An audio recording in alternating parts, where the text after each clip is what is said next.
travelled to Fethergale Spire, and had been greeted as you approached the entrance. You had been greeted by your old friend Henry and his bird. Seemed quite excited and pleased to see you. Well, as is Henry's wont. He's quite a friendly chap. But we just left it as you like meeting them outside, and he's like oh, it's great, it's great to see you. We've been looking forward to you visiting. Please, you're welcome to you're welcome to come in. That's he goes, the boss is the boss is eager to meet you. He's heard a lot about you. You're quite famous in these parts. We are, yeah. You can see across. Okay, so you've got you've got this drawbridge that heads across to the large reinforced double door gates in the side of the tower. The tower itself, you guesstimate to be anywhere between 80 to 100 feet wide, like diameter. Peering over, I know you've kind of like peered over the edge of the of the cliff and the drawbridge, of which there's no guardrails, anything like that. You slip off the drawbridge, that you're heading for a big drop, basically. I seem to recall I crawled across this on my hands and knees. Oh, all right, okay. I can't remember whether we had actually got into the tower yet. Yeah, I think we'd crossed the bridge. It's pretty dizzying, and there's no like health and safety there by by any stretch of the imagination. Yeah, I was on Soylent's back, weren't I? All right, okay. Just riding him like a donkey or something.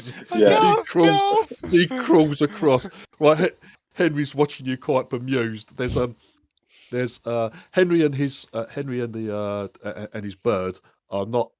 They're just dressed in normal clothes. They're not armed or armored in any way.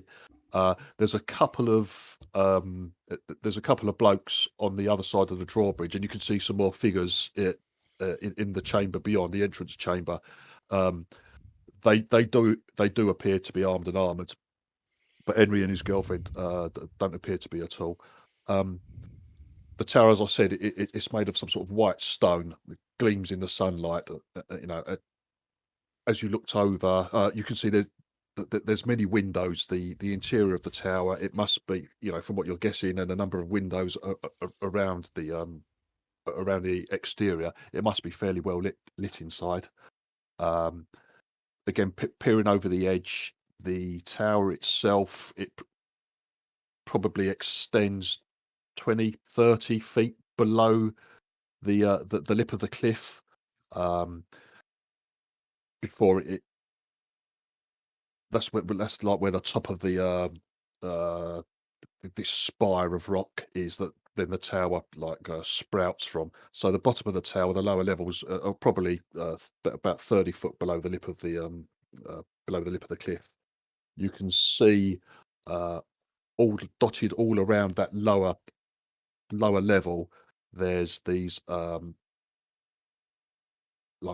wooden gates. All of them are closed at the moment, but from your position at the entrance, you can count 1, 2, 3, 4, 5. You can probably count 4 or 5 of these gates just on the sides, that you can see. So there's probably more on the other side of the tower as well. What they are, you have no idea. It probably towers, you're guessing 70, 80 feet above your heads as you're crossing the drawbridge. All the windows as you approach seem to be closed at the moment. But yeah. So you walk across, you're welcomed in. Like these guys at the door, they seem friendly enough. They nod, smile at Henry and they give you guys, as you all enter, Stuart comes crawling in, like a polite nod as you enter into the tower. There's a quick description of the of the entry chamber.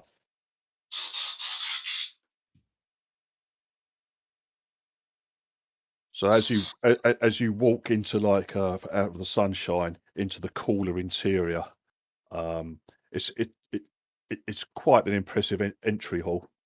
And like I said, there's this at the far eastern end. There's this huge carving of an eagle hanging up near the ceiling. I think I need one of those for my baths. It's absolutely huge. So like it's most of it is crafted from timber and wood, but the head seems to be fashioned from gleaming metal steel, like and quite wide. It's a very impressive piece of work. It's suspended high above your heads by these chains. The ceilings in this area as you come in, you guess between 15 to 20 feet high, somewhere around there. Now up ahead of you, there's a set of double doors which are open, and you can looking beyond that. You can see that there's like a central stairway, both leading down to the lower level and leading upwards as well.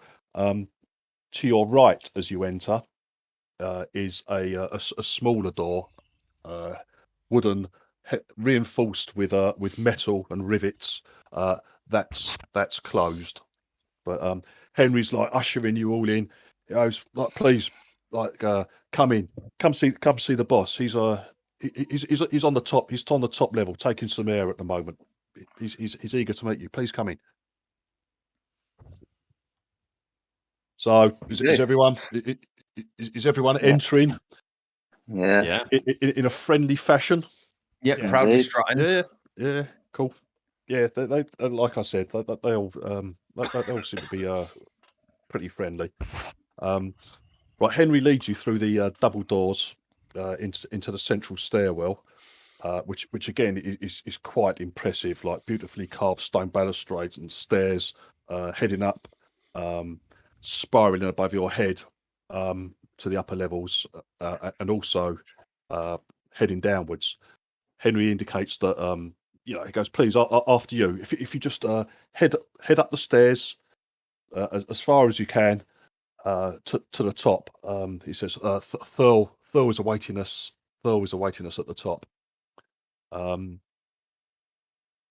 There seems to be there's several doors exiting on the ground level from this central stair area. As you begin to shuffle onto towards the stairs, the one to the north opens up. There's a fair bit of hubbub and noise coming through there, and you see a guy come out. He's wearing like aprons, like chef's aprons and shit like that. He's coming out and he's carrying a sack of something, and he like scurries past you through another door, looking through the door to the north. Seems to be you get a quick glimpse at what looks to be a kitchen, a large kitchen. There's loads of geezers in there, all scurrying about, making preparations for something. God knows whether it's breakfast or a lunch or something like that. But there seems to be a kitchen off to the north of the stairwell, with lots of people busily scurrying about. Are we just in time for dinner, Henry? He goes, well, actually, well, yeah, you're welcome to stay. You're welcome to stay. He goes, please excuse the please excuse the kitchen. It's going to be very busy today. We'll do our best, but it's actually you've arrived on what is our 10th anniversary. We're having a celebration tonight, which Oh, fantastic! of course you're more than welcome to. You're more than welcome to attend. But yeah, please come in. Anything you want. If you're hungry or thirsty, please let me know, and we'll see what we can do for you. But please up the stairs. I'm just watching around and I'm taking notes of the of just how the marble is and stuff. More just so that I can for plans for the baths. Oh right, okay, yeah. So just admiring the decor. yeah, the place is very well looked after. It's very clean. The floors all look swept. The walls have been mopped down, etc.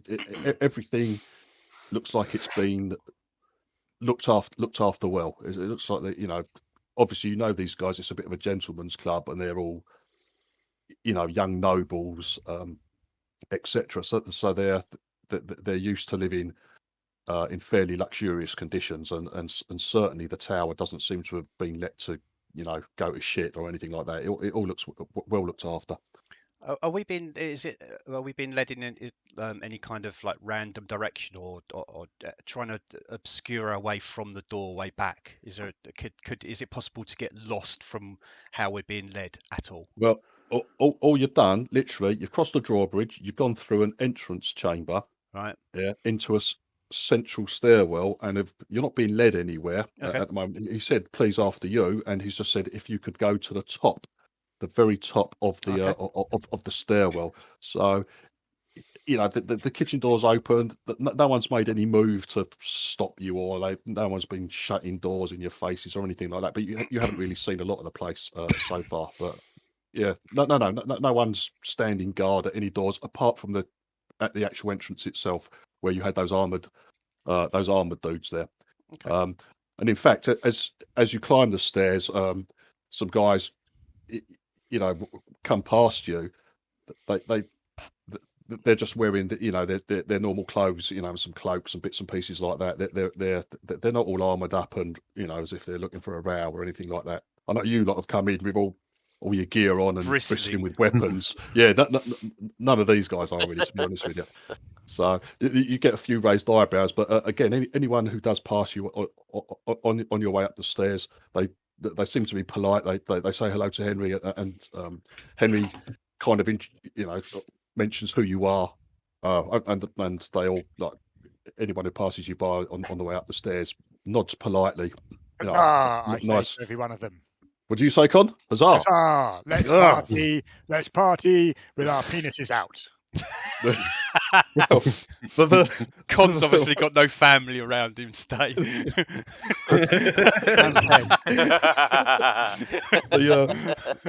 The shouts of huzzah goes down well, Con, and it actually returned with a friendly smile and a raised fist. When it comes to dance with their penises out, they quickly hurry away. Yes, not. Oh dear. We've got somewhere to be. Okay, you climb the stairs. You end the next level up. Again, there's on the eastern side. There's another very impressive pair of carved wooden doors, which are currently open. Henry's ushering you upwards, but as you pass by, you can look through. It seems to be some sort of like huge dining communal area. You get a glimpse of like a huge curved dining table with like many chairs set up around it. There's quite a lot of activity around that table as well. It's like it's being set for his dinner, or maybe for this feast that Henry mentioned. So there's a fair amount of activity in that room as well. You can also see a couple of huge fireplaces, great arched windows letting a lot of light into this banqueting hall, as it were. Behind the table, you can see the heads of you can see a couple of manticore heads. There's a wyvern head, like taking pride of place directly opposite the stairwell entrance. So it looks like some of their hunting trophies are like mounted on the wall behind this table. Henry keeps ushering you up. Keep going to the top, please, to the top. The level above that, the stairwell. There's four doors, four small doors. Leading off northeast, southeast, southwest, northwest, but those are closed. Those are closed. You don't know what's behind them at all. Nobody comes out of them as you pass by. you keep following the curb, the spiral staircase up. You begin to feel some wind on your faces as you ascend, and looking upwards, like you see sunlight coming from above you. Right. Finally, after a fair old climb, you reach the top. Oh, too many stairs. It is. There was a lot of stairs. Like, oh Jesus, who's getting on a bit? I'm It's like huffing and puffing a puffing. little while. But yes, you exit the stairs into this stone gazebo.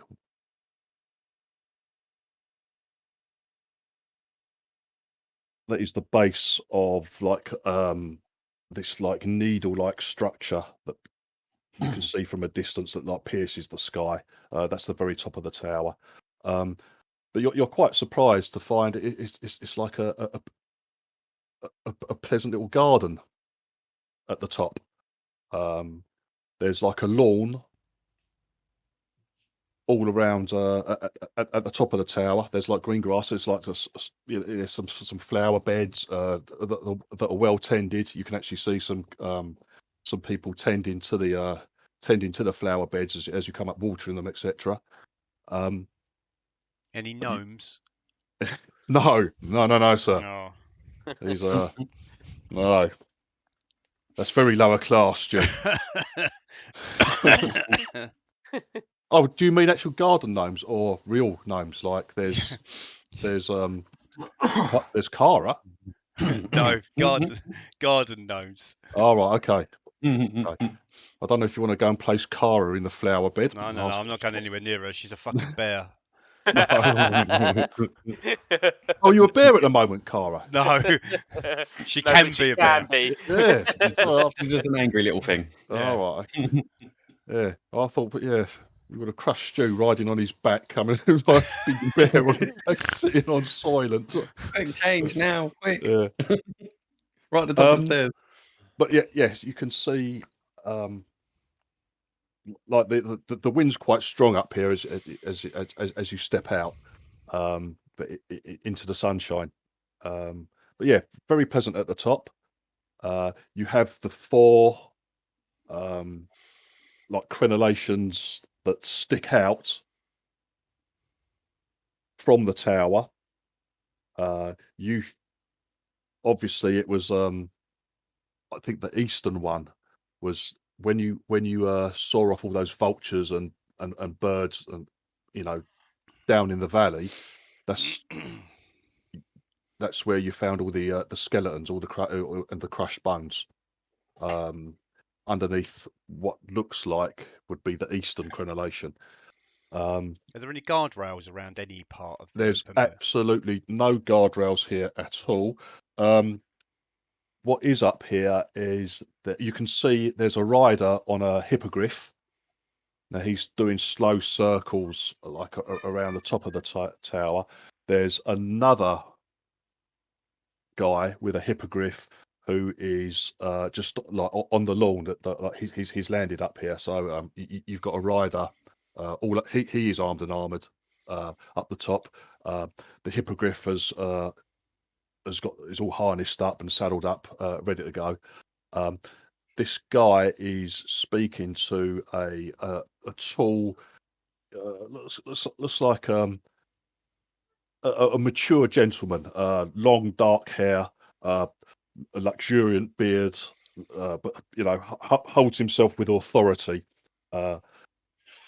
Again, not armored. He's just dressed in his normal clothes and a cloak.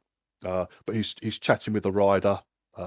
Nearby them, on the northeastern side, the lip of the lip of the tower, you can see also a tripod with what looks to be like a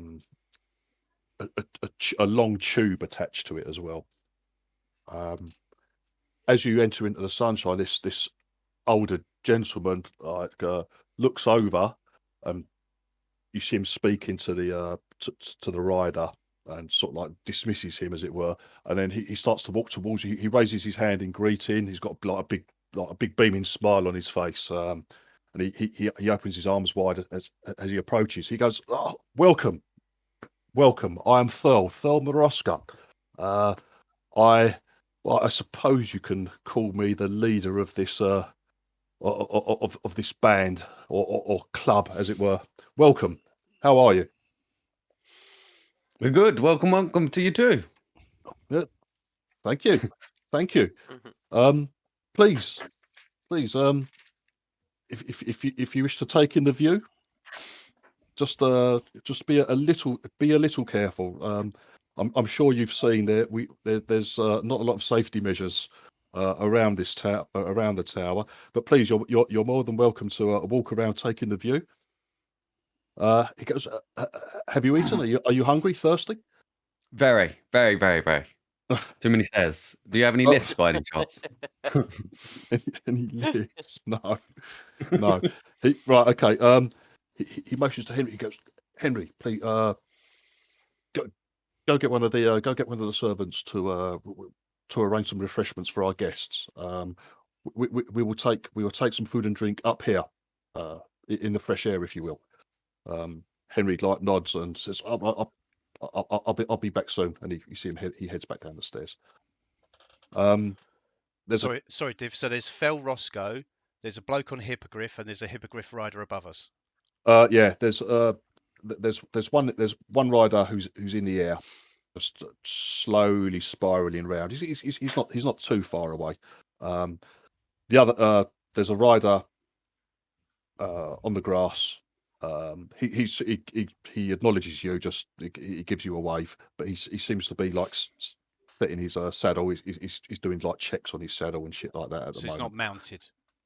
No, he's not actually mounted on it. He's like he seems to be cut. He's every now and then he's like he pats the hippogriff and like soothes it, as it were, as it stamps. As when the creature saw you guys all come out, it got a little skittish and began to stamp. So he's just calming it down. Apart from that, there's this guy Thurl Maroska, who I was close. this big bearded human dude, and there's a few guys in robes. Just pottering around, tending to the flower beds and the grass. Oh, where did they come from? Well, I did. I think I mentioned there was a couple of people tending to the flower beds as they. Oh, right, sorry. So there's a few people up here, but the only people, if you're looking out for people ready for violence, as it were, which probably is your want. Yes. It's just the two. No, nobody's been threatening. Everyone has been unarmed, basically. Just the riders themselves. And is there a third hippogriff that Thurl? No. So there's no empty one as such that would be Thurl's. No. Okay. No. So he's just come over to you. He's just like started chatting, saying hello. I don't know if he introduces himself to each of you. He comes up. It seems to be quite friendly.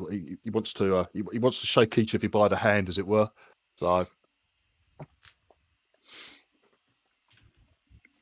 shake his hand very excitedly. Yeah, just like he has a firm grip. As he, for example, when he comes to you, Brad, he gives you a sturdy shake and claps you on the shoulder.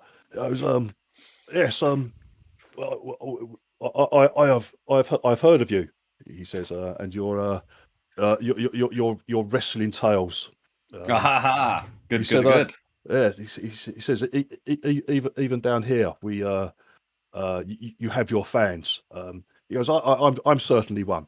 He goes, you may not know, but I used to be I used to be a little bit famous back in the day. I'm getting too old for this sort of thing now, but I used to be one of Waterdeep's famed Griffin riders many years ago. But I don't get involved in that sort of thing now. Far too old.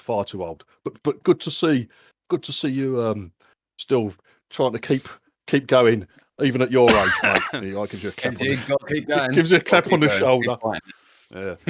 No, give him a good tap back on the shoulder. It's like everyone's slapping each other heartedly, a bit too with a bit more power than needs be. But yeah, What's no, that? Is it a lapita when the two blokes Yeah, do the shirts? And actually, Brad with his big dwarf beard, and this bloke's got a big bushy beard as well. So yeah, it's exactly like that, Joe. Exactly like that. Yeah. He welcomes all of you. He bows his head to the ladies. He kind of what's con types? Oh God. What? Thomas is musing. It's Thomas daydreaming again. He sort of as he shakes hands with you, Cara. He sort of bends down. He kind of treats you more like a little girl, than anything else. It's like, oh, very nice. How pretty. You sort of like glaring at him. Yeah. But I'm going to go over to the grounded hippogriff. Div. Yeah, sure. The rider seems to have calmed it, Chris. So you start to approach. The bloke looks over at you, but sort of like smiles and beckons you over. Perfect. They say Thurl seems to be very taken with you, Silver. With your wings in particular. He tells you that himself and many of the members of the riding club would kill to have wings. It's their dream. But basically, for them to be able to just to fly themselves is just their dream. They can think of nothing better. So there is nothing better than flying. Well, yeah.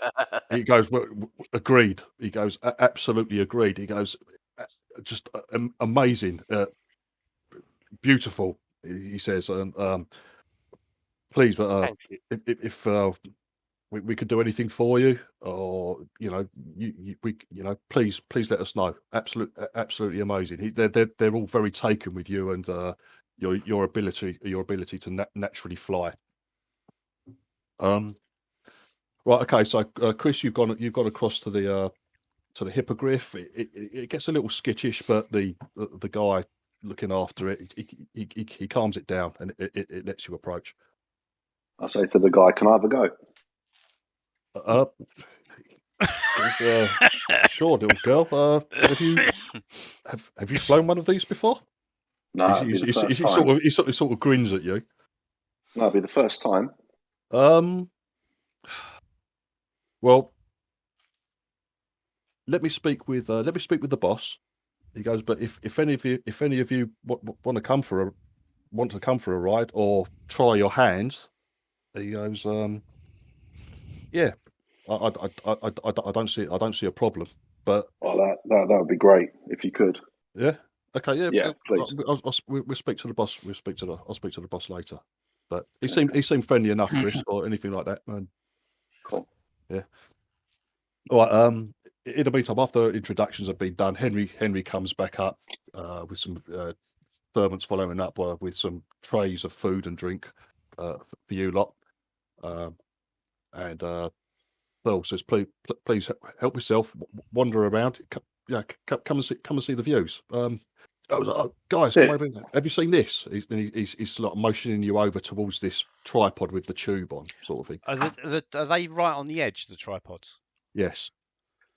Yeah, I don't go to the one he's going to. I'm going to go to one of the other ones where there's no one around. No, there is no other ones. There's just one. Oh, it's just one. It's just one that he goes east. It's a tripod with. Sorry, I thought it was one at each. No. Each thingy. Sorry. No. Does that happen to be on the east side of the? Yes, it is. Yeah. Tower? Yes, it is. At the moment, it's on the southeast side. On the southeast side at the moment. But it seems quite. Have you seen one of these? Quick, come. This is it amazing. look like the area where we saw the bodies? Like they go look. It's on that side. Yeah, you've got I strut over there. You've got the eastern platform, as it were, and this tripod is set up. 10, 20 feet away. You know, on the southeast curve of the tower, as it were. But he's motioning you over to come and to go and have a look at this thing. It's as you get closer, anyone who does get a little closer, it looks like he's telling you it's a spyglass. We can see for miles. He says we were using it to make sure you guys were okay down in the valley.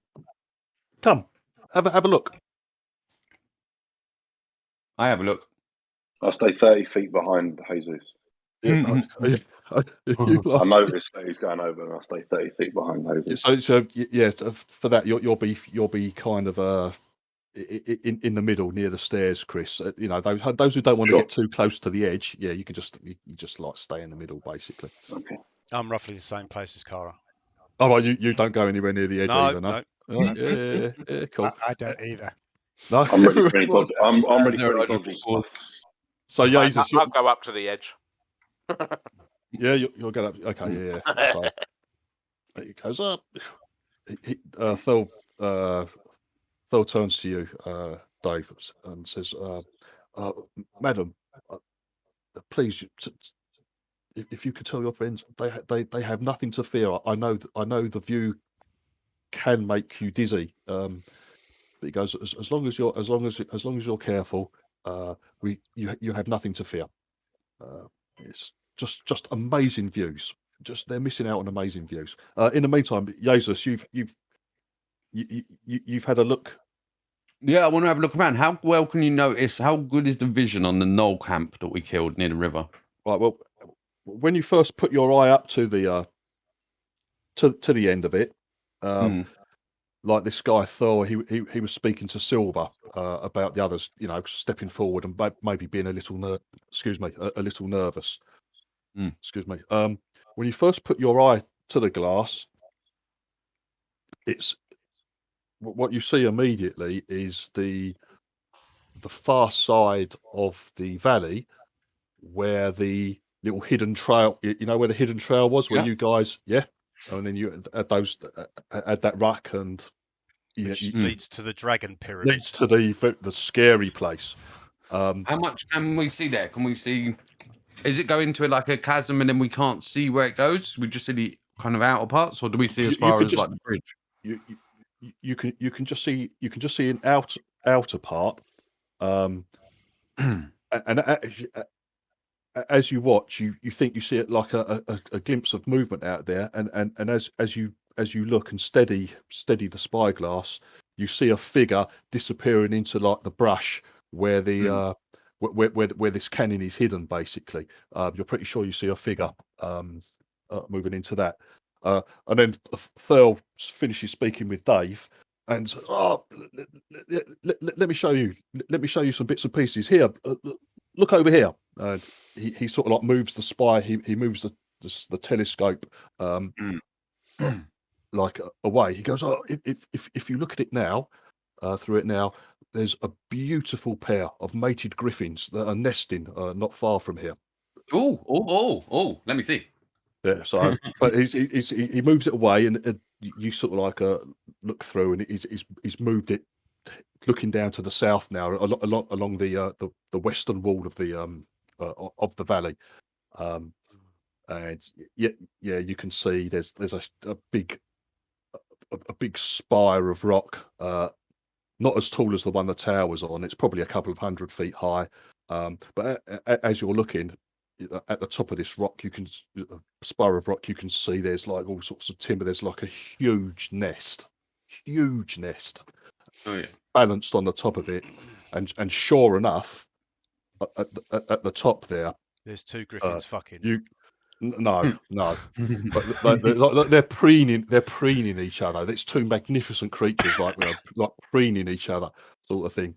And Phil goes, absolutely amazing creatures, wonderful creatures. I say, like in a child excitement, I see them. He goes, if you look carefully, I'm sure they've mated. I'm sure they have eggs. Can you see? and like he's all well into it. Like obviously loves his griffins and all that sort of shit. But here he goes. Yes, What else? amazing view. Take a look around. Amazing views. Amazing views. Okay. I just start looking all over the place for it. All right. Yeah. Okay. Look at dead rocks, because I don't remember that being there before on the map. Dead rocks. Dead rocks is quite close to Feathergate Spire. I know you can't you can't actually, like Brad, the actual angle to look at dead rock. That's where you found the sort of like the bodies sort of thing. That area where the vultures were, where the giant vultures were, and you found all the smash bones. That's sort of like that sort of area. You can't actually move the telescope.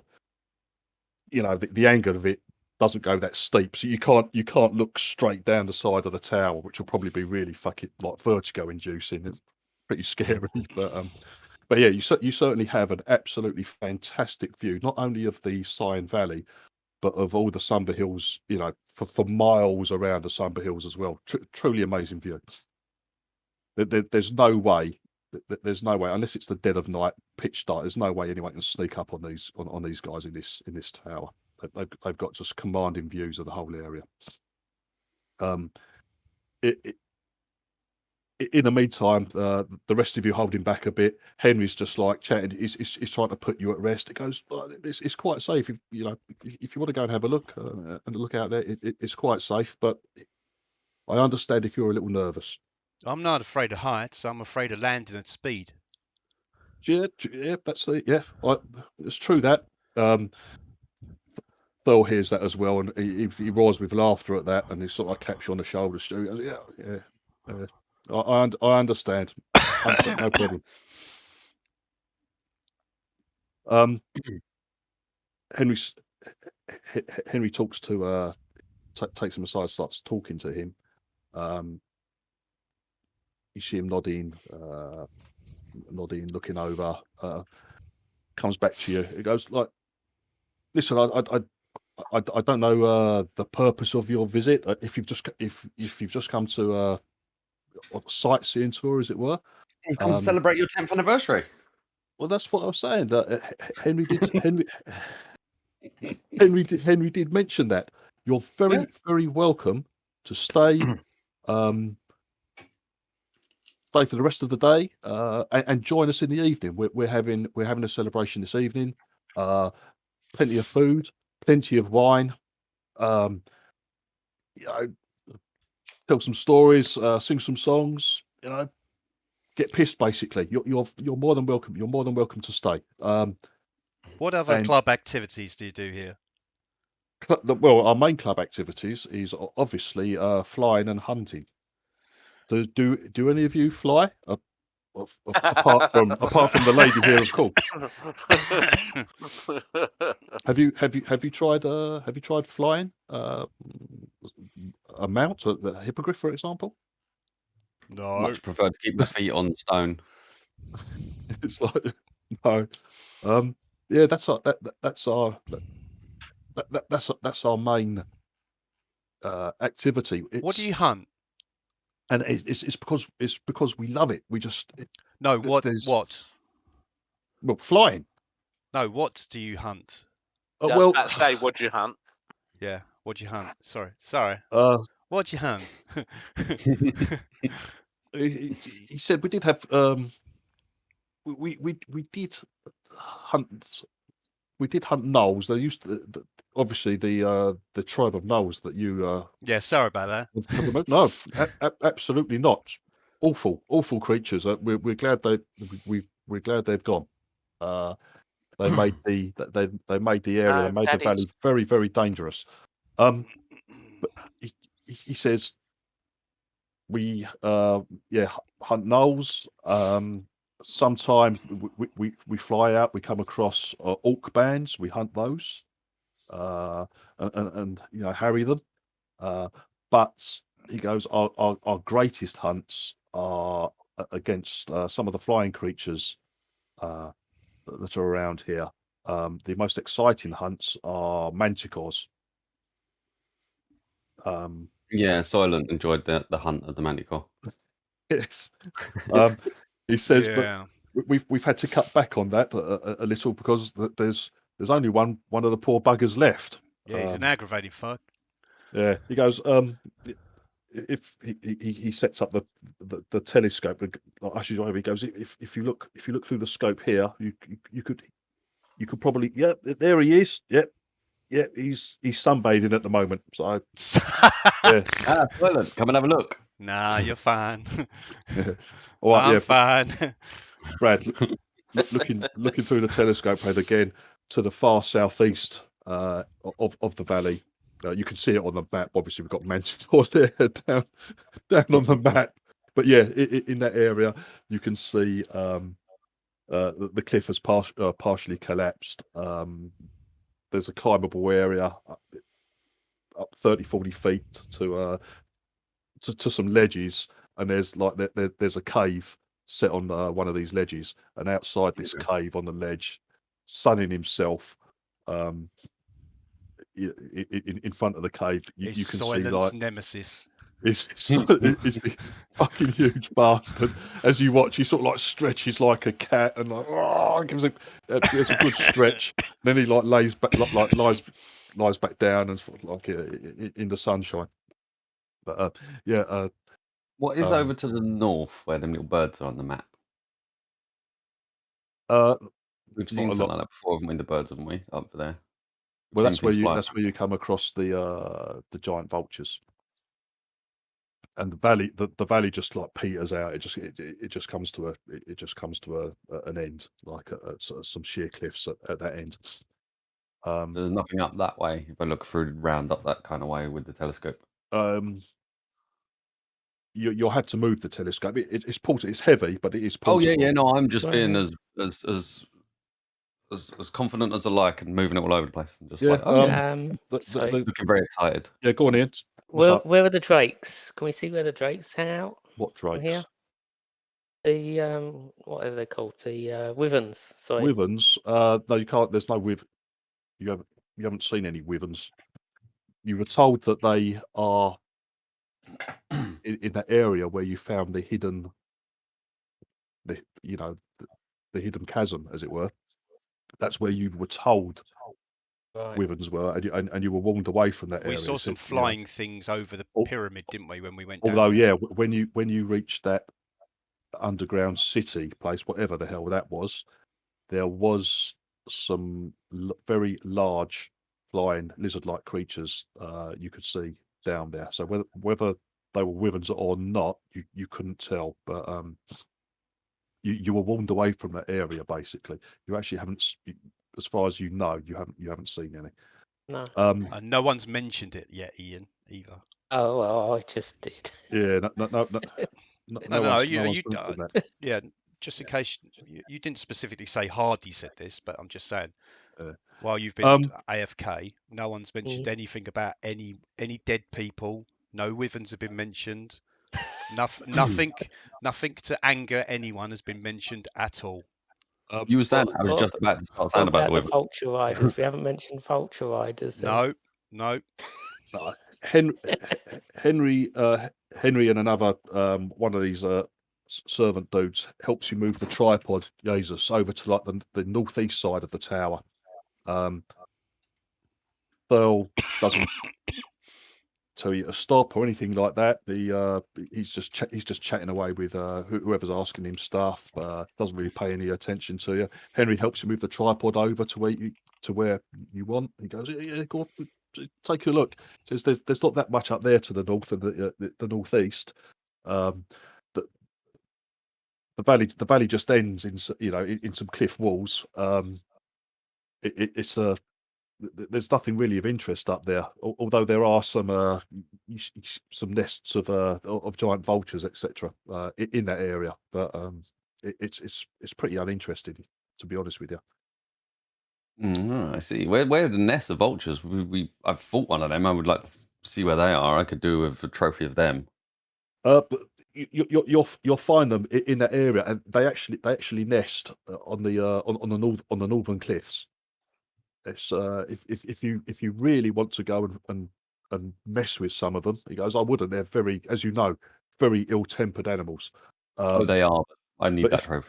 but if you want to go and mess with them or see them or study them, but they have many nests on the along the northern cliffs. But it's I wouldn't bother if I were you. Henry says. Is this Henry I'm speaking to? Yeah. I want to wiggle It's- around it's- the telescope and say, Henry, where did you say the wyverns are? Because I need one of them as a trophy as well. Can we see that? Yes. Well, sort of across to the east, from here. Can we see But, them? I saw the well, no, griffins. I haven't actually seen any myself. But Oh, yeah. Henry, you promised me. Well, he says, "Have you seen the Wyvern head downstairs No, I missed that one. from one of the hunts? It was before I joined, but there's a Wyvern head. How long ago did you join then? In the banquet hall? Oh, I haven't been here for long. I must have joined How long? less than 3 months. Less than 3 months. Blimey. How does one get into such a thing? Well, it's, obviously you have to be invited. You have to know the right people, as it were. So you're saying my fame would carry me well in getting membership?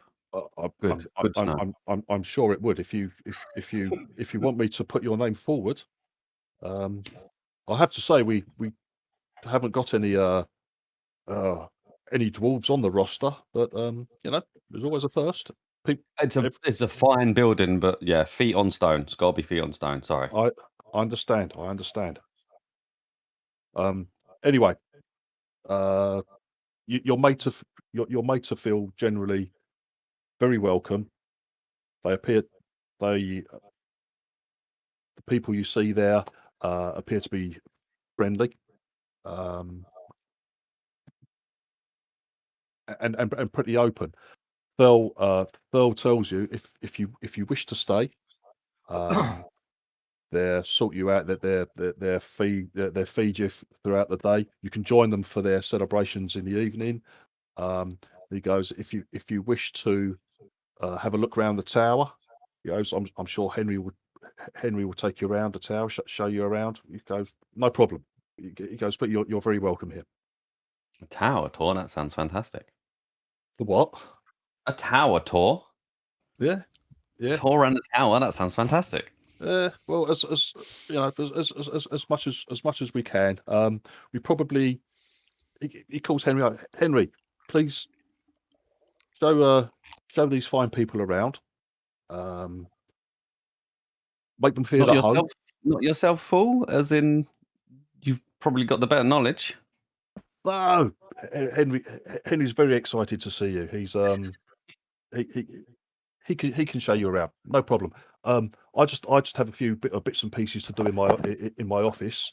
But anytime you need me, just send someone to get me, and whatever you need, I'll come out and I'll do my best to help you. Okay. But he then gets the telescope, Brad, that you had moved to the northeastern that side of things, and he says, "Oh, if I could just move this back." So I love looking out. I love looking out across the valley. It's one of my favourite views. If I could have the telescope back over that way, please, thank you. And he's sort of like he moves it back. Okay. Does he look at anything to sort of check a place while he's moved it after he's moved it? No, he just moves it. He doesn't actually start looking through it again. He just moves it back to the position it was originally in. What you missed, Ian, was that when Bradley first looked through the telescope, it was automatically looking at that point which you talked about. Yeah, already on that point.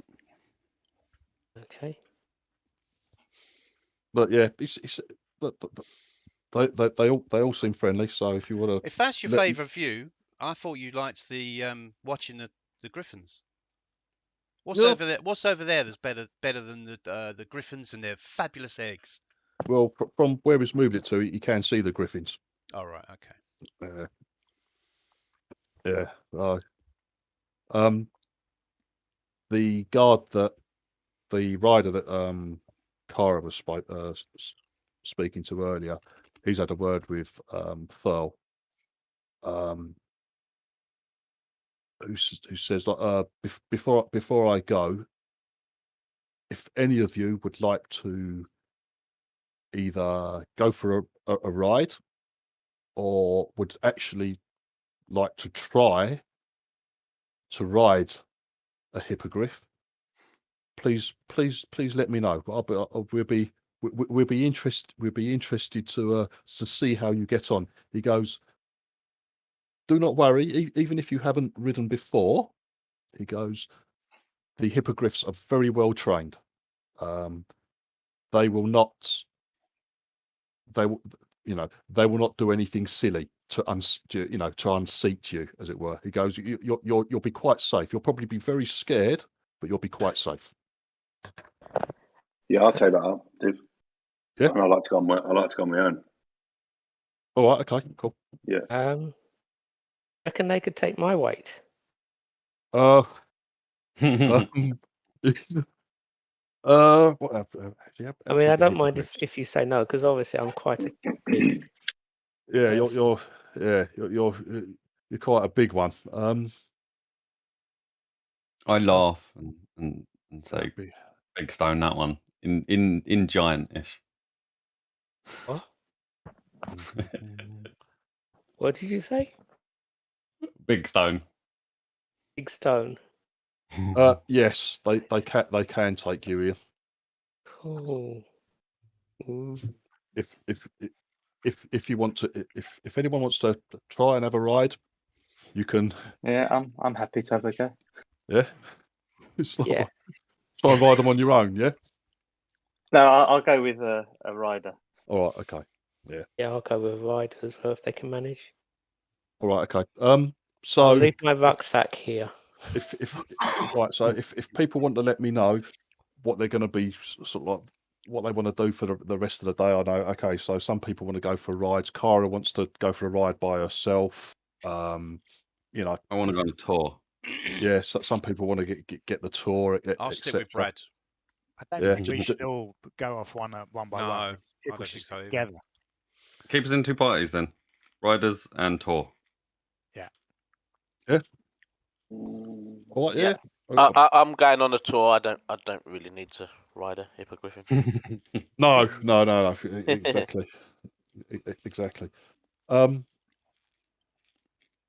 Right, Chris, I think you're the only one who wants to like try it on your own and ride one on your own. Yeah.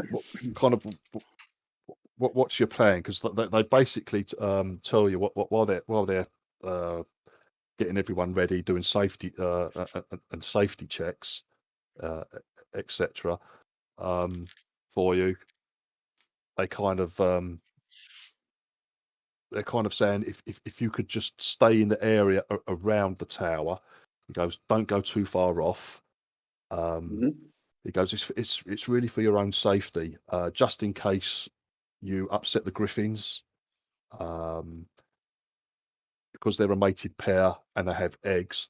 They're very, very territorial, and if you upset them, they're likely to like attack you and like defend their nest. So if you could, you're more than welcome to try and see how you get on and just fly around the tower, as it were. But if you stay within the area, we'd rather do that. It's literally only for your safety. As well as the griffin, we've got the manticore. All right, we could see him coming from a mile off. But just in case, we don't want anything to happen. So I followed. I do as I'm told, basically. Okay. I'm So not going to go off on a tangent. All right. Okay. You literally just want it for the experience of.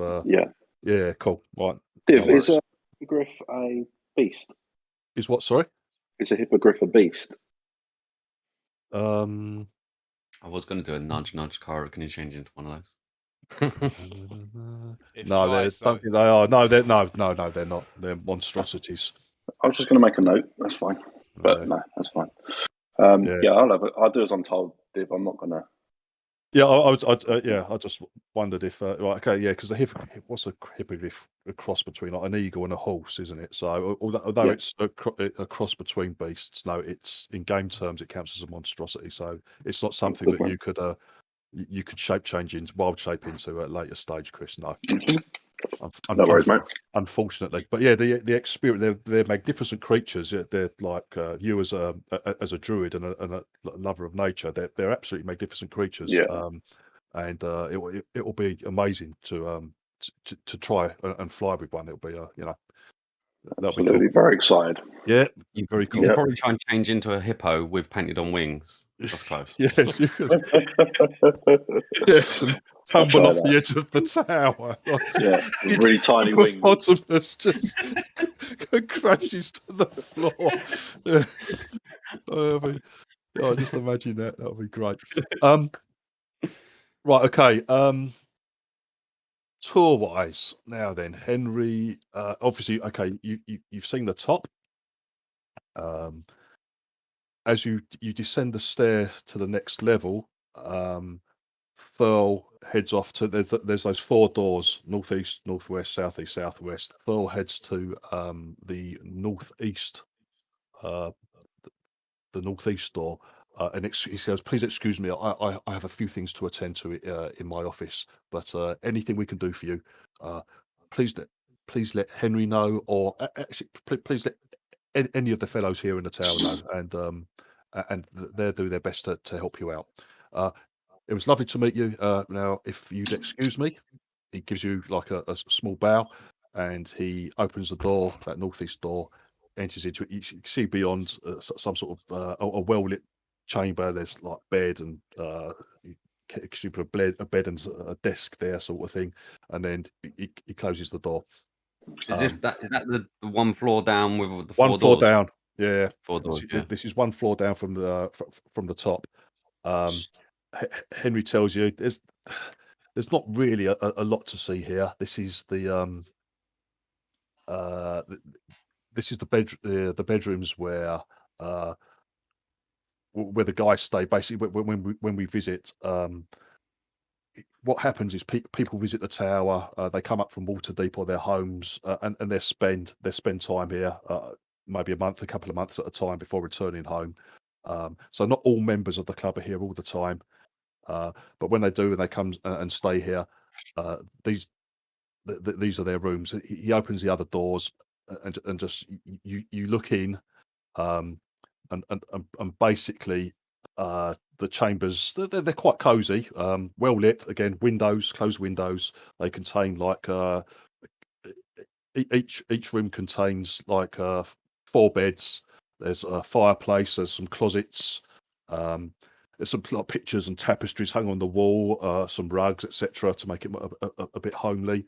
At the end of each bed, you can see there's like a chest. You can see one's open at the moment. You can see there's some clothes and bits and pieces in there.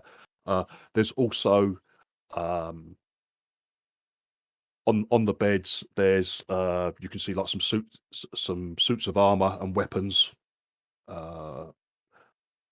Obviously, most of the people you've seen in the tower at the moment are unarmed and unarmored, but obviously in their chambers they have their their armor and their weapons when they need to get changed, basically. So that 1 level down holds Thurl's office to the northeast, and the other doors Henry just opens up so you can have a quick look in. He goes, it's all pretty boring. Are bedrooms for the nobles. That they call themselves the knights, basically. How many knights do you currently have on your membership?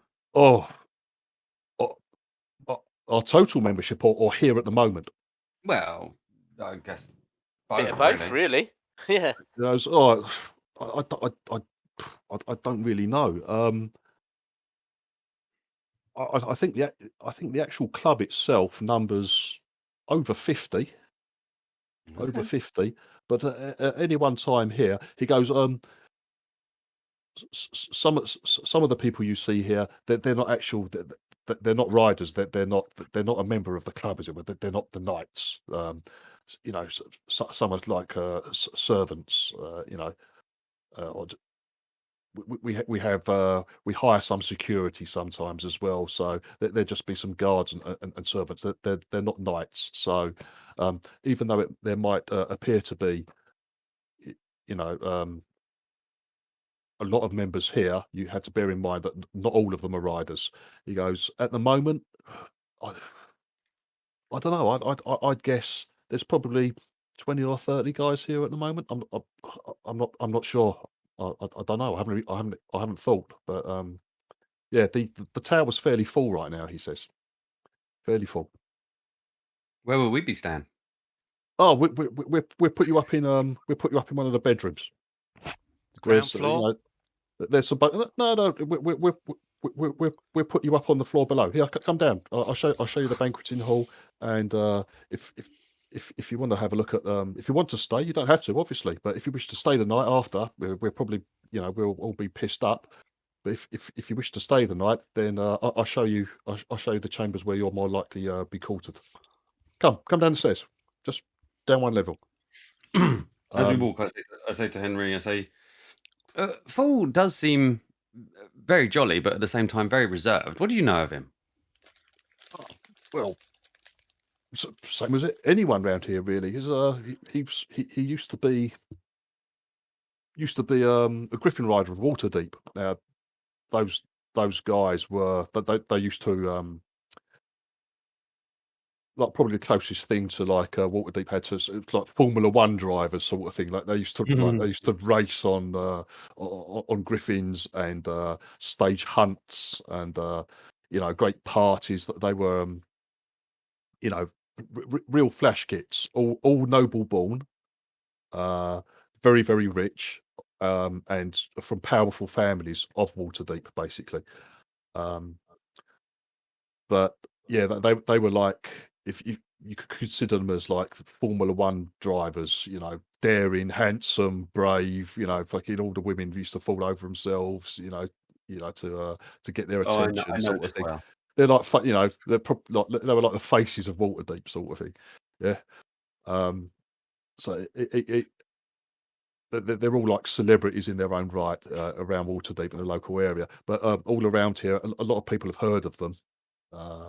So Thurl himself he's getting old a bit now. There's some grey in his beard and hair, so he's actually retired from retired as a Griffin rider. But Henry says he well, he didn't really retire. He was forced out. He had a terrible accident during a storm. Almost killed him. Almost killed him and his Griffin. And he was. It took him a long time to recover. And after that, he you know he left this. He left that society, the Griffin Riders, and I don't know the exact details, but he ended coming out here to the Sumber Hills. I think he used to holiday here sometimes, and obviously enjoyed flying around the hills and the area here. And I don't know how they come across this place, but I'm glad they did. But So they took over it rather than built it. We didn't. Yeah, this place has been here. The tower itself has been here for centuries. It was abandoned for a very very long time, very long time. I'm not sure of the exact history, but no, we didn't build it. We just taken it over. We look after it, as it were, but we certainly didn't build it. No, we've been here for, as we said, 10 years. I think the society's been here for 10 years now. Right. He shows you down the next level. The stairway opens up to the east into the banqueting hall, which I described earlier, like this huge curved wooden banqueting table.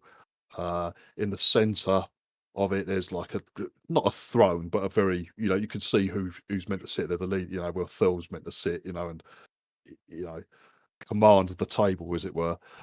Directly behind his chair is the Wyvern head set on the wall. Then you've got like manticore heads on either side of that. Two huge fireplaces, which are empty at the moment. They're not alight. can warm the room. There's many like arched windows letting a lot of light in. Everywhere, every room in the tower is well lit, airy and well lit. You can see the tables being laid. That you've got a lot of guys doing a lot of work. You know, setting cutlery, plates, shit like that up on the table, getting ready for the festivities later. And then round the back of the staircase, there's some doors leading off from like a curved passage. And Henry takes you round the back there. He goes, "Oh, again, these are bedrooms. We have a couple spare, empty at the moment. Can I be a bit overly forwards and just every now and again we get to a door and I just open a door and go, oh, what's in here? When you do it on this level, you do that if you're trying to see if anything's locked. None of them are locked. You just open them up, and you know, it just opens up into a bedroom. One time, Jesus, you do surprise someone who's just putting on his trousers, sort of thing, as you burst in. It's like, oh, Yeah. right, just, Good day. excuse me. He seems a little bristly, sort of thing, as anyone would, caught with his pants down, not getting dressed. Excuse me, sir, please, and he like ushers you out. But in there, it was literally just a bedroom. Some guys are putting his trousers on in there, mate. It's nothing untoward. But you on this level and the level above, none of the doors have been locked. Mm.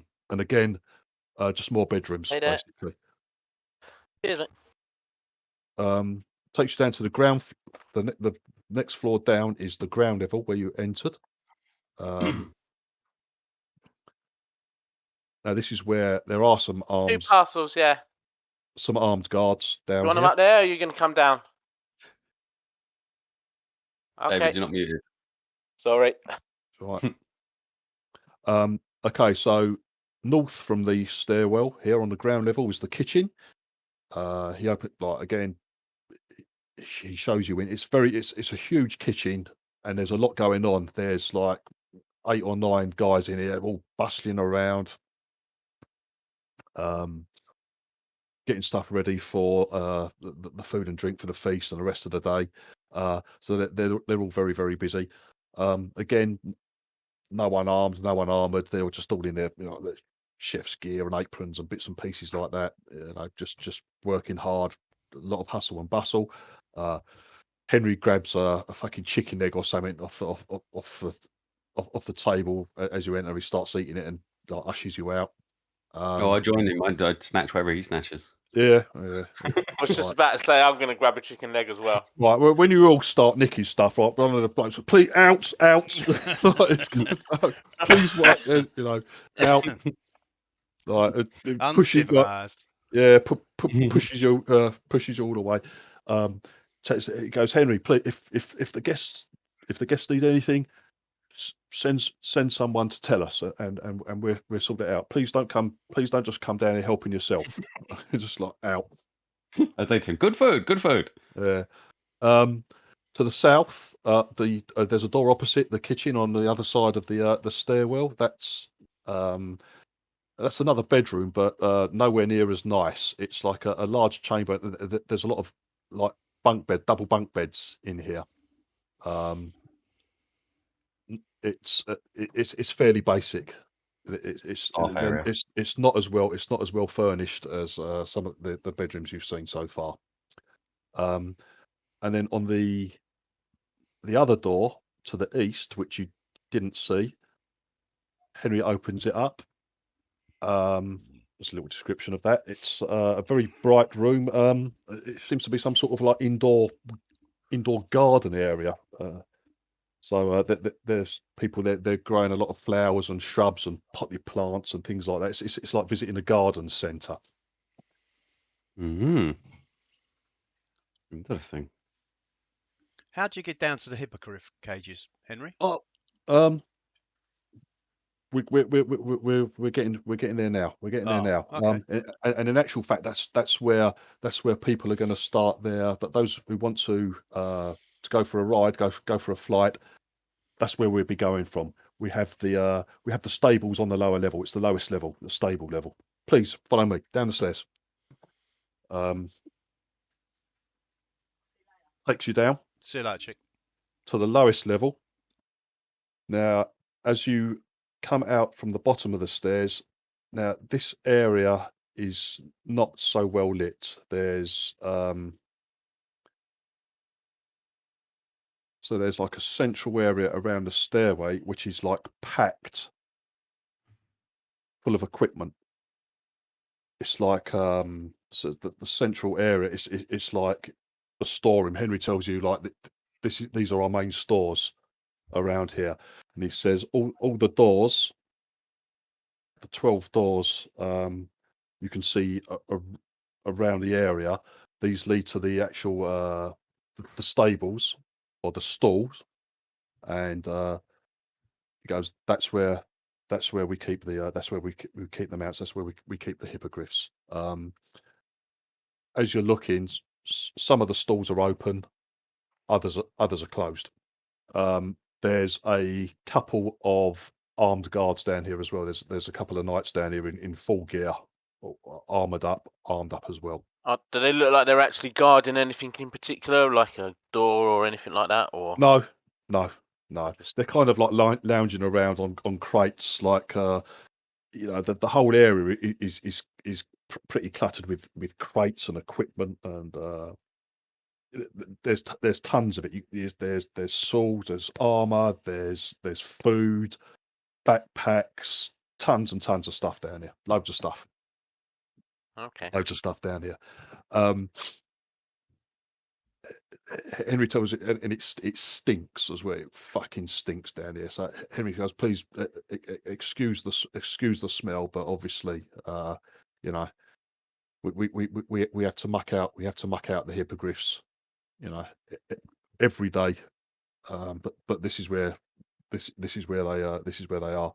In actual fact, you can see on the western side, a couple of the doors to the stalls are open, so you can see in there.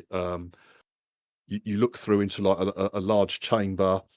They're empty. There's no actual creatures in them, but you can see the outer doors are open as well.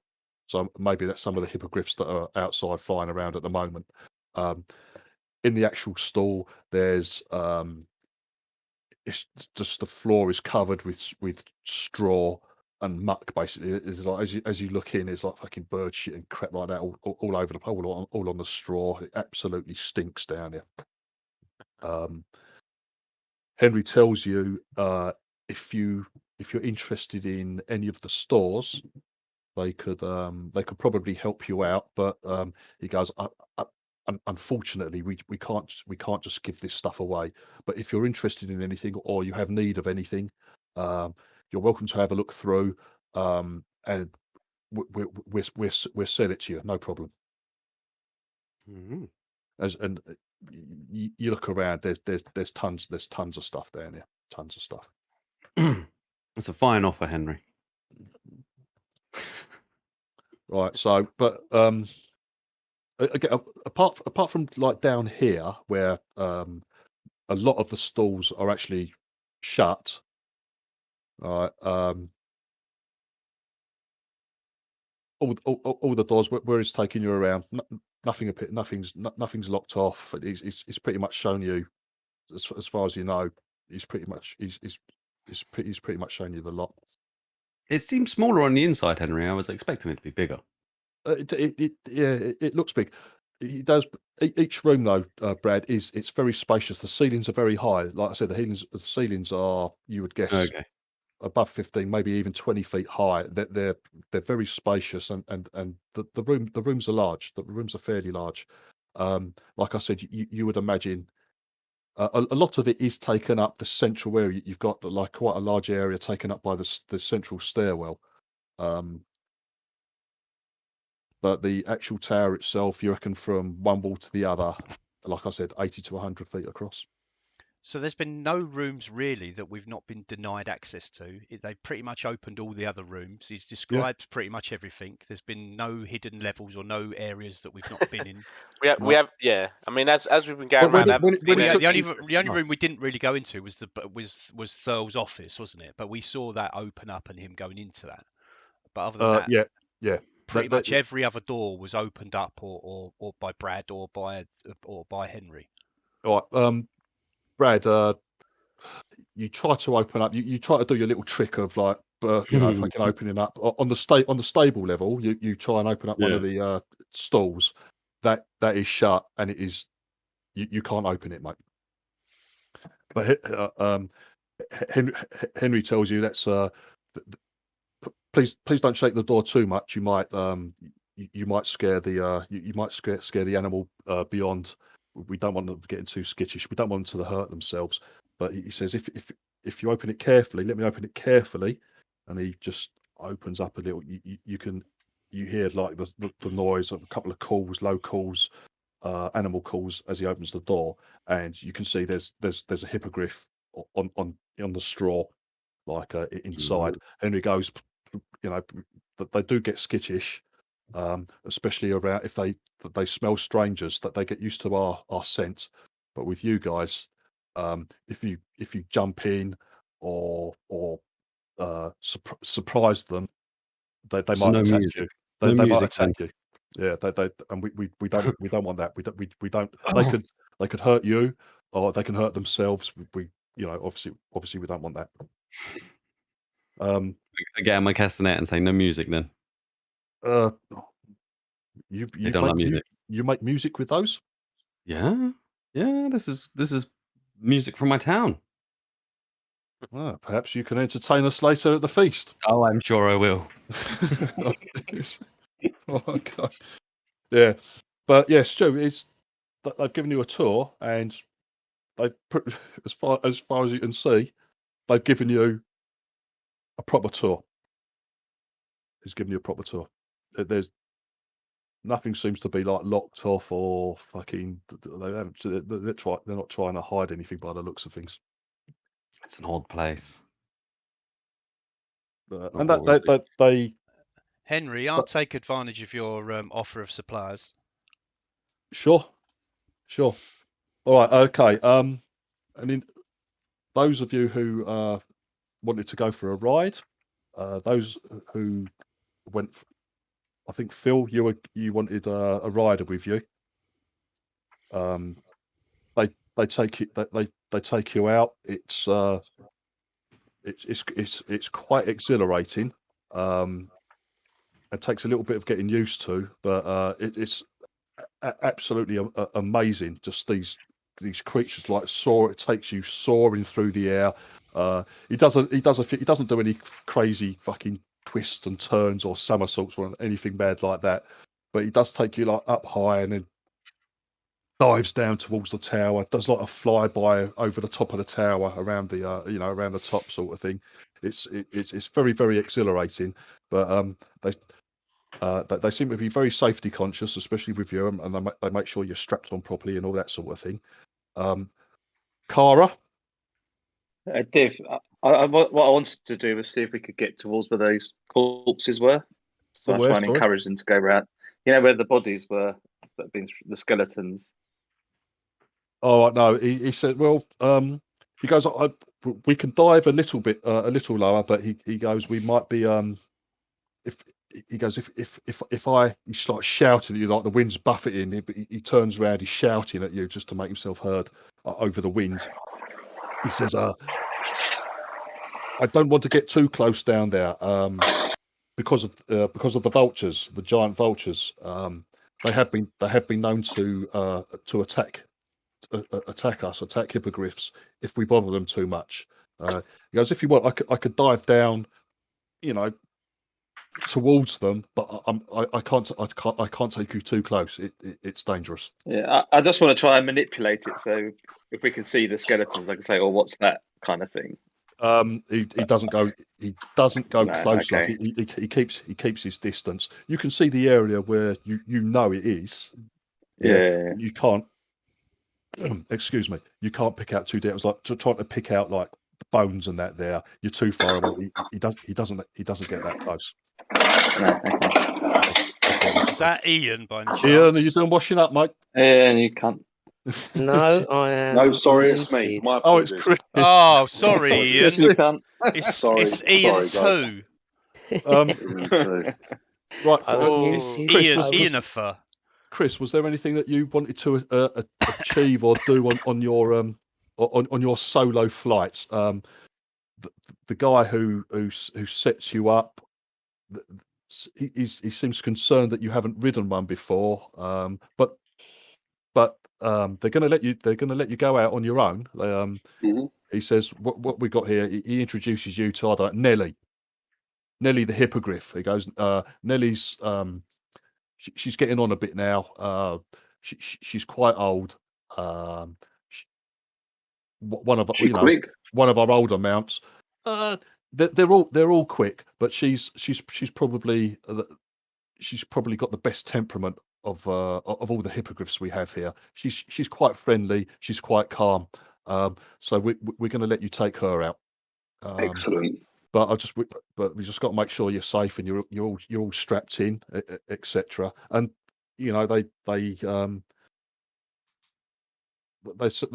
very safety conscious. You think they strap you in properly. He gives you instructions on it's literally there's reins. It's like they put a bit between in his thing's beak sort of thing, and that they've got reins. You've got like stirrups. You can jab into the beast's side. So you know. You jab here to go faster, pull back to slow down, pull on the right one, to turn, etc. They give you like a basic, quick basic flight lesson. Excellent. But they seem quite happy for an absolute novice to take one of their creatures. It's like whether that's them being friendly or whether it's worrying and they think you're going to kill yourself or something. You don't know. But they seem quite happy. Was there anywhere you wanted to go or anything you wanted to try while you were out on your own with the hippogriff? Or Yeah, I did want to go and fly. I'll fly around the actual spire, and then see if I can get a good look at that area again. Where all those skeletons were. So right, okay. So you're going to head. How close do you want to get, mate? Because you can see as you start approaching. You put Nelly into a bit of a dive. It's been fairly easy going. You get in the hang of things. It's really exhilarating but scary at the same time, sort of thing. You're hundreds of feet above the floor. You put Nelly into a dive and start heading towards the eastern side of the tower where these bones are. As you're getting closer, you can see the shapes below you. You can see there's giant vultures. Some are on the floor, some are flying at a low level around there. Okay. Do you want to take her close in? Yeah, I'll take it close in. Right.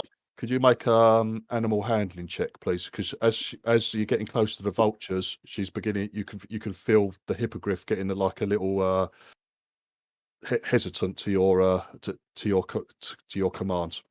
Okay. Oh, okay. 13. Okay, you sort of get a hold of her, and you take her low down. You start swooping close by. Now you're heading. You're only like 50 feet or so above these vultures, the vultures that are flying, and you can hear them fucking squawking out in alarm as you zoom like through them and bank through them. Like you see a couple of them start to lift off from the ground as well. There's like a lot of noise and a lot of squawking going on down there. Incoming. On the floor, as you've got close and like swept through them, Chris. You can see. Well, you've seen the area before. You get a little bit closer than Phil was taken by a rider. Mm-hmm. But it's hard to pick out from a height, but because you know what's down there and you know what you're looking for, you can pick out there's some suspicious looking bits and pieces down there. Anyone else flying over would have just looked and probably thought, oh, it's just vultures feeding on carrion, for example. It's only because you know that carrion it's bones of bodies and humanoids that you know what you're looking for. Otherwise, you wouldn't have a clue. You just think it's fucking the vultures are feeding on, say, some dead animals down there. And just to something like that. clarify, this is just underneath the spire, yeah. Yes, on the eastern side. So it's but then you sort of like bank away, and Nelly starts to get some height. As you're looking around, Chris, you can actually see the rider that was circling the top of the tower. He's put his mount into like a steep dive, and he's like heading down towards you. Oh, a chase! This is good. I cast Long Strider on my Hippogriff. So, right, okay, fine. Just cross that off. Yeah. You sort of like you're pulling away. You start to streak away, and like get a bit confident.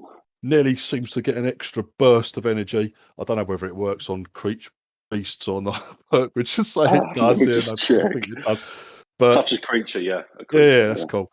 You see, suddenly she seems to get a burst of life and energy into her wings.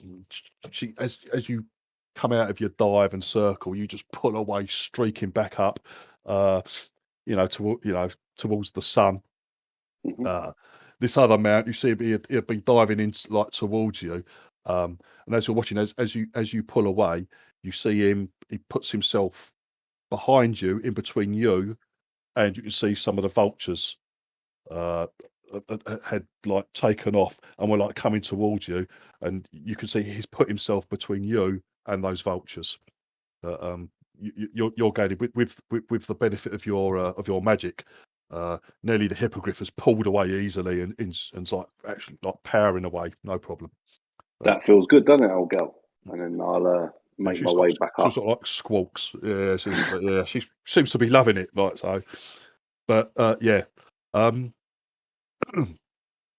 after that, Chris, when you come back into the stable, the guy who takes the reins off you and that, he apologizes. I'm sorry, I should have mentioned the danger of the vultures down there. I'm sorry if you were frightened at any stage by them, but we do our best to keep away from them and not to piss them off. But sorry, that's my fault. I didn't warn you. But no need to apologise. Cool. Right, Stu or anyone who's looking for equipment, what do you want? I'll have all their healers kits. What? Well, basically, there's enough. You want all their healers kits, yeah? Very expensive. They're £5 each. No, they're not. There's now you discover, Stu. There's a tax. A Feathergate tax. There's a 20% markup. VAT. Well, it's FAT. It's FAT, not VAT. It's Feathergale added tax. So anyone wants to buy something from there, you can buy pretty much anything from the Player's Handbook at 20% premium. Anything? Well, let me know what you're looking for. No, you said anything. And I'll let you know whether it's there. Stu, they've got 4 healers kits there if you want them, mate. Yep, I'll take them all. Yeah. So basically, if you can sort that, if you can sort that out. Yep. But it's basically Player's Handbook prices plus 20%. Yep. All right. Right. I'm assuming it doesn't include armor. And anything. There's. Oh, hang on. No. It's the sorry. It's not weapons and armor. It's the equipment. The equipment list. Equipment stuff. Okay, cool. Yeah. I was gonna say, I'm assuming also I need to get mine specially made anyway. Why? Because I'm 7'8". No. Oh, cool. This is a fantasy game. Oh, I like it. Armor fits you until you try and take it off of a dead guy, and then it doesn't. Right. Yeah. So anything on page 150 of the Player's Handbook, like adventuring gear. So Chris, fishing tackle Right, I'm just and a just dropping whistle. just dropping my wife off at she's going Got a out. whistle. I'll be on the phone now, so I will be still listening. okay. Okay. Take the hippogriff.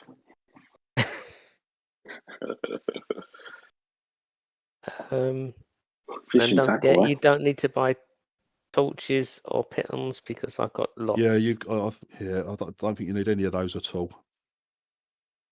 So yeah, if anyone wants anything, just let me know, and I'll tell you whether it's there or not, and sort of like how much is available.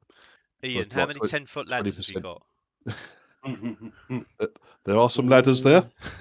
I actually don't have any ladders. Ah, that's more implausible objects for your backpack, surely. If you can have 500 torches, then you can have I've 12 only got 10-foot ladders as well. I've only got 32 torches and 23 pitons. You're like one of these hoarders, Ian. Yes. Yeah. Doing yeah. sacks. Some odd looks. I did buy sacks. I got lots of sacks and things hanging off of me. But other than that, if you want to bother Thurl anymore, or if you've got any other questions for Henry or that. No, I'm waiting Let for me- when we're alone. Like, does he let us go, or when we go back to our rooms or something, or whatever? Well, if you're gonna stay for the feast, etc., let me know. Then there's, they're asking you, do you want to are you going to stay the night after the feast? We can he shows you to you're probably, how many of you are there? 1, 2, 3, 4, 5, 6, 7 of you. 8. Yeah, all in with that. We could there's a couple of rooms you can have. So they show you on level 2, the level above the ground level, basically. We need goes, 2 rooms, guys. one for the ladies and myself, and one for the rest of them. Oh, of course. Thank you. But so they give you 2 rooms on the first level up, basically, which is the banqueting hall level. So which looks all very comfortable. I say, yeah, look, please leave your gear in here. Goes, Henry says, like, listen, just if you need a bathe, we can sort that out for you. But if you want to change out of your travelling gear and armour into something more comfortable for the feast tonight, absolutely. Just use these 2 rooms. We've got wardrobes here. We've got some chests. You've got some chests to leave your bits and pieces in. Never. But yeah, please make yourself at home. He goes, I'm going to be heading out for a ride soon. Otherwise, head up right to the top. Do some sunbathing. Just relax. Take it easy. If you need anything, either let me know or let one of the guys know. Thanks very much. Yeah, not a door. problem. Yeah. So he's got the door in his face. It's like, yeah. Jesus, what are we doing? I don't know. I didn't expect this. It's all too friendly. Like, even in terms of how much they've shown us, it's like I could imagine. Some of them aren't so friendly. Some of them are they're like I said, the knights themselves, they're quite haughty. Yeah, we expected but that. they're all very polite. The people that interacted us were all very above board, all very polite, and everything else. Yeah. As you would expect of some of their like social standing, that even though they might not like you, they won't show it. They're very well mannered and have made you welcome. Their hospitality has been very kind. Yeah, yes. Are we all now together?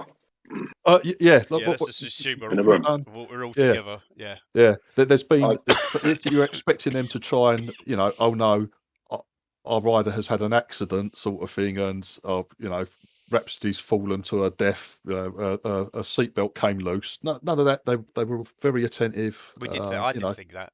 Yeah, no. If, everything's been very attentive to make sure you've been okay. But, they're not all massively friendly. Like some of the guys, the servants, and that are pretty sullen. Obviously the cooks are busy, or they're busy basically. They doing bits and pieces. But none of us got an inkling of anything other than that we're all being looked at, like shown around by a friendly chap who basically showed us every room in the place within reason. The boss seemed to be quite friendly. There seemed to be no kind of threatening behaviour from any of them lot. None of them. They didn't all seem to be all extra armed and guards, because most of the people were. The guards were armed, but the rest of the people were dressed casually. Yeah, correct. Correct. They're not dressed for a siege or anything like that. As Thomas has said, they've given no indication of, and if we start to say, well, what about all these dead bodies? It starts to make us the aggressor. Well, I noticed them when I was flying around with the dead bodies, because I actually deliberately went around to that area. Yeah, that was good. That was clever. They have warned you off that area sort of thing, but it was like it's very plausible for a plausible reason, because of the giant vultures. And like as Cara, went for a little joyride round there. There were actually giant vultures there. There were giant vultures there, and they did start to, she bothered them, and they did start to come up. But the guard who's on duty around the top of the tower, came down to and actually stood in guard and blocked. He actually put himself between the threat and Cara, sort of thing. So it's not even like we could have gone, well, we told Cara not to go down by the vultures, and the vultures got her. Because the guard blocked, helped to block. Yeah. I'm confused. I am. Is it possible that there could be one in particular and they don't know themselves? Yeah, that's possible. I'm gonna look around the room for any sort of listening devices. But the only person, if it's going to be the one bad person, it's going to be Thurl. Because if it's Thurl's garden upstairs, and it's like, come and have a look in my spyglass, and then Tripsy Daisy off the edge. Yeah, there's a small chance, yes, but also could be someone else that he doesn't know about. And I can imagine that people plummeting to their death make an awful lot of noise.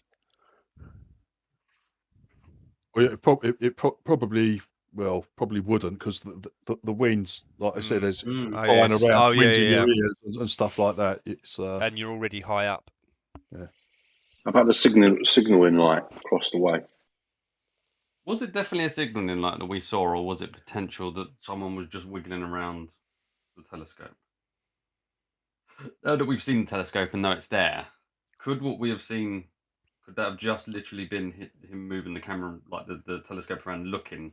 Didn't you say that the telescope was focused on that area when you first looked through it? Yeah. As soon as I think it said, they have some knowledge, but what that knowledge is, I don't know. So what do we do? Straight up ask him? Yeah, I was tempted to, I just didn't, because I was just follow your lead, because it's possibly related to your dead brother. Oh, sorry. My brother's not dead yet. No, he's not dead, because he's the evil baddie for the whole campaign. We established that last session, didn't we? Laser starts to cry. He's either dead or he's the bad evil the bad evil person that we'll have to fight in the final boss, and you'll be weeping in the corner because he's my brother, I can't attack him, and all of us pile in. Sorry, I digress. Cara, in the ladies' room. The ladies and Soylent room. Yeah, do you actually want Soylent? Yeah, because no one said anything. Yeah, I know. This is the thing. Yeah, I know. Jesus is in there as well in his spandex tights, and this is like, this is not good. Oh, we were all sitting in that room just to chat. We are to start off. Yeah. But David's not there because I think he was the person that would have spotted that, but no one else said anything. Well, at the moment, Soylent has put his little travelling pack in the ladies' room. But Cara, I'll put it back on him. Get out. Okay. No, there's no. I'll leave. there's no way to. There's no, as far as you can see. Actually, make an investigation. Could you make an investigation check, please, Of course, Cara? man. No problem. No worries. Investigation.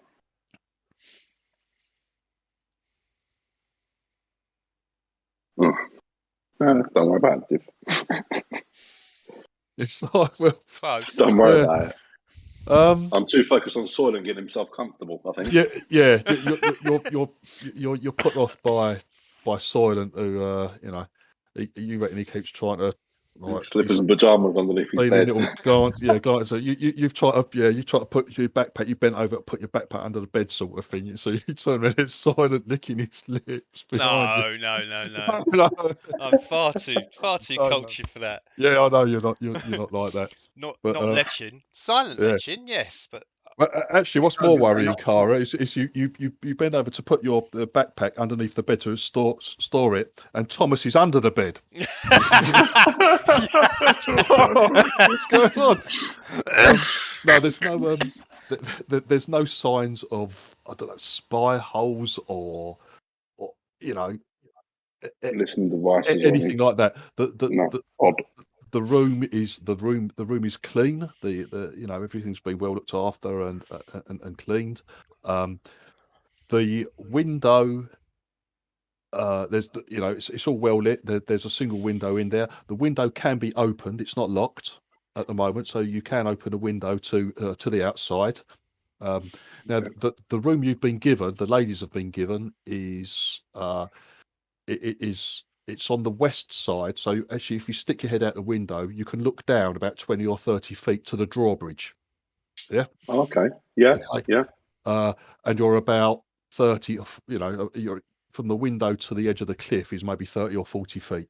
But you can look down, and the drawbridge is below you, sort of thing. Okay. And up to the north a little bit. It's the window doesn't just drop onto the drawbridge. It's off center a little bit, if you know what I mean. Yeah, understood.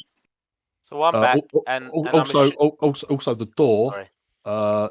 By the looks of things, the door's unlocked, and there's no key in the door. There's no way of you guys locking your doors from the inside. By the looks of there's just no keys there. There is a lock if you had the key, but it's not there. There's no way of locking your doors at the moment either, from what you can see. But there's no sign of listening, peek holes or spy holes or anything like that at all. I've heard that people mostly use spiders to check on people. So I'm looking for spiders and spider webs. Okay. All right, yeah, fine. Right. No, as I said, Stu, very clean. Okay. Very, very clean. I'll ask. And while I'm doing Ian, that, I put my stuff on the bed again. All right. Yeah. Ian, what was your thing, mate? Yeah, I'll ask where I can go bathe and leave all my stuff in the other room, and just basically strip off and try and find the bathroom. Strip off and then walk around. Basically, yeah. All right, okay. I'll join him in that. Yeah. Naked and walking Right. What they do? They bring they bring some tubs up to you on the pinnacle. So you have like a lovely. It's a bit windy and a bit nippy up there, but they bring the tubs up to the lawns. As you've got a lovely, it's a lovely view. If you like, it's as close as you'll get to like an infinity tub or an infinity pool in D&D sort of thing. Like if you they fill up the tub with some hot water, and you get fuck that. Marvelous views. I'd started stripping off, but as they explain it, I put my clothes back on. Right. Okay. So I have an anyone who wants to bathe, they bring the tubs up to the top. They bring up some hot water. And afterwards they say listen, if you just want to rest up here, catch the sun and some fresh air, you're more than welcome to stay at the top of the pinnacle, and watch the riders go past, and some come in and leave. That might be interesting for you. The knights tell you, or you can rest in your room. They say they've got some lunch. Lunch will be served so and so in an hour or so. please come and help yourself at the in the banqueting room. And until then, just rest until the feast begins tonight. Anything you need, let us know. I'll make sure I'm all presentable and nice and clean. Yeah. So yeah, those who want to fucking wash themselves and all that sort of thing, that's fine. Yeah, but they pretty much leave you to your own devices. You don't get the impression that you're being kept tabs on closely in any way. Every now and then, someone, Henry will pop by to see how you are, if you need anything. But it's not as if you don't feel as if you're being controlled or spied on in any way. And they're very generous with food and drink and shit like that. Yeah, I eat my fill. Can we class lunch as a short rest? Yes. Sweet. I think the whole day can sort of be classed as it's all very What you do? You haven't. They're too friendly though. What have we done to earn this type of accommodation or hospitality? But then they're very open anyway, in the sense that people obviously come here and visit. And I know what you're saying, but we're not just random peasants. We are. No, when Thurl was greeting you, and Henry has said this before. They've heard of you. They know of you. And Thurl, Thurl said, "Okay, I used to be a bit of a celebrity in Waterdeep, but it's got a bit like you guys around here at the moment. Like everyone's like heard of your deeds in Red Larch." And these guys do visit Red Larch on occasion. You haven't seen them there, but you know that these guys visit Red Larch on occasion for supplies, and they pop in for a drink every now and then, sort of thing. So it's it's not unusual that they know of you. I think they're bringing reinforcements in because they know that we're heroes. Do you think it'd be a good idea to maybe scout out in the evening? To leave all our equipment and then poison us and kill us at the feast. Well, if we're going to be poisoned, I've already eaten. So have I. and very nice it was too. Very very nice it was too. It's not like eating your rations or fucking some berries that Cara has found in the dirt while travelling around. But It's been that was magical balls are lovely. That was food that you just took, wasn't it? Yeah, expecting you to eat that. So these might be different tonight. They did you some lunch, but there was fresh bread, cheese, some ale or some wine if you wanted it, that sort of thing. They were a little stingy on the drink, but they were saying, that we're saving that for tonight, basically. That's cool. So, are we doing anything before tonight apart from getting cleaned up? Like, is Soylent taking his bag and going in the other room, or is his bag going out? No, I've gone. Dave, there's a window there, mate. You can Soylent's backpack could go out the window if you want. Yeah, that's what I was going to say. Is he taking it with him, I've or gone. Are we going to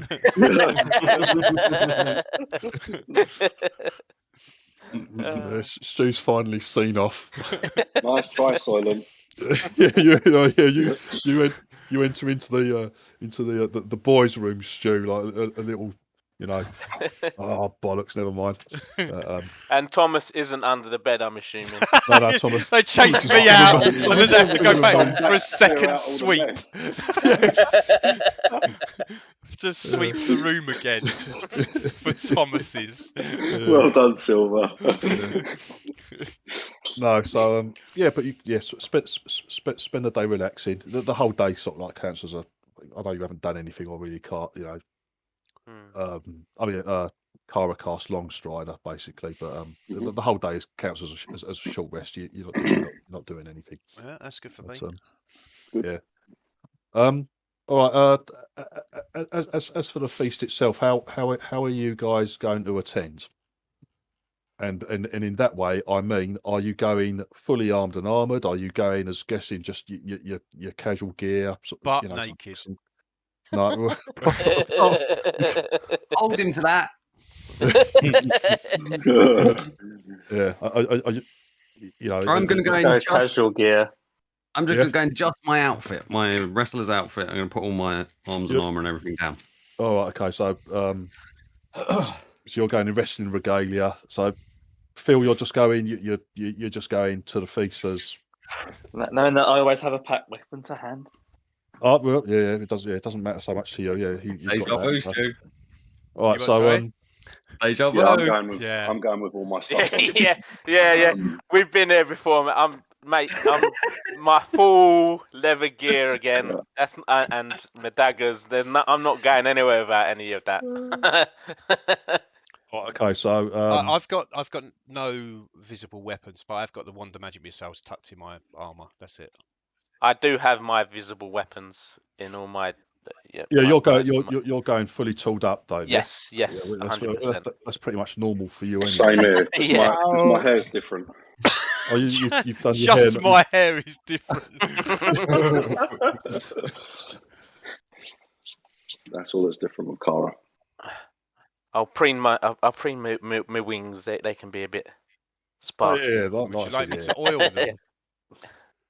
Are you going in your No. swamp outfit, Stu? Ah, yes. What one should I wear? I have. Well, you've got your lederhosen. I got Lederhosen, or my blue suit, or my yellow wool swamp outfit. Which is very nicely folded. Well, okay. No, I'll go with my blue suit and my snakeskin boots.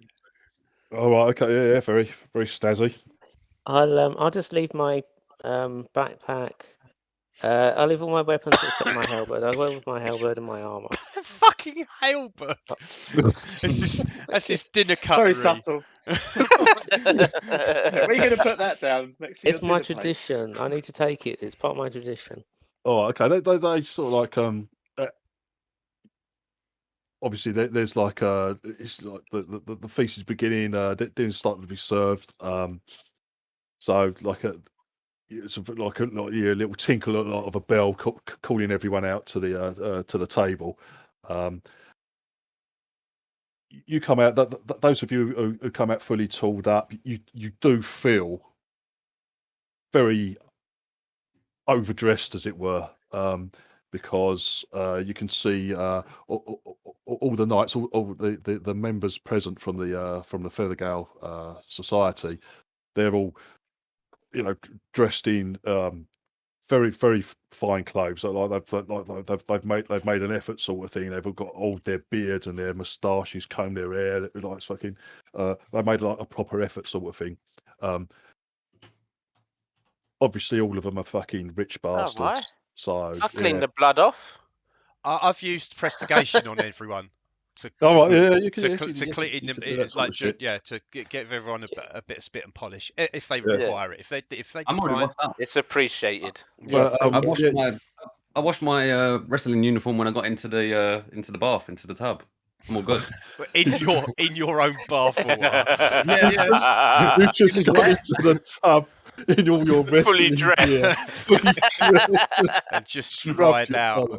Yeah. No, not fully dressed. I had to be my hands ready to scrub them. Lovely.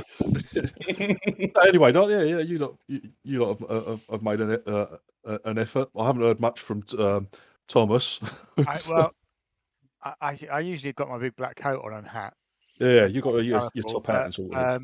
I don't know how easy it is to take a hand crossbow with me and kind of keep it concealed, or so it's not so obvious. I won't take my longbow or anything like that. Put some bolts on my hand crossbow. Waylander. And I'm not taking off my armor, but that's underneath my big black coat and my colourful bits and bobs that I have on. Right, okay. So use his hat to distract from the fact that he's. You can actually, because it's a top hat, you can have your hand crossbow under your hat. I have that clipped to my belt underneath my coat. Oh, so, right, okay. Yeah, but it's not, hopefully it won't be too conspicuous. But yeah, but all right, okay. So you're going. I'll lock away the rest of my pack and. Oh, okay, yeah.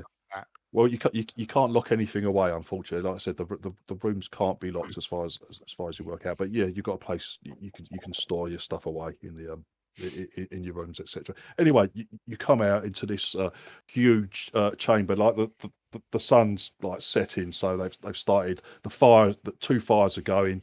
So a lot of warm looks very homely. Torches, torches are going, providing good light in the banquet hall. A lot of the guys there are already sitting around the table. As I said, none of them are armed. None of them are armored at all. Apart from with cutlery, they've got like small knives and daggers to fucking dig into the meat and shit like that. Basically, Pearl's at the right in the middle of the table. He sees you. He sees you come out. He's please come over. We have some spaces for you. There's not any kind of like alcoves above where there are band people playing, are there? I'm getting wedding vibes. No. Okay, all right. Actually, a couple of them. As you come out, there's a couple of people like playing, what is it, a lute sort of thing, and singing a song or something like that. I'm immediately going to join in. Okay. Jesus sees this, strikes a pose with his castanets and starts approaching while clacking away. It's like they give them credit. They stop just for a second and then just like keep going as they change slightly to your beat as you're coming along with your castanets, mate, giving it a bit of a But they'll welcome you around. Henry's motions to one of you. Come sit with me. There's several spaces around the table. They haven't saved a block together for you. You're all going to be like mixed and mingled in, sort of thing, as it stands at the moment. Unless you want to make a scene. Is it a la carte or buffet? That's the important question. Not are we going to be murdered by our neighbours? It's very important. Yeah. Is it self-serve or do we have to, or are we served? Oh no, not self-service. Please, take a seat wherever you like. Please, make yourselves comfortable. Just call for. Let us know whether you want ale, wine, whatever. Please sit, make merry. Do not worry about serving yourself. There's plenty of food. It will be brought continuously. If yes. Phil's gone and like been sensible and put something in chat. Yeah. It's actually being sensible. When you say using persuasion, Phil, are you sort of like lifting your dress up a bit and showing your bosoms? Well, there you go. He was being sensible, and now you've ruined it. Now you've ruined it. No. It's like, well, you're going to be using her feminine wiles. Okay. Yeah. That's fine. Ian, Ian comes clanking out with a whacking great halberd. One of the guys serving comes over to you and, sir, could you please remove that? That's too large for the table. You're not going to be able to sit down at the table with that. If I could just take it, I could put it by the fireplace here for you. If that's no problem. Okay, I'll then put it so I can see it. Thank you. Yeah. Well, he just takes it because it's a little hard to sit at the table with this whacking great halberd on your back and all that. So they just make sure you're all comfortable. Ian, that takes your halberd, puts it within view, not that far away, but by the side. Is it within 30 feet? Oh yeah. That's all. Absolutely. That's fine. The hall, it is large. It's you reckon at its longest point 60 feet long. This hall is, and at its widest 25, 30 feet wide. But it's like it's on the outside of the tower, so it's like a curved wall. It literally takes up half of this level of the tower. That's how big it is. It's a huge it's a huge chamber. It really is large. Well, okay, so you start like piling in. Now, obviously, I've got to ask, how careful are people being? Do you want to partake? Because there's plenty of food. Do you want to eat the food that you're offered? It's literally, you're not given your own plate. It's literally just meat, just piles of meat, breads, cheeses, vegetables, fruits are put on the table in front of you. So everyone's going from the same. Do you know what I mean? It's not as if they're giving you your special plateful sort of thing from the kitchen. So if they were going to poison anyone, they'd be poisoning the two people next on either side of you as well. Yeah, Effectively. everyone's digging in. The only things that they are going around and serving individually to everybody is like the drink. So they do you want some ale, beer? Do you want wine? Right, Rhapsody goes, I will eat and drink absolutely everything. All right, fine. So, Yeah, I want stuff. I will as well. yeah, you're gonna just everyone's gonna just pile in. Yeah, they come round. Thomas but is not. yeah, I know Thomas says, and he's just. I'm not either. You're not going to eat. You're not going to drink or anything, Coroner. No. Oh, okay. I'll have my berry and water skin if needed. All right, okay. A massive chicken in front of you, and you pop a berry. Yeah, like this plate of grub, Cara, is almost as big as you. There's tons of food there. It's just like fucking amazing. Like you lot probably haven't eaten as well as that for fucking ages, and it does the smells of the fresh cooked meat and that really make your mouths water, etc.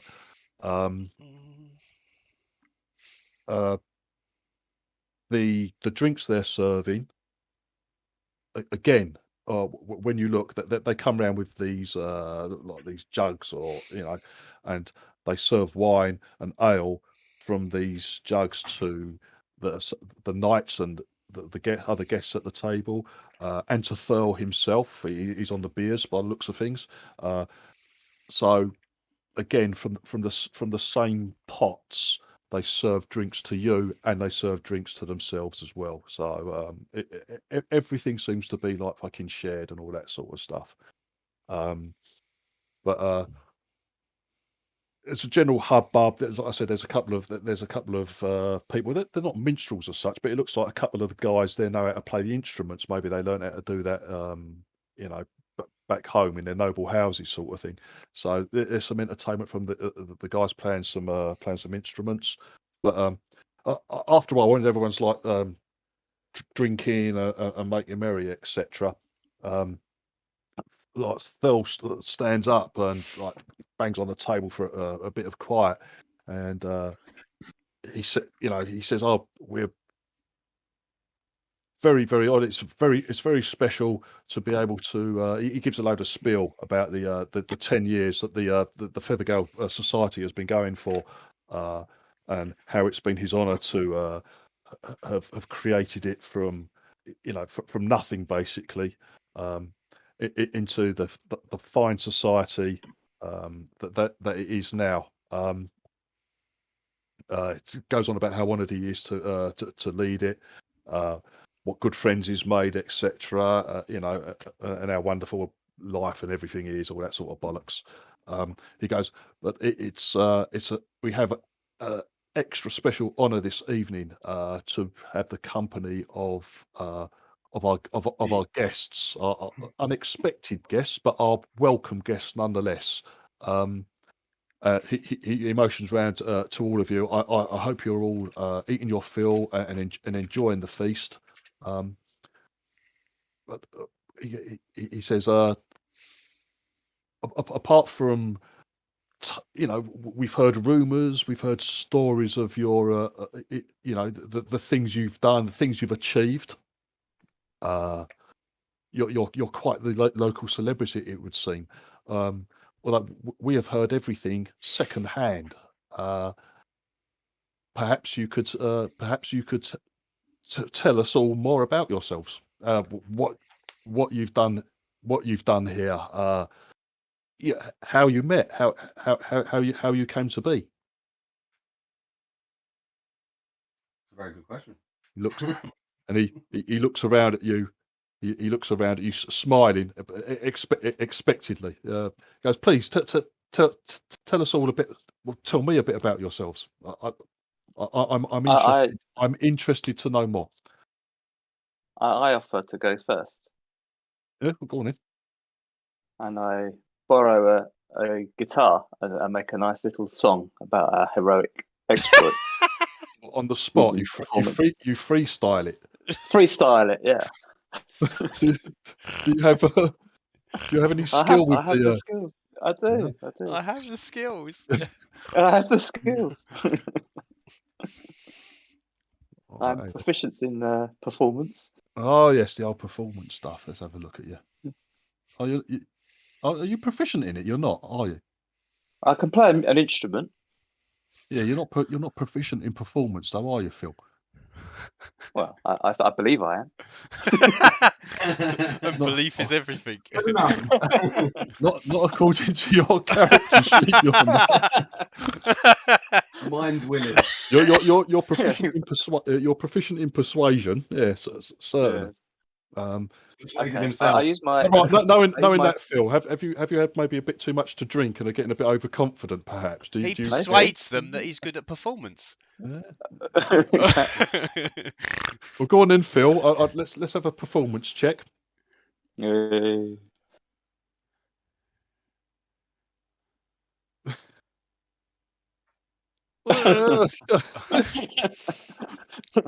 bad. It's not bad. Right, could you give me like the basic gist of what you're telling them in song, Phil? It's all sung to against all the odds. Against all the odds, we overcome all these horrific monsters. Isn't that a Phil Collins song? No, it's Oasis, you muppet.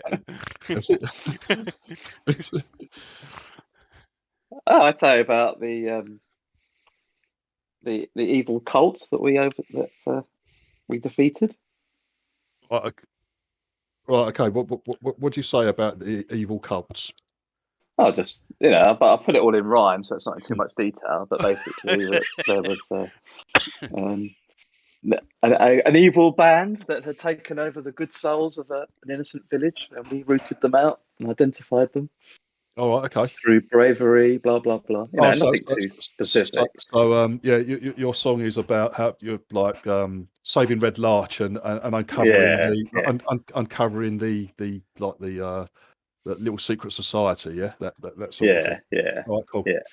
Onward, Red Larch soul. After your performance, there's there begins to be like polite applause afterwards, but Thurl, Henry's very enthusiastic, and Thurl gets everyone to come on. He's a bit of a like Brian Blessed type character, and gets everyone to fucking applaud and and shout and sort of thing. Yeah. So yeah, that seemed to go down well. Thurl and Henry liked it anyway, but the others were a little more there's kind of a few wry smiles in there, and looking around, Phil, you reckon a lot of these, most of them are blokes. There's a few ladies, there's a few women there. Yeah. Most of them are blokes, and you reckon they were more interested in looking at your arse and your boobs than listening to your songs. But there's polite applause. Everyone seems to enjoy it. Right, is anyone else going to? Me. I wanna switch out with another performance. Oh God! Is Blade still around? I would imagine he is. Well, no, he's not. This is the thing at the moment. No, but use Hardy as a backup. Shall we say that Blade's got a headache and he's gone to bed early? He knew what Jesus was up to, so he feigned a headache. He's got to bed early. All right. No, it's fine. I'm fine on my own. I can recreate. Hardy will help you. On my own. No, Hardy. Why don't you use one of the knights? Use one of the knights as a toy. Yeah, I stand up and go, who wants to volunteer with the famed wrestler Jesus? And if there's a knight sitting next to me, I'm nudging him. Go on. What do you mean? What's happening? I thought, isn't he just going to tell us a story? Oh, you Oh, never it's know a- with it's a Jesus. performance, not just a story. Oh, when you're chatting to this bloke who's called Gregory, Joe, Yeah. your third goes, Greg, yes, an excellent idea. Well done, Gregory. So I clap. Up you get. Yeah. Right, so- We was not chanting Gregory. There's a big round of applause for Jesus and Greg, who approaches you a little nervously, Jesus, but he doesn't actually know what why he has to be up here, sort of thing. So yeah. I'm gonna start off by using my castanets and getting everyone to do like a Spanish clapping, and then I'm gonna go through like a song, a long tale that's really long-winded for no reason about where I'm from and the wrestling and everything else, and then eventually circle around to him and make him out to be kind of evil, villainous, and break his arms. overcome. And then So I want to use. So most of the performance is a load of bollocks about you wrestling in Mirabar, yes? Yes. That's Yes, not because bollocks. not there for- But then at the end, I then want to use my giant growth to grab hold of the guy, to grab hold of Gregory and giant grow and lift him in the air. Smash him on the table. As a giant, yeah. And smash him into Thurl. Right, okay. My throw performance? I am good at performance, I think. Maybe. Yes. I have a performance background. So we did a performance check from you, please, sir. Are you proficient? Yeah, you're proficient. Yeah, anyway. my background is is the performance for fighting. Yeah. You're basically, even with your background and all that, you're as good as performance as Rhapsody is just, being sexy. You know what I mean? It's like you don't need no training. Go on then, mate. Guys. Yeah. Everyone. At first, you know what? One of the geezers with a lute sort of like just goes does a few chords, and you strike a pose with your castanet and your knobbly knees in your tie, and then as you start stamping and doing your castanet things, and like people start clapping, and Greg gets into it, and everyone's clapping away in time. They're actually pretty good. They keep time pretty well, sort of thing. So you're on the castanet. You've got this other geezer on his lute. And Gregory's like standing behind. He looks a bit confused as to why he's had to get up and stand there, and you know. But he's getting into it, and it's like he seems happy that he's not had to do a lot so far, and you're steaming into it. Right. Okay. So right. And then I use my giant's bite, and I grew huge and lift him up in the air. What is the what area of the performance? What is the bit of the story are you telling about yourselves that leads you to grow and pick up Greg? I let them know nothing of anything we've done recently. All right, so about me in the past, and we heroically went shopping. So Soylent bought some boots. Some heavy shopping bags. So like Gregory. So I purposely put on a performance to give them no information of anything recent. Oh right, okay. So you literally, it's all about your background in wrestling, and it's all about me. Maybe the bit at the end is when you've arrived at Red Larch and you and Blade wrestle in the street before there we go, Albert breaks it up, sort of thing. Right, okay. You'll get into it, and right, no, and all of a sudden you use fucking. No one's seen it yet either. This is the first time. No, and everyone's clapping us like it's been a great performance, and I've been laughing. I've been laughing along with you and all that sort of thing. But suddenly, you see How much Jesus. Jesus got? At first, you think maybe it's a trick of the light. The torches are flickering and stuff like that, and maybe at first people think like maybe the shadows are getting longer or something. But no, it's Jesus who spandex pants and all just like enlarges and sort of expands to twice, well, more than twice his size. It just becomes huge, and everything. As soon as you do that, everything stops, and as you're looking round, everyone's just like is frozen in mid clap, just staring at you, and you can see Gregory. He had a bit of chicken in his hand, and he's looking at you like that, and with his open mouth, and he drops the bit of chicken on the floor. I do prestigation to make sparks come out as well. as he grows larger, all sparks fly out. Right. So you want to grapple Gregory? Yes. Yes. We've got to lift him. All right, go on then. He lifts him, Div. Yeah, well, Gregory does want to be lifted. As he's lifting him, I'm gonna. Now he's in his large form. I'm now gonna. You lot are also quite surprised by this, or Didn't maybe we see not him surprised. do this didn't he do this when he went to No. stop? No. Oh, you didn't go large. No, I don't think I got to in the end. no. Oh, right, okay. I know you lot is kind of, It's giving them your secrets, mate. used to fairly weird Fine. things like when a little girl turns into a raging bear, for example. Yeah, but that's this is like, nothing wow, phases me now. Yeah, but Yeah, but everyone's distracted by this. This is all quite impressive. You have to say. Anyway, let's have a roll, please, Brad. Should be advantage. I've added the giant thing down hang there. on, sorry. Let me let's make sure everything's. Where Yeah, are just you, think sir? You're gonna roll an natural 20 and stave his head in. Yeet him into the ceiling. Oh, yeah, go on then. Well, at least they know who to kill first. No, what's the advantage? What's the advantage? It wasn't advantage. Hang on. Don't let me foul and just can't pick him up. Oh, that would be. That would completely ruin it all.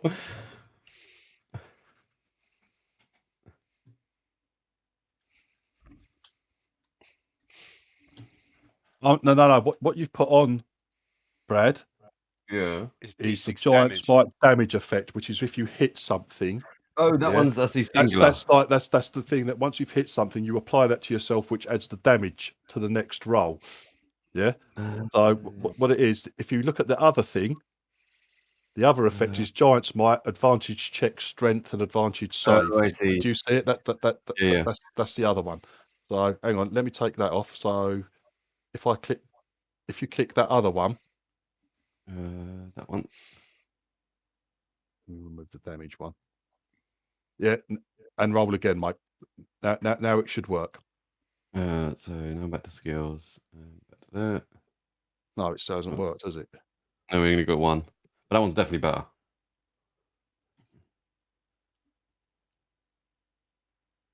Yeah, but that's because you're doing acrobatics, mate. I thought you were doing isn't it? Oh, am I clicking the wrong bloody thing? You're clicking the wrong thing, mate. Oh, shall I do it again? Yeah, go on. There we go. There we go. Not quite. Right, hang on. Right, okay, so you sort of like everyone like gapes in silence as there, and then there's these popping sounds as I think Stu was doing prestigation and little sparks and that are flying around you as you poor old Gregory's like just stood stock still, drops his chicken leg as you gather him up and lift him above your head, basically. It's like all around the table is just stunned silent, and at the moment they're all just looking at you, holding Gregory above your head. Much more space as Gregory. Then what do you do? Then I put him down softly and then do a hooray. Where'd you put him down? Like on the table amongst the food, or just on the? No, I put him back down where he was. All right, okay. And then I took a chicken leg for him. Right, okay. You sort of like everyone's still like aghast. They just they're looking on in shock. They haven't reacted. And you sort of like, well, you put him down on the floor and you sort of like put your foot on him and like and strike a pose with an ole with your castanets. And then there's a short pause, and then there's all thunderous applause from all the everyone claps. Everyone thought that was fantastic. But you could.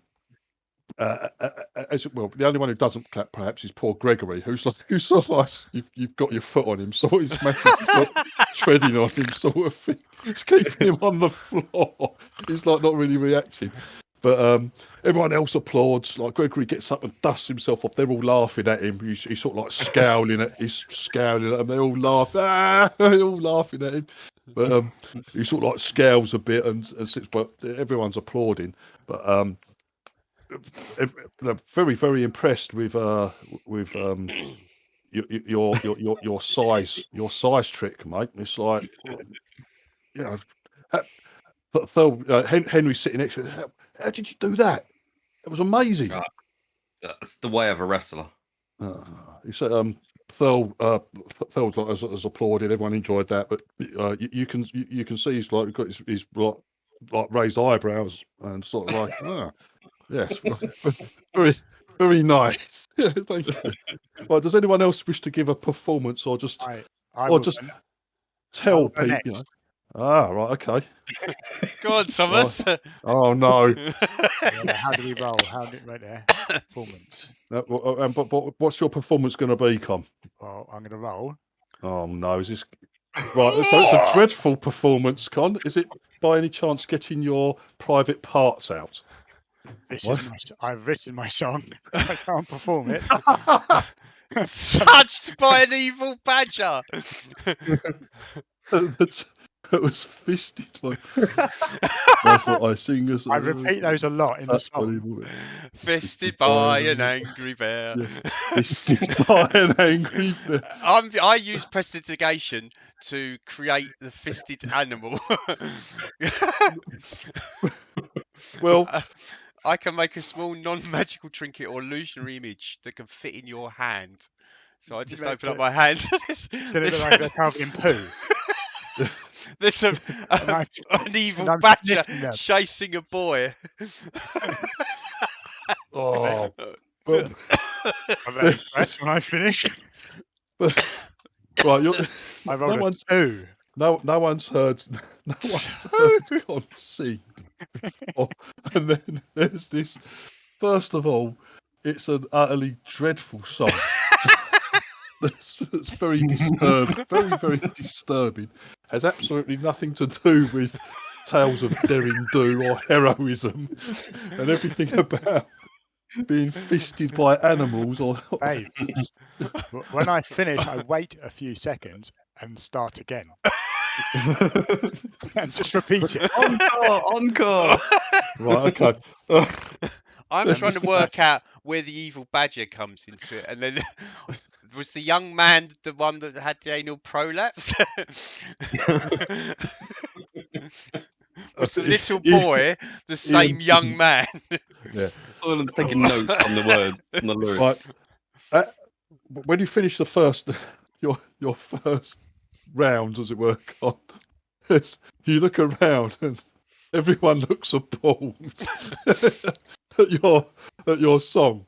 Apart from there's one bloke who seems to be getting into it a little bit, like, but then like he gets a stern look from like his neighbour, like next to him at the table, jabbing the ribs. There was begin to be a bit of slow clapping at the ends, and then you roar into another verse of it. Come on, Gregory, Now, join in the chorus. but Fisted by an angry bear. You can see when it gets to fisted by an angry bear, you see Phil like gets up and he's looking around the table. Everyone, clap, clap, and everyone starts at Phil's to drown out Con. Leading the way. Everyone begins to clap, with the song, and then Con comes to the end about getting shitty hands and anal prolapses. And Phil goes, everyone, yes, and he gets everyone to. And that's the end. He's finished. Thank you. I raise a beer and bow. I clap very loudly, Right. Sitting very enthusiastically. Please, somebody, please get our guest Thomas a strong help. drink, please. Thank you. Yes, get him some help. Anyway, yes. Thank you, Thomas. You are welcome. Yes, yes, you're welcome too. Right, let's. Anyone else going to have a go, or is anyone actually going to just give us a story of what you've been doing, or is it all in song form and wrestling and performances, or is it or? I stand up and say he seems to be interested in just what who you are and what you've been what you've been up to in the area. Tuesdays is 10% off at the bathhouse. Thank you.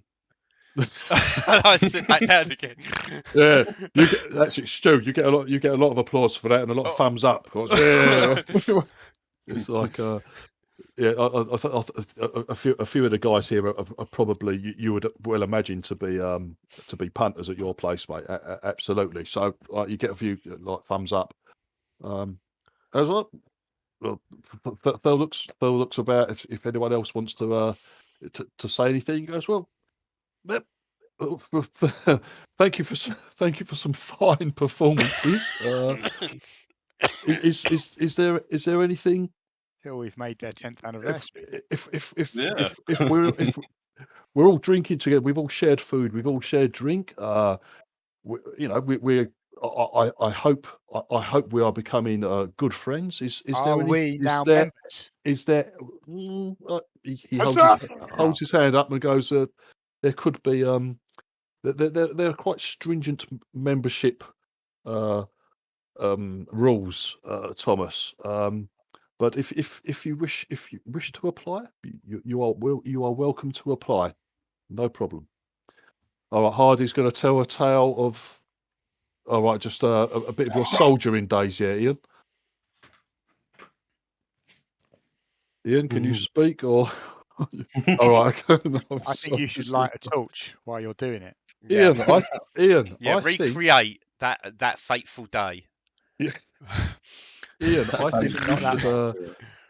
I think you should stand up in your house and sing the song. Fisted by an angry bear. I think no. If Rada's there, I think you need to sing "Fisted by an Angry Bear" at the top of your lungs. Right, okay. Well, how many people are in the room, Div, of all of that lot? Okay, right. Yeah, and well, I know Phil was looking out. Phil, you were beforehand when you were eating and drinking before this happened. You were chatting to a couple of very friendly, well, they call themselves knights, like young dandies, as it were. They actually remind you very much of Soylent in a way. Oi. They all have that that way about them, sort of thing. They were friendly enough, and they were happy. They were happy, obviously, to chat to a pretty lady at dinner. The information you kind of got, you were chatting with these guys. They'd been they'd been members of the Fethergale Society for like a couple of years. I know Henry was saying he's one of like the youngest and newest members, only a couple of months.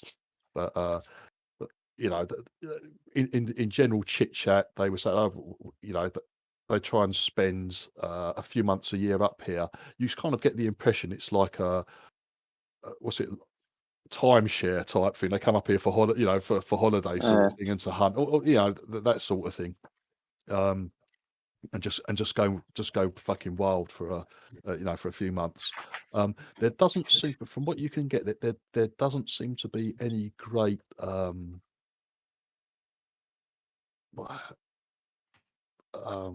do I put it? Like a sort of like ladder of authority to everyone. Everyone's treated pretty equal. Obviously, you've got these servants that they have. You've got the knights themselves, who don't answer to anyone. They answer to Thurl. Now, Thurl's obviously the leader and the founder, so everybody answers to Thurl. Even the knights themselves have respect for him, and that they know he's in charge. Other than that, the knights don't answer to anybody. It's all it's all a bit like a club for the boys sort of thing. They do have the newer members, you know, have little pranks played on them, that sort of thing. But they're treated with respect. But you know, everyone's pretty equal, apart from the servants and some of the other like. You gather they sometimes they have mercenary guards here sometimes as well. So anyone below the type, anyone who's not a noble or isn't a member of a rich family from Waterdeep are looked down on, sort of thing. But Thurl's in charge. Apart from that, there's no sort of like a ladder of authority or anything like that at all. People have counted at the table for actual knights themselves. You have counted. Hang on. Let me tell you.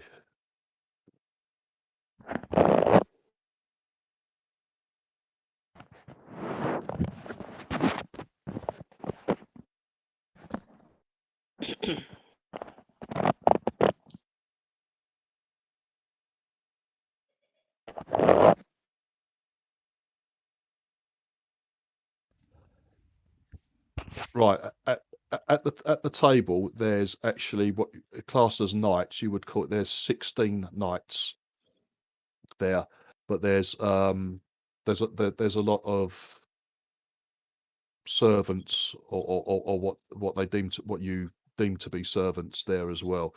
So you're probably looking well over 30 people.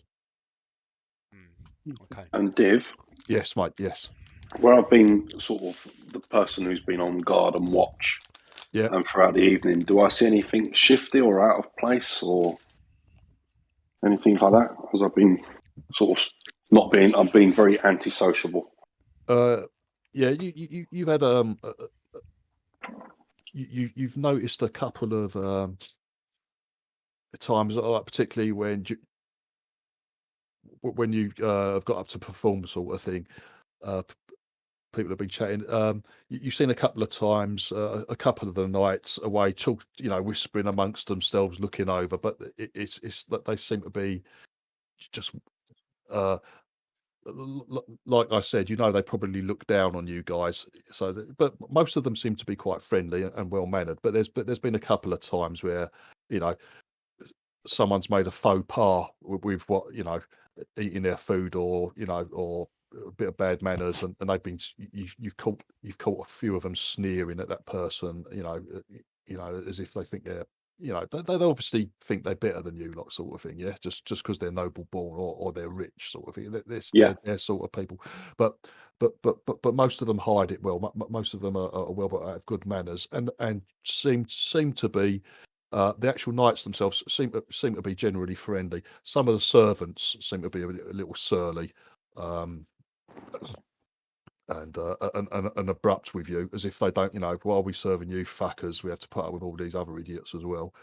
The only other thing that stood out, especially with Thurl, you saw him. He was very interested. He was taken aback, same as everyone, but he recovered well. But was quite interested with a raised eyebrow with Jesus growing to great size. It was like fucking a great parlor trick. But Thurl was. He didn't seem quite so shocked as everyone else, and seemed very very interested in that sort of thing. But none of them have seemed to be fucking you over too much. I'll tell you. I'll tell you what though, because you've been looking out as well. Could you make?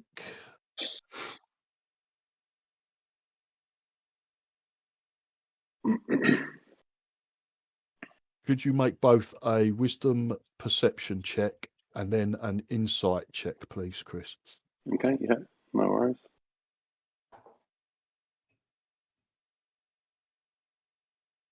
And an insight check. Yeah.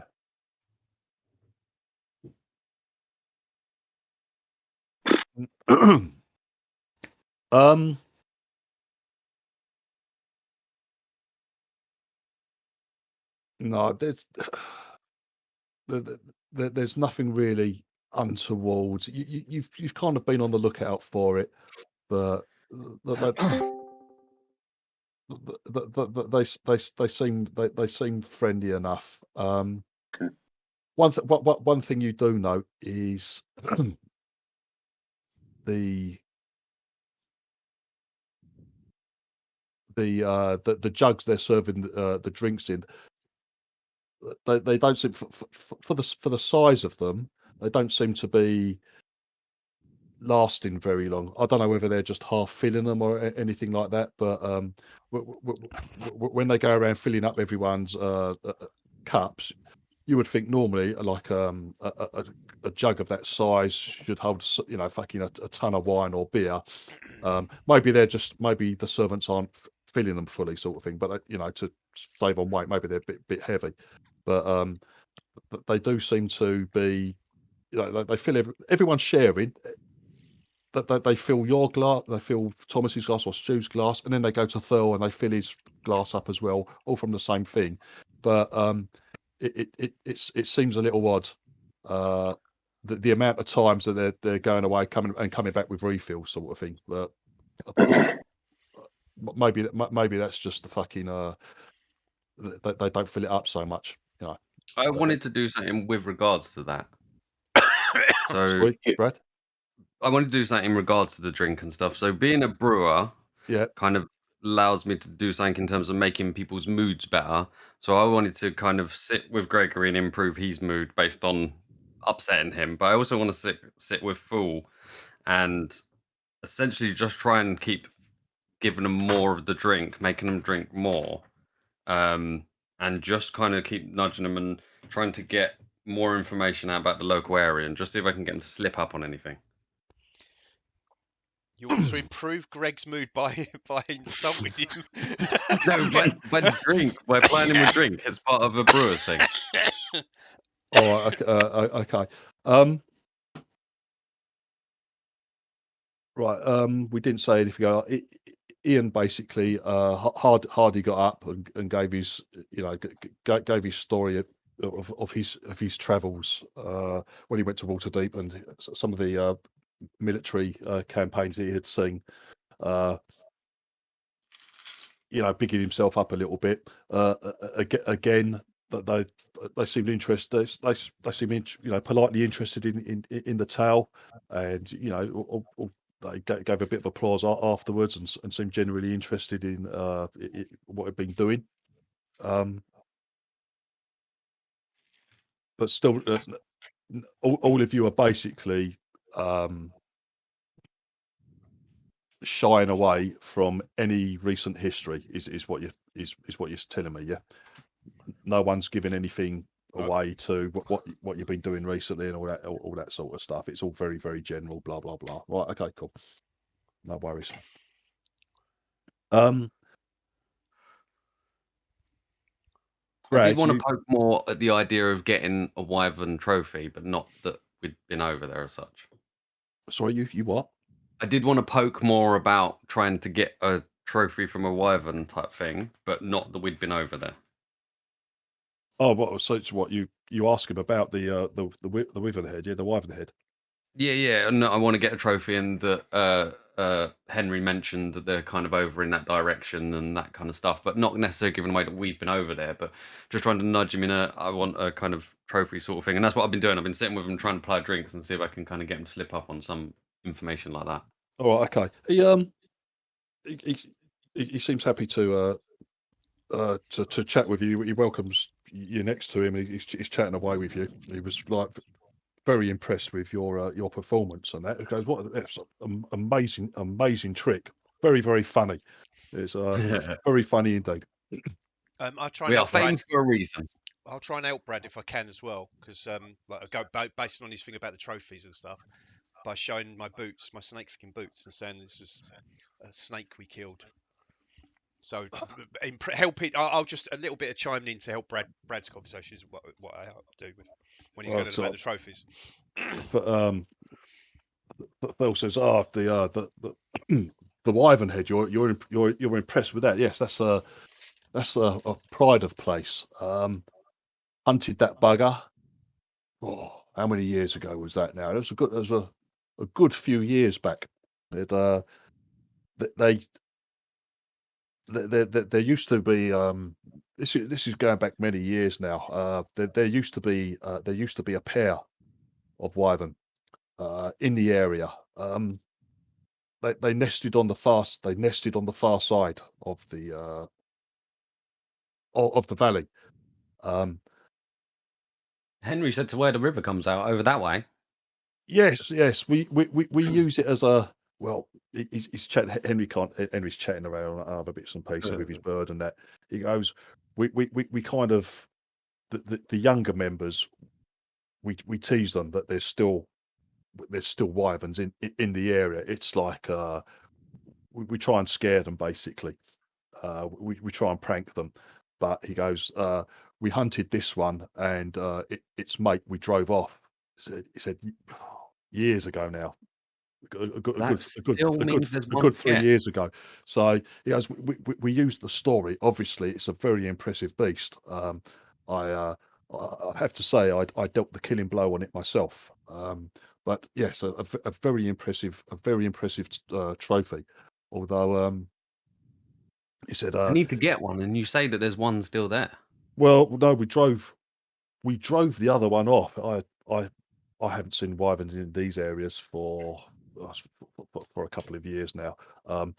There could still be that you hear tales of strange creatures out in the hills, in the Sumber Hills. But I'm more specifically looking for a wyvern because us dwarves, we're not bothered by their poisonous ways. He goes, well, I'm afraid I can't help you. I haven't seen one. I haven't seen one in the area for years. He says. You were chatting away with him. He's still drinking with you, Brad. Yeah, I'm trying to get him to keep up with me with drinking. Supply him with extra drinks if he doesn't top up his own drink. Hang on, Make it a manly contest. He did manly contest. All right, okay. Right, Chris, I would like to get a bit more a closer look at these jugs. How are you going to do that, Chris? Because you haven't been drinking, mate, have you? No, I haven't, but I've got an empty water skin. So I'm going to catch. When if they're coming out with these jugs like a fresh load, basically. So when they go to get a top up, I'm going to wait near wherever they come out and ask them to fill up my water skin and see if I can get a closer look inside this jug. All right, okay. Thomas, yes. That's very nice. Unfortunately, Thomas, Cara is seems to be pretty much teetotal, and not getting involved. Right, make another wisdom perception check, Chris, please. Yeah.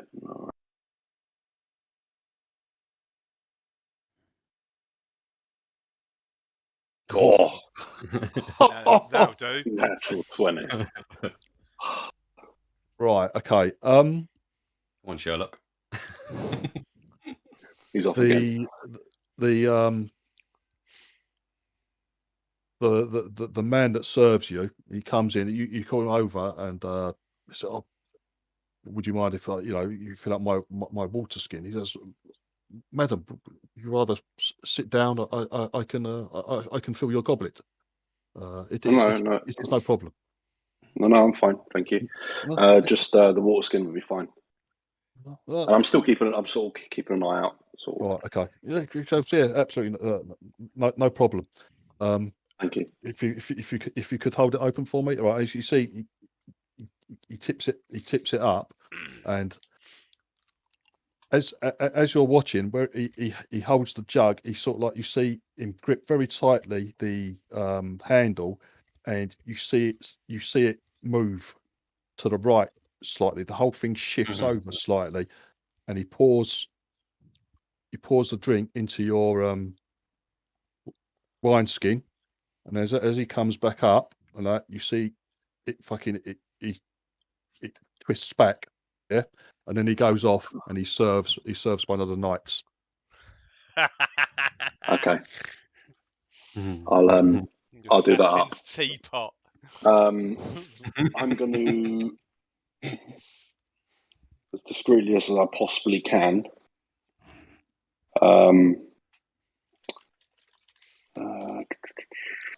let me go over to Silver. Oh, okay, sure. Everyone seems the knights are getting pretty merry as well. They're probably used to having a fucking good old beer and all that sort of stuff. So everyone's pretty it's pretty noisy as well.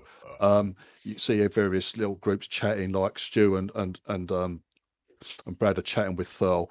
Thurl seems to he doesn't seem to have a huge interest in keeping up with you. He sort of gives like a wry smile, and he's drinking, but he's not as fast as you, Brad. You fucking yeah, I'll have some of that, and I'll down that ale. He's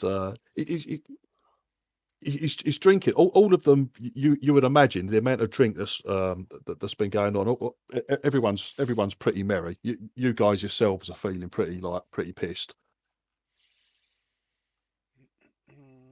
Right, Ian. Yes, okay. Okay. Hardy I don't suddenly stands up, and like it looks like he's about to make a speech, and like everybody looks over expectantly. I don't actually urinate at the table. All right, okay, yeah, okay. So I ask for directions where to go, and then go into the kitchen. they won't let you in the kitchen, Ian. There's people in the kitchen. Are they busy? But for a start, they say right. They say where's the bogs, and there's it says, sir, if there's chamber pots in your room. If you could use that, but we will clear it out for you before you sleep. But if you need to relieve yourself, if you could use the chamber pot in your room, please, and we will take care of it later. Thank you. Are you sure? That's not. Surely you have some place to dispose of this. Well, yeah, surely you got toilets. We chuck it over the edge. No, we haven't got toilets. We've got chamber pots. We haven't got like urinals and a bog. But you haven't actually seen like a fucking like a lavatory or a latrine or anything like that. But they say, you say, oh, when you say, oh, sorry, you must be able to get rid of it. They goes, yeah, we just empty the chamber pots off of the, either out the window or off the top of the tower. All the trash goes off the top of the tower. I would hate to imagine the wind blowing that back on you. Yeah, you have to be a little careful. That's true, sir. But please, if you could use the chamber pot in your room. I go off to my room. Yeah. And on the way back, poke my head into the kitchen. Right, that's downstairs. To do that, Ian, you have to go through the doors which are in view. Basically, the doors to the central staircase are directly opposite Thurl, who's sitting looking. He looks directly over the table towards the staircase. Right. Obviously, I don't want to give away that I'm doing something naughty, so I just come back and ask somewhere to wash my hands. Actually, I come back. Yeah. All right. Okay. I don't get to the kitchen. Right. Yeah. The kitchen's downstairs. It's on the level below. You've also got to bear in mind, Ian, that there's a fair amount of traffic between here and the kitchen because they're continually bringing up like food and drink sort of thing. Right.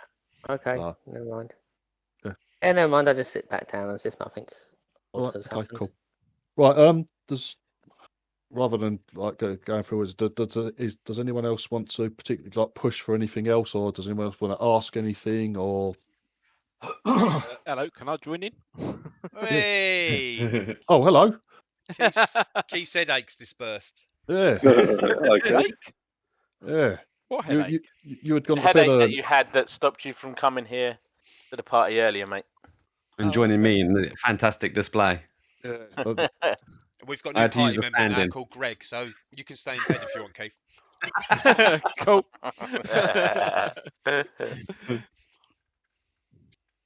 Yeah. So if does anyone have any other questions or want to?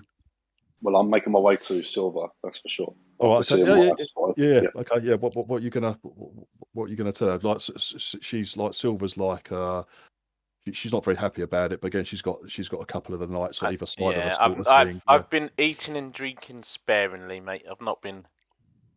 Okay. All right. I don't trust these, so I've not seen anything about the food or drink not to trust, but I just don't. It's all delicious. Yeah, it's lovely. Yeah. But yeah, I'll go over to Silver. How long we are into this like event? How many hours has it been, or is it just been? Is it early doors? Is it? No. It's like if you want it to end, just let me. At the moment, it's well on its way. It's probably they'll probably be serving pudding soon, if that sort of thing. Do you know what I mean? So, those of you who wanted to get up, you gave a bit of a little performance and all that sort of thing, and you've been chatting away. You've eaten your fills, that sort of stuff. So, yeah, it's probably approaching if the end of the feast if that's what you want. But I just that's not what he wants. No. I just want because I want to say something to Silver. No, cool. So as I go up to her, I whisper to her and say, "I've spotted something that's very unusual. Have you been drinking? Well, I've seen that she's been drinking and eating. Let's call it a night." All right, I'm feeling a bit. I say I'm feeling a little bit. I've got a bit of an upset tummy. I'm going to call it a night. We need to gather everyone. And I apologise to my to the people sitting next to me, and I'll start making my way out. Okay. I asked, "What do you mean?" I whisper back, "What do you mean, funny?" I was asking if everything's all right, Dave. Madam, are you okay? Are you? Just a little bit of a delicate stomach. I think I'm going to retire to the We're room. going to we're going to the ladies' room. We may come back a little bit later. I just need to maybe lie down for a bit. Delicate constitution and all that. All right. Okay. Okay. Please go and rest. Thank you. Thank you for your company. Wonderful. Thank you. What beautiful. Thank you. Yeah. So we will leave for now. I'll leave with Silver. When we get somewhere, when we get some privacy. It's not that far away, is it? The room? No. It's on the same level. It's just around the back of the staircase, sort of thing. Okay, and I will explain to her what I saw in regards to the jugs. Yeah, I'm going to try and make myself sick, Dave. Oh, we just stick a finger down your throat. Yeah. Right, if he's telling me there's something dodgy about the stuff that we've been drinking, and I'm going to try. I'll make myself be sick. Okay. Two compartments to the jugs that they were going around with. I'm going to go and get the rest while you're dealing with that. Yeah. All right. Okay. Yeah, Dave, you stick your fingers down your throat, make yourself sick, mate, into the chamber pot or something like that. So, yeah, it's not very pleasant. Not very pleasant, but yeah. Okay. Yeah, no, that's fine. That's fine. And Cara, you head back into the back into the main room. There's a lot of fucking people that's all drinking, chatting away. You can see Stu and Brad fucking chatting away with Furl on one side. So yeah, I'll go up to those and go, sorry to interrupt, guys. I know we've got an early start tomorrow, so we're going to need to wrap it up now. So yeah, I'll just say that to Jesus and Soylent. I have no intention of going anywhere until the party finishes. Yeah, that's the spirit, says Phil. It's like me. Right. Phil says to you, he looks at you, Chris. He goes, have you enjoyed the feast, young lady? Yeah, it's been great. You were a little quiet. I wondered on a couple of occasions whether it had someone upset you or. No, not at all. Not at all. Ah, Is her name good. Pearl? Yeah. Sorry. Her name's Pearl. Did you say? What, Auntie Pearl? No, His name. Is it? Pearl. No. And he's a man with a Okay. big Okay. beard. not Auntie Pearl. Auntie Pearl. I thought that was like, what the hell? Auntie Pearl. No, your hospitality has been very much appreciated. As you can tell, everyone's enjoying themselves. Excellent. Okay. I stand was up. worried. I stand up and I'm going to follow Cara, and I pat Jesus on the back and prestigate his whatever he's eating or drinking to be nasty. So then he's... Oh, what, you make it taste like shit or something? Yeah. Oh, okay. Right. You don't know why, Brad. You but do remember me licking rocks, don't you? Yes. It's probably better. Oh, yeah. That's why it takes magic to make something that disgusting. Yeah. all of a sudden, you don't know why, whether you just got a bad fucking, a dodgy potato or something, but you're chomping away, you're washing this spud down. It's like, look, it's fucking, it does just taste like dust, tastes like ash in your mouth. It's like, you grimace, fucking awful. Oh, hey, so I've got some of that nice Scotch stuff that you like in the room. Come on, we wash your mouth out with that. Okay. Sorry, fool. Sorry. He'll be back. He'll be back. Okay. So then obviously round up Angel, and also I know Thomas hasn't eaten, has he? He hasn't eaten or drinking as well. I've noticed that. I think it was it sparing? I can't remember. I saw something about he was We didn't eat or drink anything, but no, Thomas was didn't. Trying to make it look like I was by having stuff in my hands and holding. That's right. Yeah.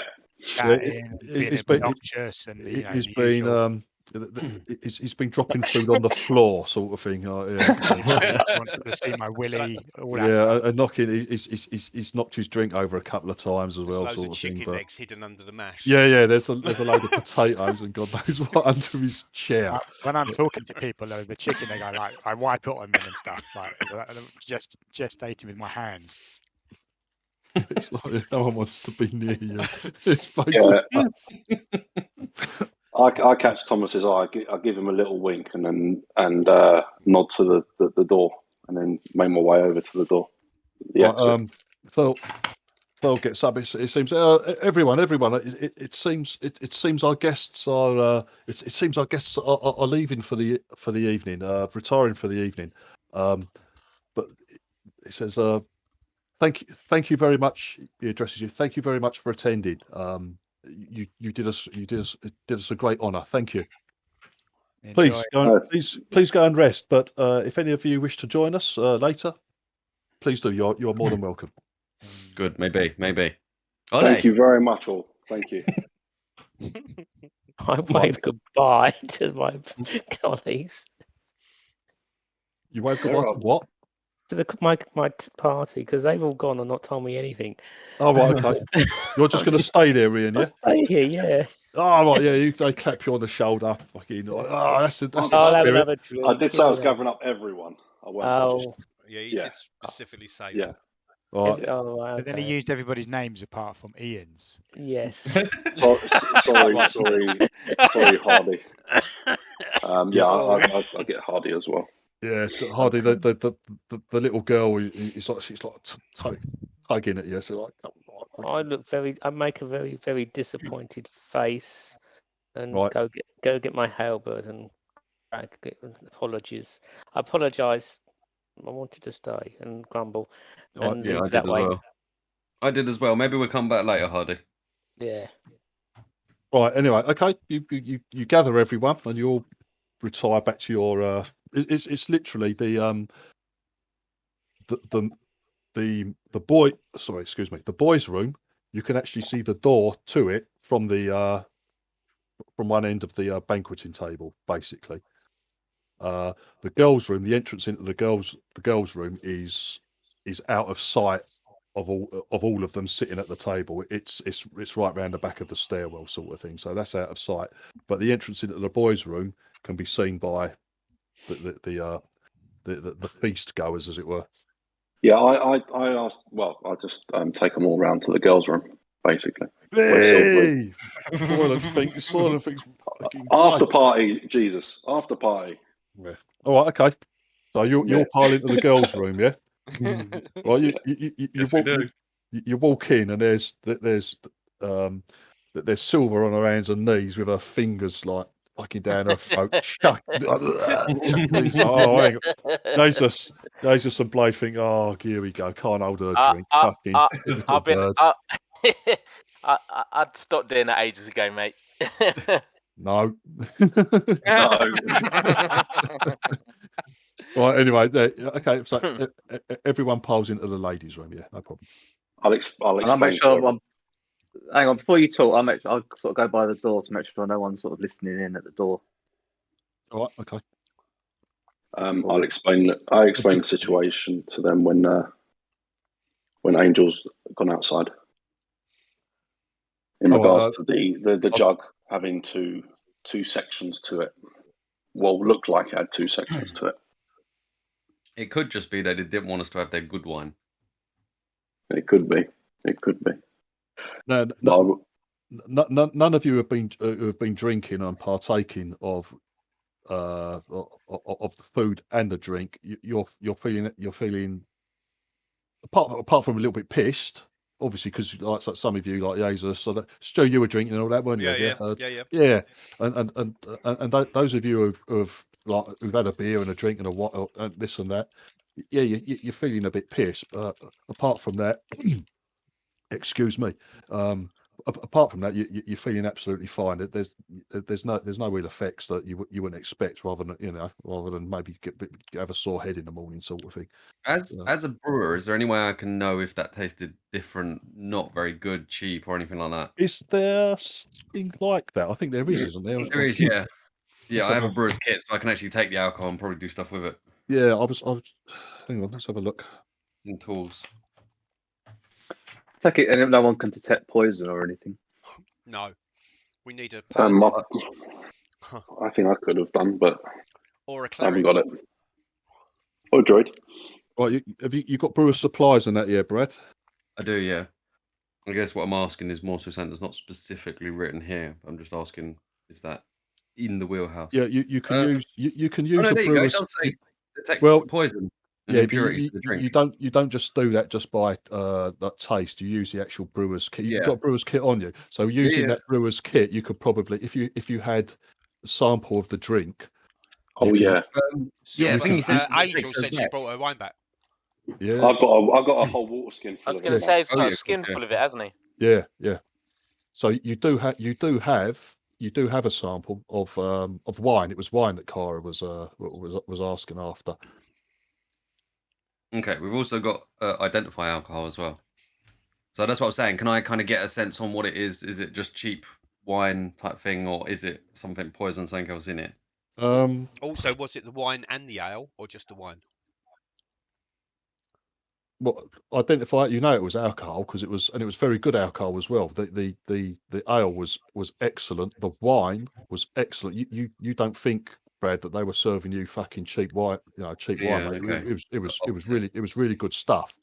Now just by taste, you think you didn't particularly think there was anything wrong with it, but if you wish to perform some sort of tests on it using your brewer's kit, then you do have the sample of wine. Yeah. Pass Jesus the sample. Yeah, let's do it. I get the litmus paper out. I can assist because I've also got brewers and brewing supplies and everything. Oh, right, okay. So you want to help him out, yeah? Yeah. Oh, okay. Well, obviously your brewer's kit is in the boys' room. So yeah, you're gonna. Yeah, I have to go back and I was going to get better, but I'll also get my big barrel just so it looks like I'm doing something with that. Then that way it doesn't look less suspicious. It looks like I'm doing brewing. Looks like you're on the carrying road a brewing. massive barrel. Right.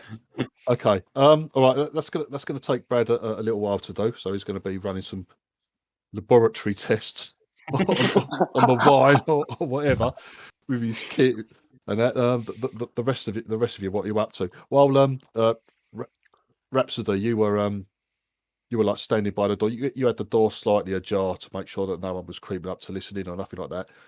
No one came up or tried to listen. You can hear the hubbub and voices and singing and shouting and laughing, coming from the table, but no one comes around or tries to bother you or stand by the door or anything like that at all. Instead of taking a big barrel into the girls' room, could we just take the flask of wine that we have into the boys' room? I thought that was what was happening. It's not that suspicious anyway if I walk around with a barrel. I walked in with a big barrel. It's not like... like I said, I am a travelling brewer. Yeah, okay, So potentially I could be just sourcing some maybe for their tastes, which I could potentially go and do a bit later. Right. Anyway, I'll be assisting you with it. So yeah. Okay. The rest of you, what are you up to? Or are we supposed to be making ourselves sick? Just waiting for myself to die.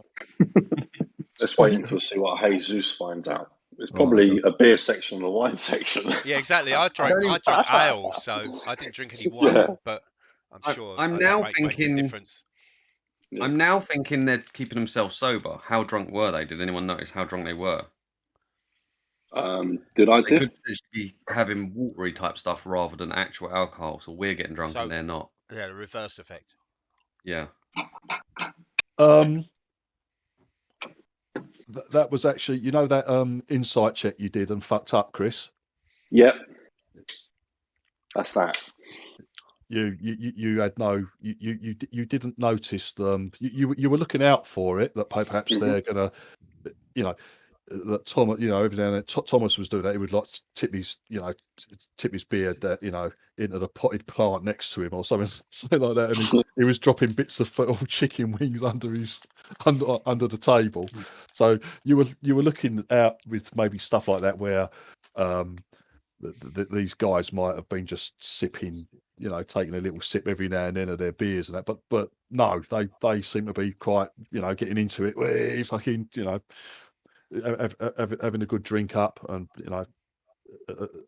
not quite as much as perhaps Jesus was, who seemed determined to have a skinful, and Stu did as well. But had a good old skinful. Yeah, I'm used to it. Yeah, but these guys were, they were as far as you knew, they were joining into it as well, mate. They were having a good old drink up, having fun and enjoying the food and drinks. Perfect. All right, Jesus, could you, mate? Let's have a. What's this going to be? I don't know what it's going to be though. So it's just going to be. What sort of check is it with you? And you can use your proficiency from your brewer's kit. Mm. And Jesus is Hardy's helping him, isn't he? Yeah, hang on.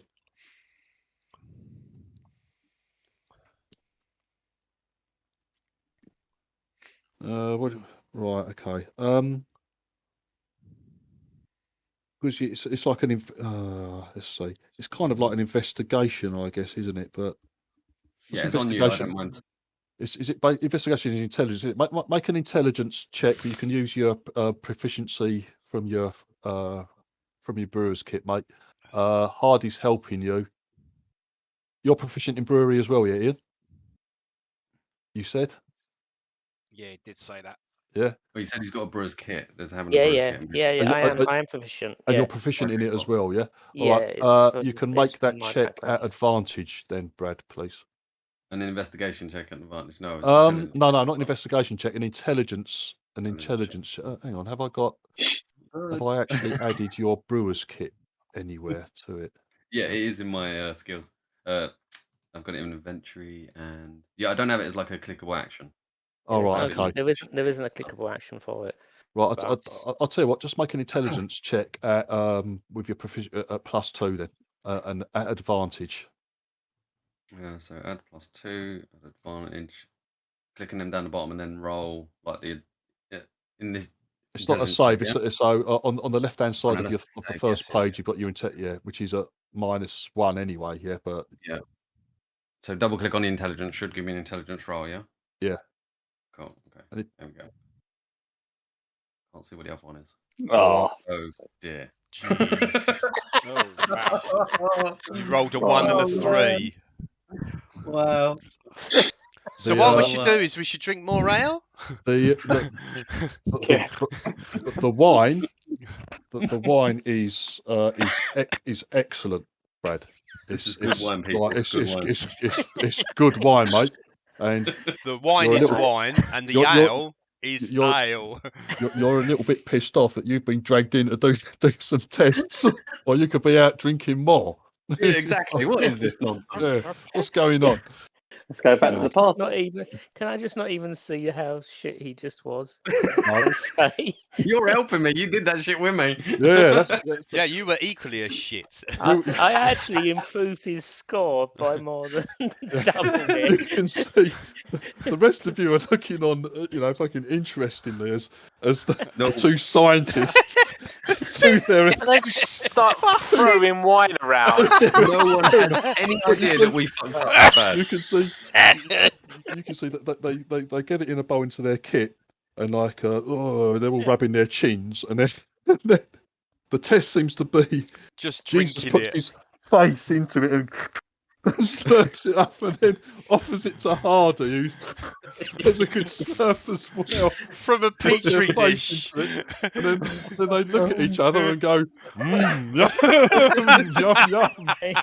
nice. You're -1 intelligence as well, right? Yeah. Yes. Guys, I'm so sorry. I'm really sorry. It must be a jug, like a magical jug that's got two compartments to it, which is one was ale and one was wine. So I really do apologise. The wine, the wine in the wine in your water skin, Chris. Yeah, there's nothing wrong. Just excellent wine, according to the experts.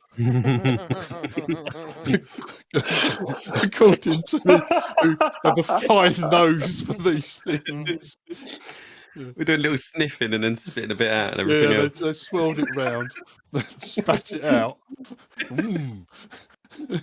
Yeah. No, Hardy, this is good stuff, Hardy. It's good stuff. Wish we had some cheese and biscuits to go with this. Maybe we should go back. Yeah, Hardy, we should go back. Yeah, that was serving pudding. They was. Yeah, there's nothing wrong with the wine at all. Nothing wrong with the wine at all. And as you've seen, everyone's been drinking it. Everyone's been drinking it.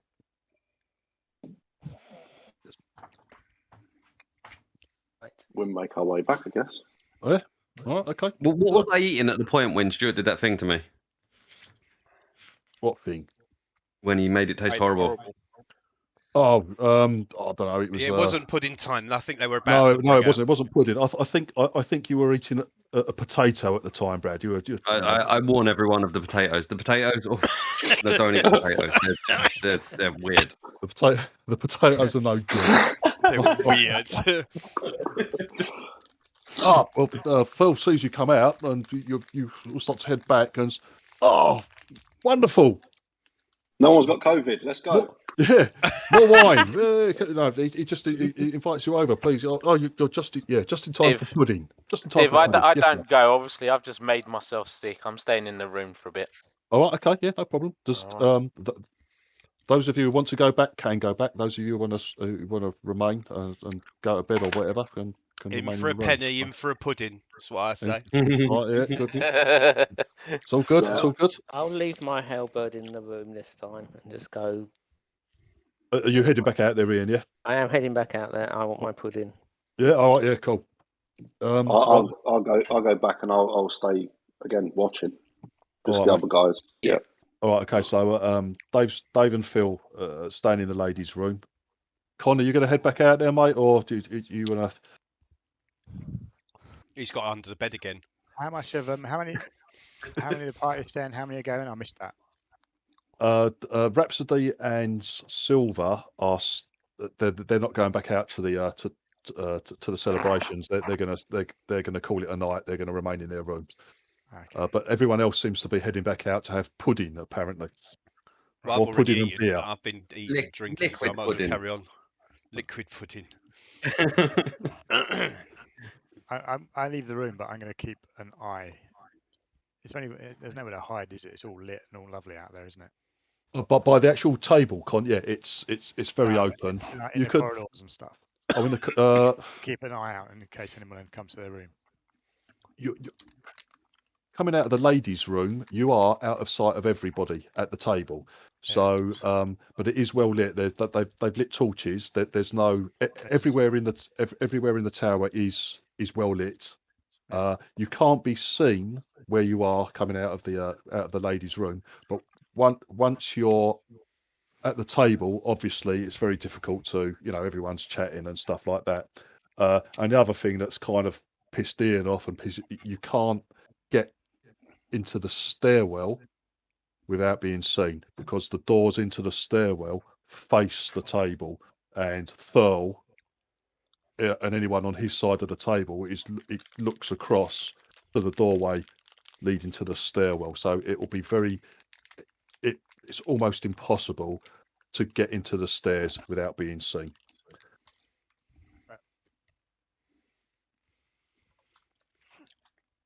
Did you want to go down the stairs, Con? No, I didn't. Thomas? I was just going to keep an eye on the room. Yeah, but otherwise you return to the table. Tom on the room in the interest of security. Mm-hmm.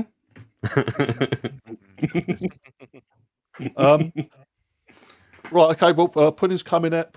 Pudding comes out. Fuck knows what they are. I don't know whatever that is. Bit of jelly, lovely. Bit of strawberry jelly and ice cream, fantastic. Can't beat that. Jelly and ice cream served at a 10th anniversary posh boys dinner. I love it. Excellent. Perfect. Yes, reminds them of their school days. Yeah, ask them if it's spotted dick. It needs. Oh yeah, no, yeah, or a bit of a roly-poly, sticky toffee pudding, that sort of stuff. It's like great stuff. Is it real? Oh yeah. It's very good. They don't scrimp here. The cooking's excellent. The quality's excellent. It's very very splendid. Yeah, but is it like real? I'm checking to see if it's illusion, because we've been told it's a bit odd. So I'm like actually looking to see. What? So you're like poking at your sticky toffee pudding? Yeah, just to see if there's any turd described as a sticky toffee pudding. Yeah. One of the nights next year, he just goes, what are you doing? Just eat it, mate. It's lovely. He's tucking in. Just tuck in. It's lovely. Very good. You're sort of poking around at it, sort of thing. Yeah. Okay. Fine. Right. Do any of you that rejoin want to ask, any questions or while you're chatting to these guys, or? Yeah, I'm so tempted to just go. What about all the dead bodies at the bottom of the rock? We asked him before. I don't say anything. Okay. I stick with the ale, and I'll eat some pudding, because that's what I've been drinking and eating already. So I don't mix. I don't eat any. I don't drink any wine. Oh, okay. I still got the wine skin. I do the opposite. I do the opposite of Stuart, and I alternate from wine and ale for a couple of drinks. That's not opposite. So you're mixing, Ian. Oh, you're going to have a headache in the morning, mate. You're a hangover. I'm starting to mix, but I'm looking if it's the same jug they're using. Well, there's a bit like all coming. Oh, you want to see if it's. I try and get the same person to serve me, and if he uses the same jug for wine and for ale. Oh right, okay. Now I've been alerted that there's some possibility there's something's weird about the jugs. That's what I'm looking out for. That's quite a detail, Ian. You think you'll probably struggle with that because you're a bit pissed, but yeah, okay, yeah, I know what you mean. I also got something I want to try. I'm still keeping an eye out. Mainly on if people are pissed. Phil, it definitely isn't pissed.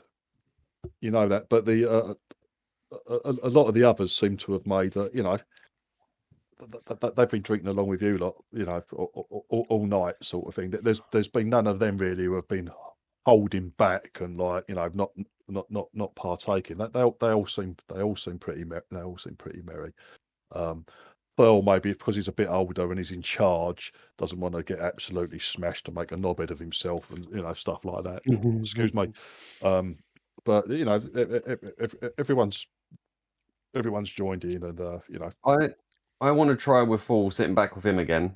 I want to kind of sit down and then just like overly like almost in his space sort of thing, and then kind of end up putting my drink close to his and picking up his drink to drink his drink all of a sudden? What does he do with that? Oh, it's not having you anywhere near him, trying to sit in his lap. Not quite What are you doing? Not quite literally that, but like leaning over to him and just talking to him about the wyverns and everything else.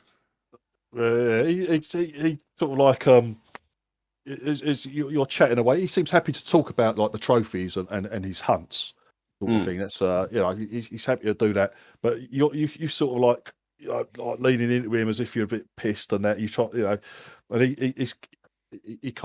he's friendly, but he's like he keeps you as you lean in a bit close. He sort of like catches you as if helping a pissed person, and he keeps you at arm's length.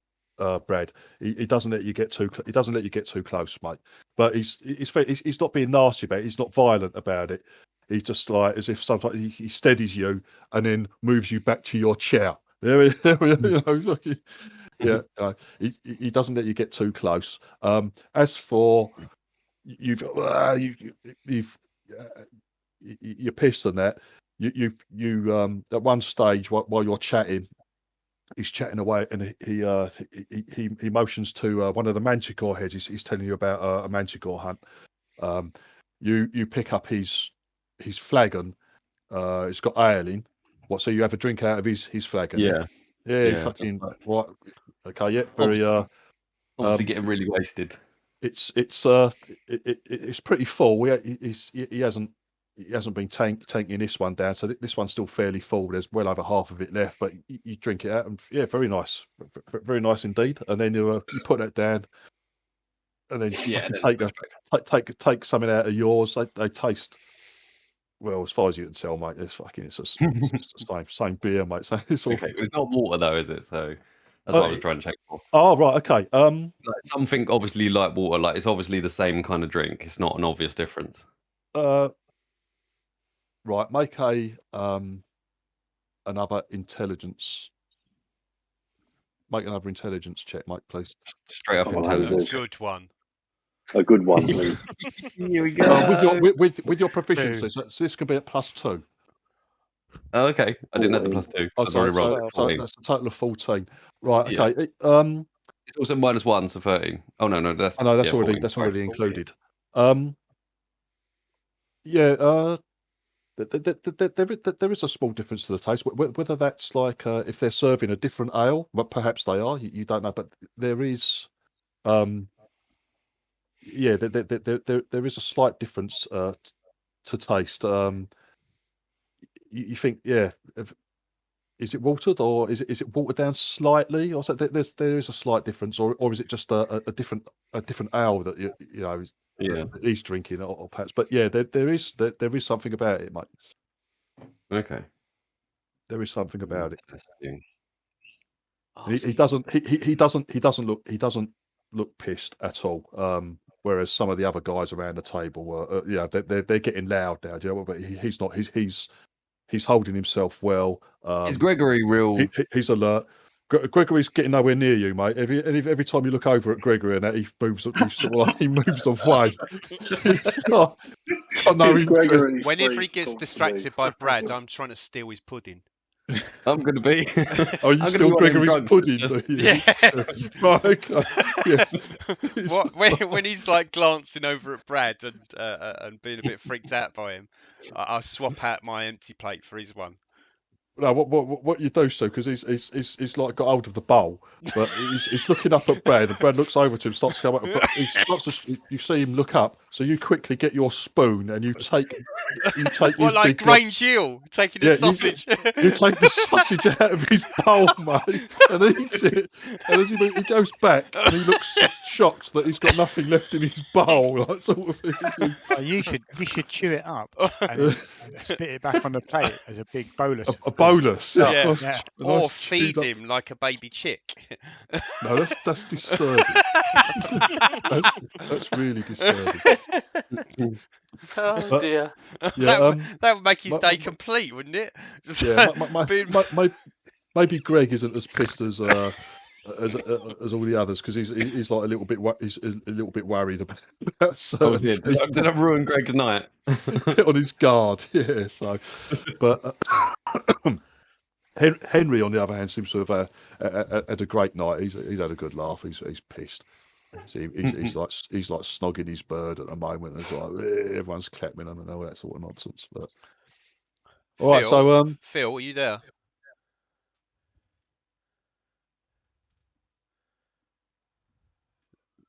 No. Yes, I am. Yes, I am. Right, Phil, I've got a sneaking suspicion that this whole dinner party is like those pair of pants in Vietnam. Yeah. I think that might need explaining. David Div's forgotten. Yeah, I forgot. The whole session was the whole we session. were being We were basically. I do remember that. We spent 5 to 8 hours being fucking paranoid and doing nothing because we spotted something up ahead, and it ended up being a pair of pants hanging from a bush. I do remember that. Yes. So, I do remember. I've got a sneaky suspicion this whole thing is just our paranoia. Yeah, for sure. So this is Vietnam pants. Well, yeah, because they were having this ceremony anyway, weren't they? Yeah. They haven't arranged this for us. No. So.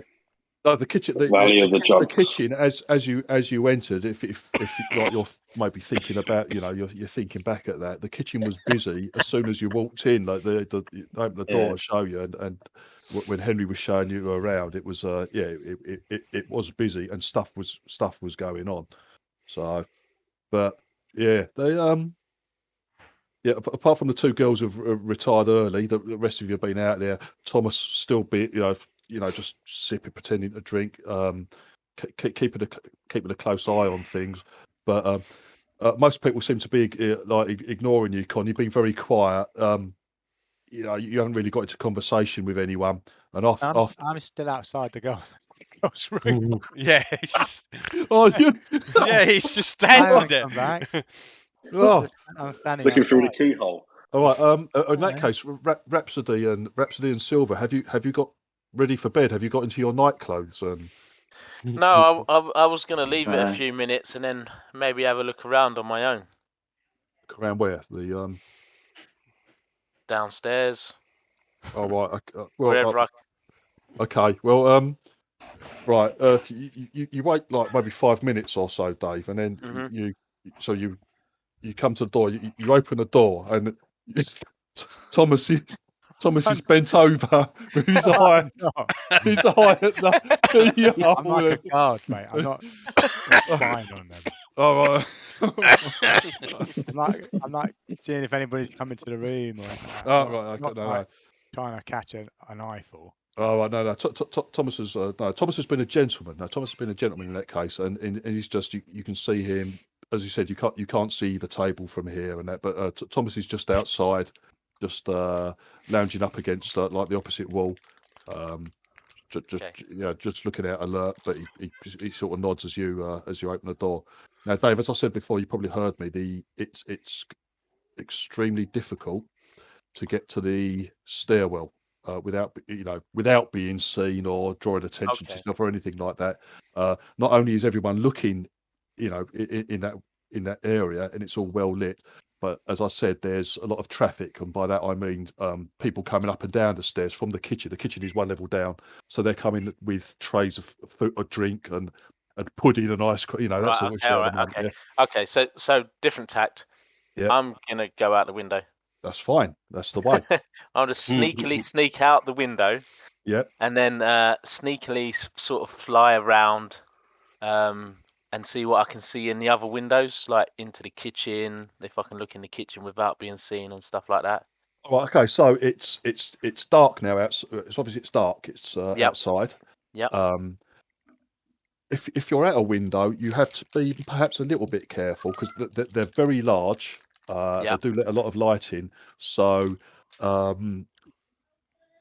it's you do have to be a little cautious if you get too close to the window, and obviously the interior is lit, so you might get seen. Yeah.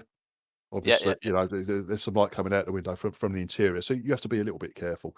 But the window's not locked. You open it up.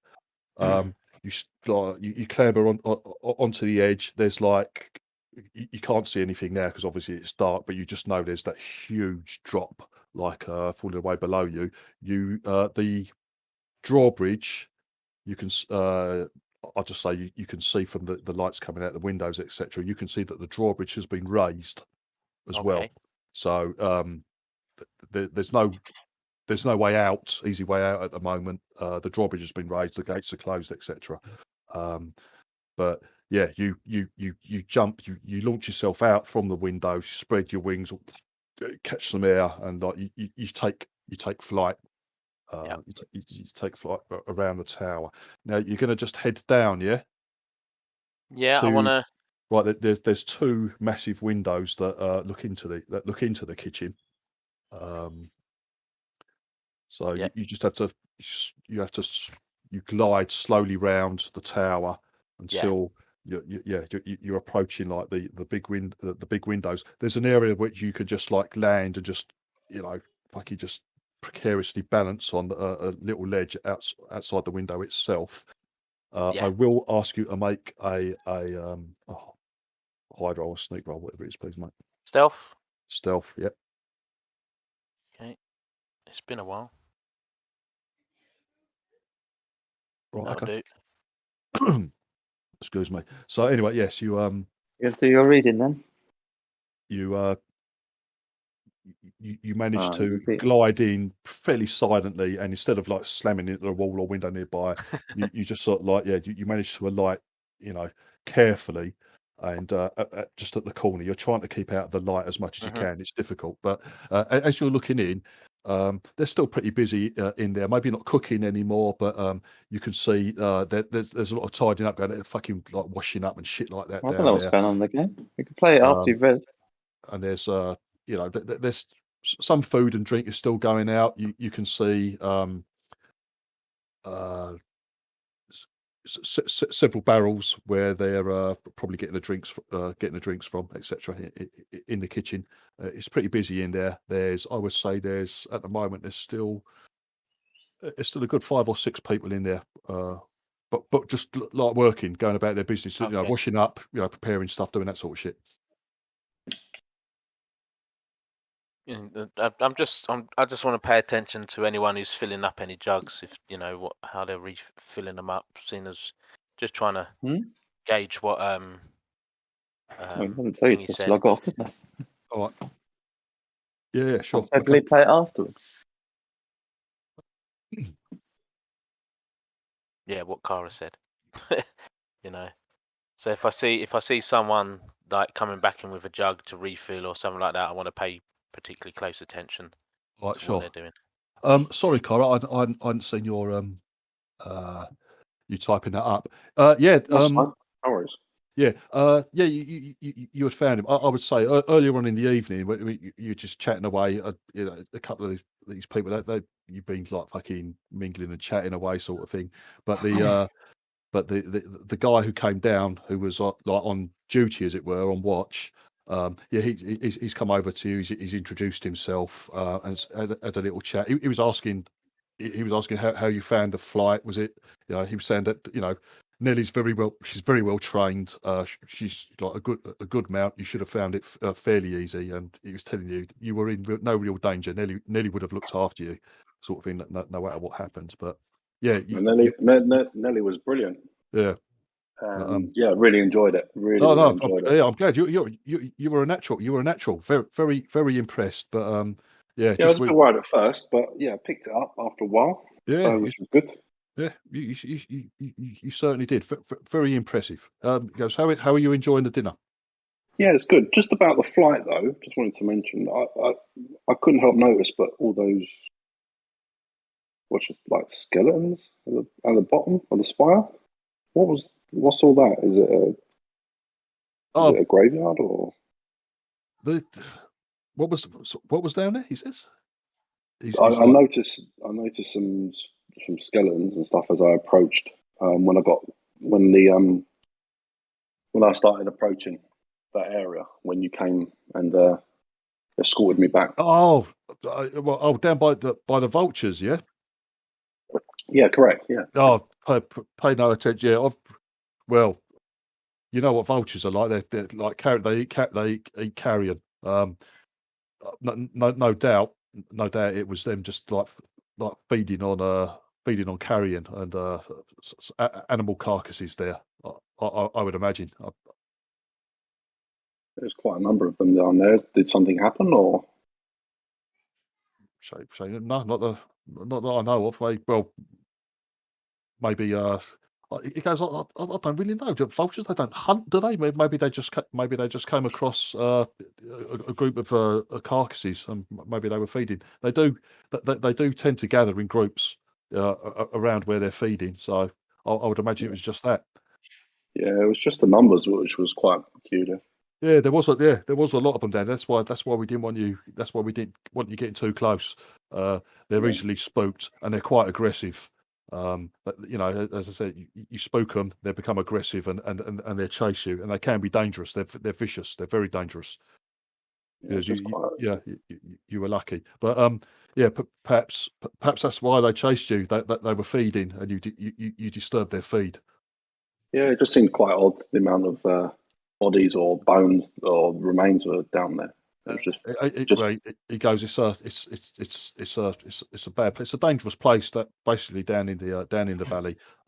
He goes, we know that you guys took care of the gnolls, but maybe it was gnoll kill, something like that. I goes, I don't know. There's been plenty of victims to the gnolls recently. Div, is there any way that I can find out if this guy's bullshitting me? Yeah, insight. Is that all right if I do a roll on insight, see if he's bullshitting me? Go on, mate. Hang on. Give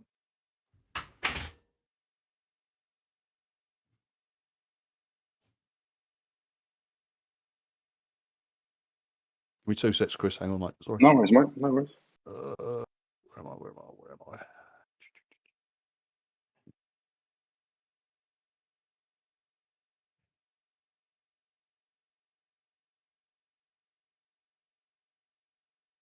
Right, go on then. Make an insight check, please, mate. All right. For fuck's sake. Yeah. No, he's very open, Chris, and and his story actually, not even looking at the dice roll there. Obviously, you know what you rolled. His story is plausible. He vultures feeding on carrion, but maybe it was like you disturbed them. They were he came down to you because he was worried for your safety. You had disturbed the vultures, which you actually did. So that's why he came down, to make sure you're all right and you weren't going to get chased by the vultures. Yeah. But he seems quite Vouchers.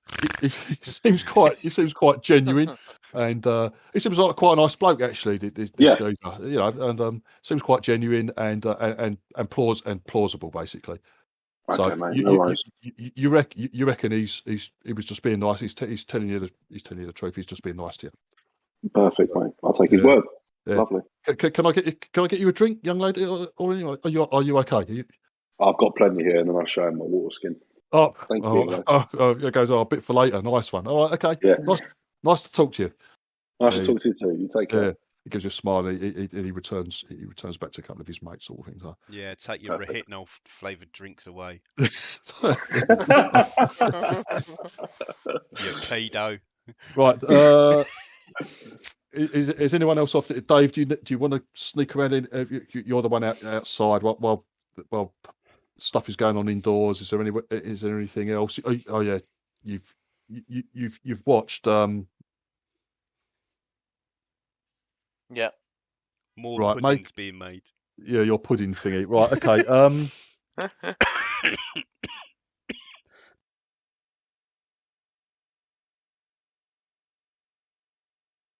Make a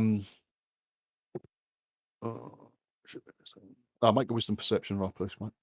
Oh, wisdom perception roll. Yeah. and just drop it in. Oh, okay, that's fine.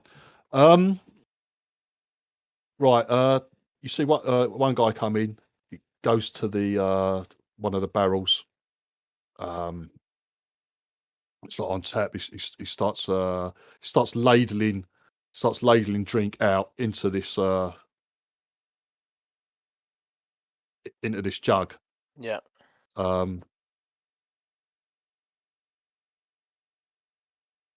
Then you can't see for sure because he's got his back to you at the window, basically. Okay. Yeah, but it looks like perhaps but you can't know for sure because he's got his back to you. Looks like he's maybe messing or doing something with the jug. Maybe the lid's stuck or something like that. But it's taking him a little while to do whatever, to put the lid, maybe to get the lid back on or whatnot. But you think it takes a little longer than normal. You can't see him do anything or mess with it in particular. Like I said, he's got his back to you, but you would have thought that, if he's finished ladling the stuff in, he could have just like put the lid back on, picked it up, and then taken it out and served it. There was a definite delay. You thought it took him a little bit too long. Okay. To just finish putting the lid back on and then take the jug back out to be served. But you didn't see him do anything directly fucking suspicious. You didn't see him get I don't know, another pot or put anything in it or something like that. But all right. Also, So I'm gonna milk a spider into her drink. Yeah, something didn't feel right at the end. At the end, as he was just preparing to, close the jug and then take it back out. So something didn't quite feel right there, mate. So I'm gonna Little Black Widow conveyor belt milking system. That's how Soylent thinks poison's made, by milking spiders. Milking spiders. I'm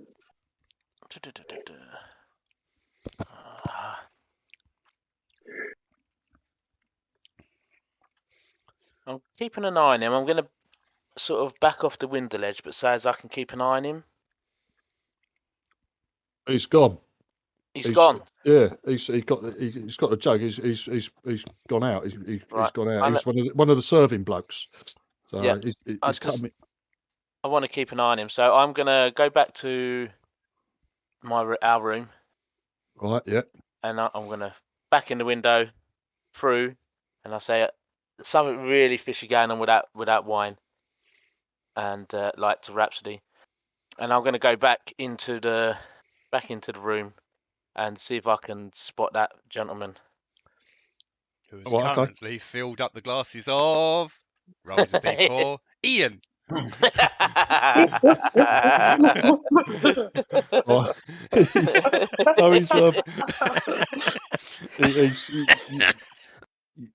You come back out, and you sort of like you kind of come back out in the chamber, but staying back a bit. People don't seem to be paying too much attention. Everyone, people are chatting and shit like that, and chatting away. You pick out the guy. Yeah, you recognise him. He's walking around. You see him. He's headed over to Thomas, who oh no, Thomas is fucking on guard. Sorry. Yeah. So at the door. So he's headed out to Let's go with Stuart's one. Like Keith hasn't been involved. He's headed out a blade. Blade's there now, sort of thing, and he offers it to Blade, who's like, you see Blade, shake his head like yes. Pulled out his flagon, and this goes up pouring some. It's ale. It was ale, so he's pouring some ale. So can I want to really into Blade's jug, and after that, you see him. He heads round towards where Stu, Brad, and the boss are, and he's filling you know, Brad go, yeah, Brad has some. Yeah, you see, Brad's like, you know, yeah, I want some more. So can I see what? Stu, I don't know. Stu Pep's like, oh no, I've maybe had a bit, but I don't know. Like, if Stu wants some, someone's offered Stu a beer, and the boss dude, he sort of nods and offers his flagon to this guy's when the guy is filling the boss's glass up, flagon up from the same jug. So can I see what Zara's sort of described, what Kara's described? Sorry. Right. Okay. Because I'm specifically looking for it. Right.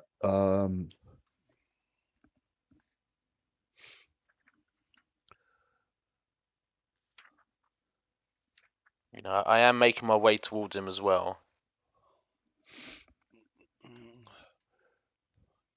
What's better for you, Dave? A wisdom perception or an investigation? What's your because you what's your best bet? They're both +3, so. Right, okay. Go on. Do whatever either one you want, and bung it in the tower, please, mate. That's what. Okay. Shit, I was forgetting to do that. Sorry, dude. Yeah, that's what I want people to do. Right, okay. Right, Dave. You're paying very, very close attention. Yeah. Right, you're paying very close attention. And you didn't really see it when it offered it to Blade. Yeah, but you just saw the geezer pour it.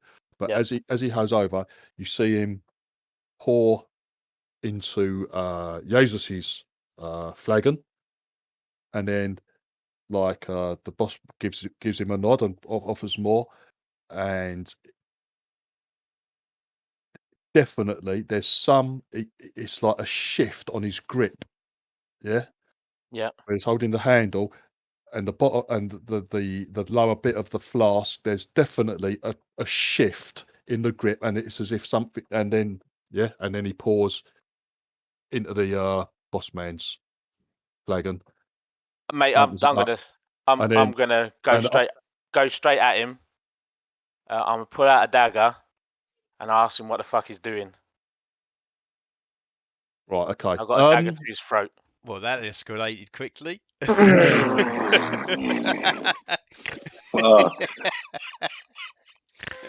dear. If anyone would know. Yeah, that's fair enough. Right, okay. You sort of you come like running at him. Mm-hmm. Right. You're drawing a dagger as you're running. You're running at sort of like at the boss bloke as well in his direction. You see like everyone's like fucking begins to like as you come running in, all the guys begin to like back up and stand up as you're running at the boss. So they think maybe you're heading for him, but then everyone sort of like rises to their feet as you like go past and they're fucking up, and you've got this geezer up. You've got hold of him by like this front of his doublet sort of thing. Yeah. And you've got a dagger up to his throat, pushing his head back with a blade, and he's sort of like he's just like standing there. He's holding the like just like wide-eyed and holding onto this jug. Sort of it's why like the geezer. He's like there's sort of there's like uproar and like the boss is like hold like he's up. He's like he's got his hands up like hold everyone hold like what's going on what's going on. Yeah, I'm over there as well, dude. There's something wrong with this jug, and you've got a different drink to what Soylent and Thingy have got. I forget who poured the drink for. Jesus. What do you mean? There's a different drink. What's the meat? Right, he turns to face this he turns to face this geezer who's like fucking shaking. He's got his dagger up. What is the meaning of this? You know, step forward. Let him approach. He he talks to you. Please let him approach. Please put your knife down. Let him approach. The jug has got two. It's got two different drinks in it, and he twists it, and it pours one drink for you, and it poured one drink. It poured a different drink for my companions. I'll step forward with this. Step forward with this jug. All right, and I'll keep my dagger to the back of his neck because I don't want him dropping the jug or anything. If you drop the jug or do anything to that jug, you're a dead man. He's like he's coming forward, sort of thing.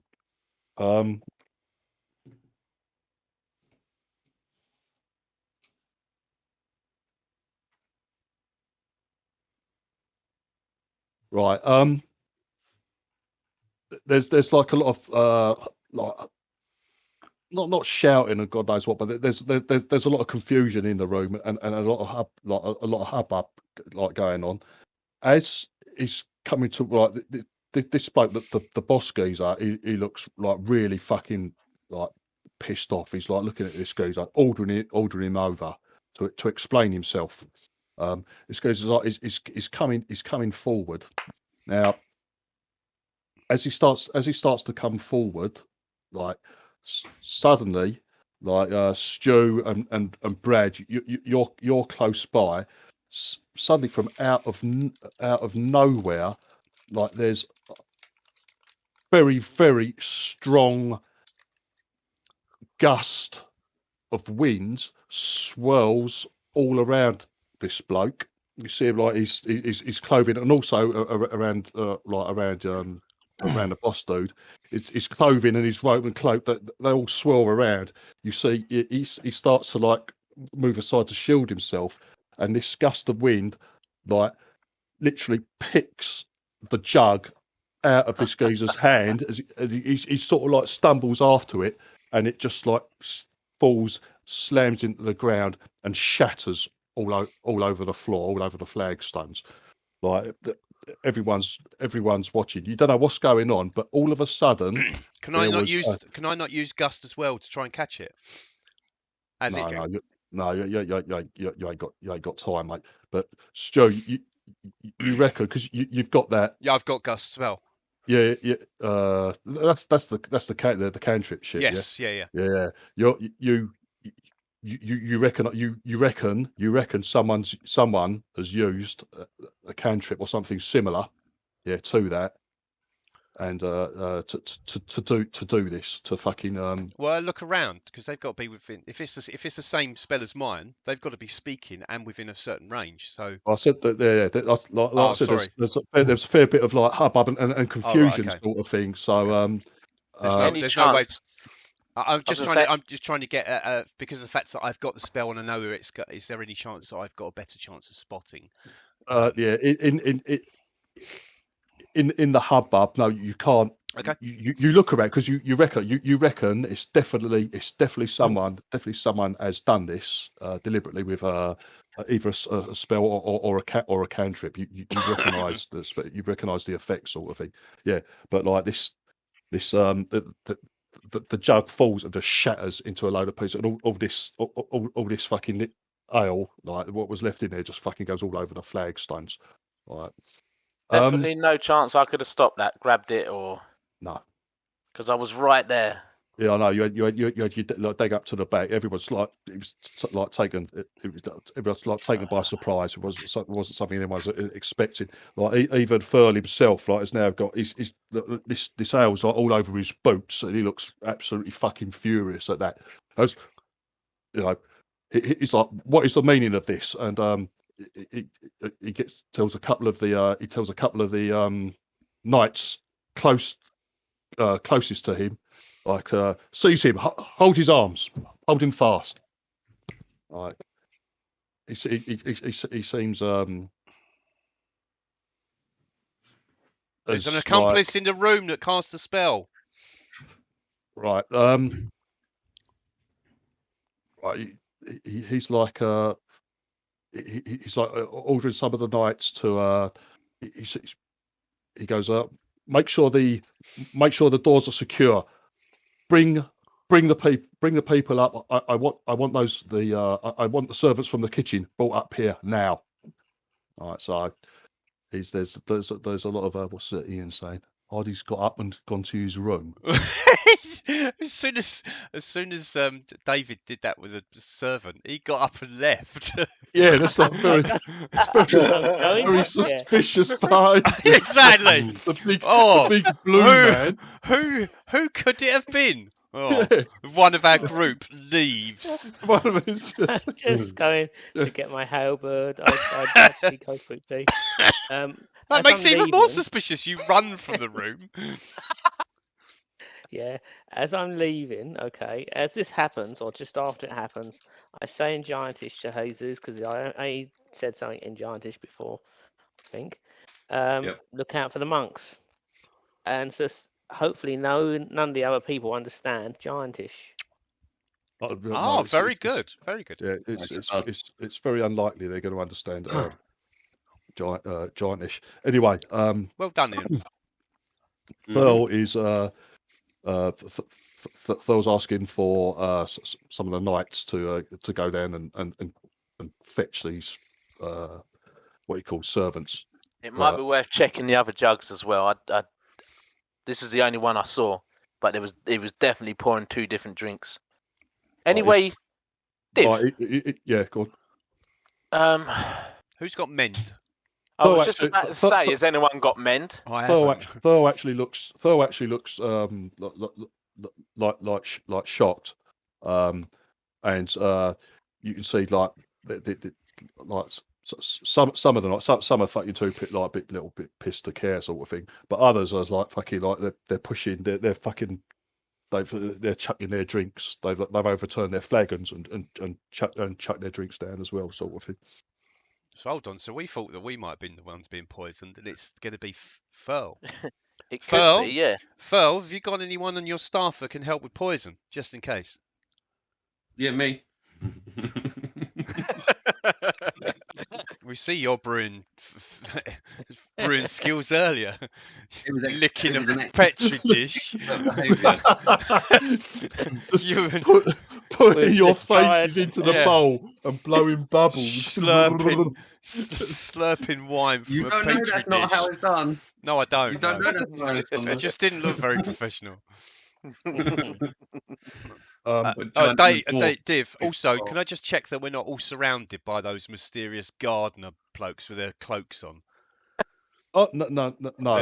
They're not like 15 servants that we never noticed. No. Suddenly we're surrounded by fucking bird monks.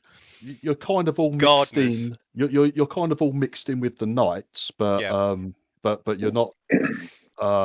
And there's a couple of other guys who have been serving food and that. Seize the serving staff up there. But Thurl says orders the other knights. Our guest thinks perhaps there's the drinks may have been poisoned. No more. You said, Henry, no more. Put it down. There's like Henry's still fucking like, still going out. Yeah. Right. Can I have a look at the broken bits of pot on the floor and just see if I can make out any triggering mechanism or anything like that? Yeah, sure. Basically, it's the main part of the jug had shattered, and whatever was in there, if there were multiple or 2 compartments, whatever drinks was kept separated in those compartments are now mixed and all over the fucking floor. Yeah, I'm not worried about that. I just want to make sure. Just to prove that there were 2 compartments. Looking at the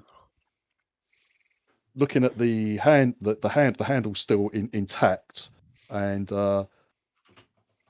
some sort of like very cleverly, like at the back where you actually hold it, there's like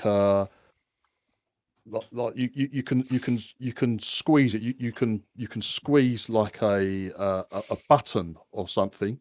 Yeah. Yeah. The whole of the back of that handle you can squeeze. It moves. So I show everyone what it is. as if some sort of button or something. Like, Yeah. So you can actually squeeze it and move it and hold it and move it somehow. So I show everyone. I show so now, who was getting what drink? I asked the servant. Hang on. Is there not? I want to say to Fool that he had a different drink than me. Because obviously I'd switched drinks with him in that sense that quick. We have been, but everyone has been sharing drinks all night. I have drunk with you, Jesus. He says that the nights have been everyone has been sharing drinks. Yeah, from but these. who's been? Yes, but in particular, the problem your is, drink tasted different than mine, and we both had our cups there. In what way? He says. I picked up your cup. I picked up your cup, and it definitely had a slight difference to it. Yeah. But whose is poisoned or whose is different? Which one is supposed to be the right one, and which one is? That's what I'm asking this dude. Indeed, I'm unsure, but Who's on first I know base? there was a difference. Yeah, I feel there was a let's not difference. go there. So that's what I'm asking this dude now, the servant that the guards have got. Right, okay, he's just he hasn't said anything. He's just still, because we've been threatening him like with this with this blade. Pearl actually then he starts to like get really fucked off. He's like, how dare you, how dare anybody think that they can ruin our celebration, especially when we had guests. He's getting really riled up. Such honoured guests. Yeah. He talks for a couple of nights. He goes, if I had my way now, like he talks to the servant. He looks like he's like losing his temper. I'd have you off the top of the tower, but fucking take him away. Yeah, take him away. Lock him. Lock him in one of the stalls downstairs. Lock him in one of the stalls downstairs. I will deal with him in the morning. It's like I don't think anyone is in a fit state at the moment. He says, "Does everyone feel fine?" He's asking you all. Do you all feel fine? He goes, "I feel fine. I feel absolutely fine." I could have another drink. Search him in case he's got any poison on him before you let him go. Yeah, don't let him go down there. No, he's not being let go. But don't let him go down into the room without being searched first, because otherwise he might poison himself. He's getting patted down basically. He's got no weapons on him or nothing like that, and but one of the knights pats him down. Like fucking. Like, are you? There's nothing on him. He shakes his head. There's nothing on him. Right. Phil says, like, lock him in one of the stalls downstairs. An empty stall, unfortunately. Like, it goes, we will deal with him in the morning. There was someone else in this room aiding that man. Yeah, was that the same person who served me my wine and my waterskin div? Yeah, I saw that. Yeah, he's.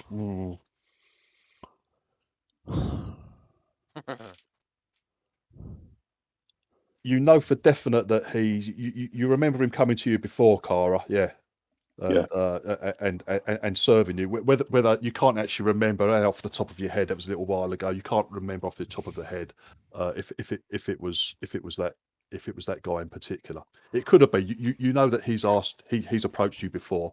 Most of the time, you've said no. You've been drinking very little, haven't you? Sort of thing. So. Oh yeah, nothing. Yeah. Yeah, but yeah, he's definitely approached you before, and he's been one of the guys serving drinks all evening. The other people haven't been moving around in the room, have they, and leaving? No. Okay. And is Hardy near the door? Oh, I don't know where Hardy went. Did he go back? He went out to the room to get his halberd, and he come back again.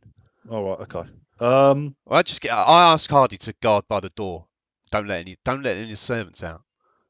Yeah, when Hardy went back to the room, he didn't see anyone else like lurking around because the rooms are off a curved passage behind the stairwell. Basically, he didn't see anyone else skulking around. Someone else in this room helped that man. They cast that spell. Can't we sort this out now? I'm trying to tell Furl that there's someone else in this room and like stressing out the importance of it. Can't I just lop his head off? No, that's not helpful. Easy played. Easy played. He goes, my friend. I'm leaning that way heavily, but we are not. We are not savages. We must do this properly. And if there has been shenanigans, I want to get to the bottom of it. In the meantime, some of the knights have brought up some of the other staff from the kitchens who are all looking a bit fucking like worried and like sheepish and don't know what's going on. Head count and like so he picks on there's another two geezers up here at the time. One was serving like pudding, and the other geezer was serving drinks. I think we need to get everyone in here and everyone searched. Me personally, they get hold of the other bloke, with the who's been serving drinks, and they ask him to bring his jug over, and you look at that, you give that an inspection. It seems to be normal. Okay. But as for you, Stu, you're saying that is an accomplice. Pearl decrees no one can escape from here. We're basically shut in. There's no easy way out. What I'm saying is there was the person that was in the room at the time that happened. They were in the room. Right. Okay. The range, if I can cast that spell, and so the person needed, and I know you need to be close. You need to be within 30 feet. This room is not. The room is much bigger than 30 feet. You said, didn't it? Or is it? The room's a lot bigger than 30 feet. Yeah. But yeah. So anyone at the table basically could have done it. Yes. Anyone in the vicinity of the table. Right. Phil says, basically, he said, like, I want everyone working in the kitchen tonight. He holds up his head because some of them, the guys that have brought up, begin to some of them begin to like I say, oh, no, that's not fair. But like, what we got? We haven't done anything wrong. Like protesting their innocence. He says, I want everyone who's served our guests and served at the table tonight. You are spending time. You are spending time locked in the stalls tonight. We will deal with you in the morning. We will deal with this matter in the morning. He looks really, really, really, really fucked off. I think we need to have everyone in here and searched as well. I think the searching will be too late now. If they had the poison on them, they'd have dropped it, thrown it away before they even cast that spell. They searched the guy. You mentioned that, Keith. They're searching the place like this guy who was caught by Dave. Basically, he was searched, found nothing untoward on him. The other guys that have been working in the kitchens, they're being searched as well. The only thing that a couple of them have on are they have like some small knives and stuff.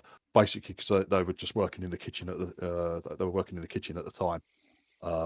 So they're removed.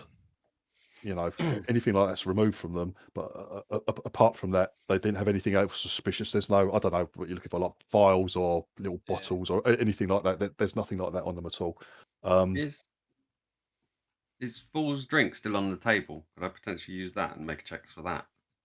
Yeah. Did I say did I say he poured it away? He was like when he was shouting about. Did I say that? I can't remember. But there's plenty of drink. There's plenty of drinks on the table.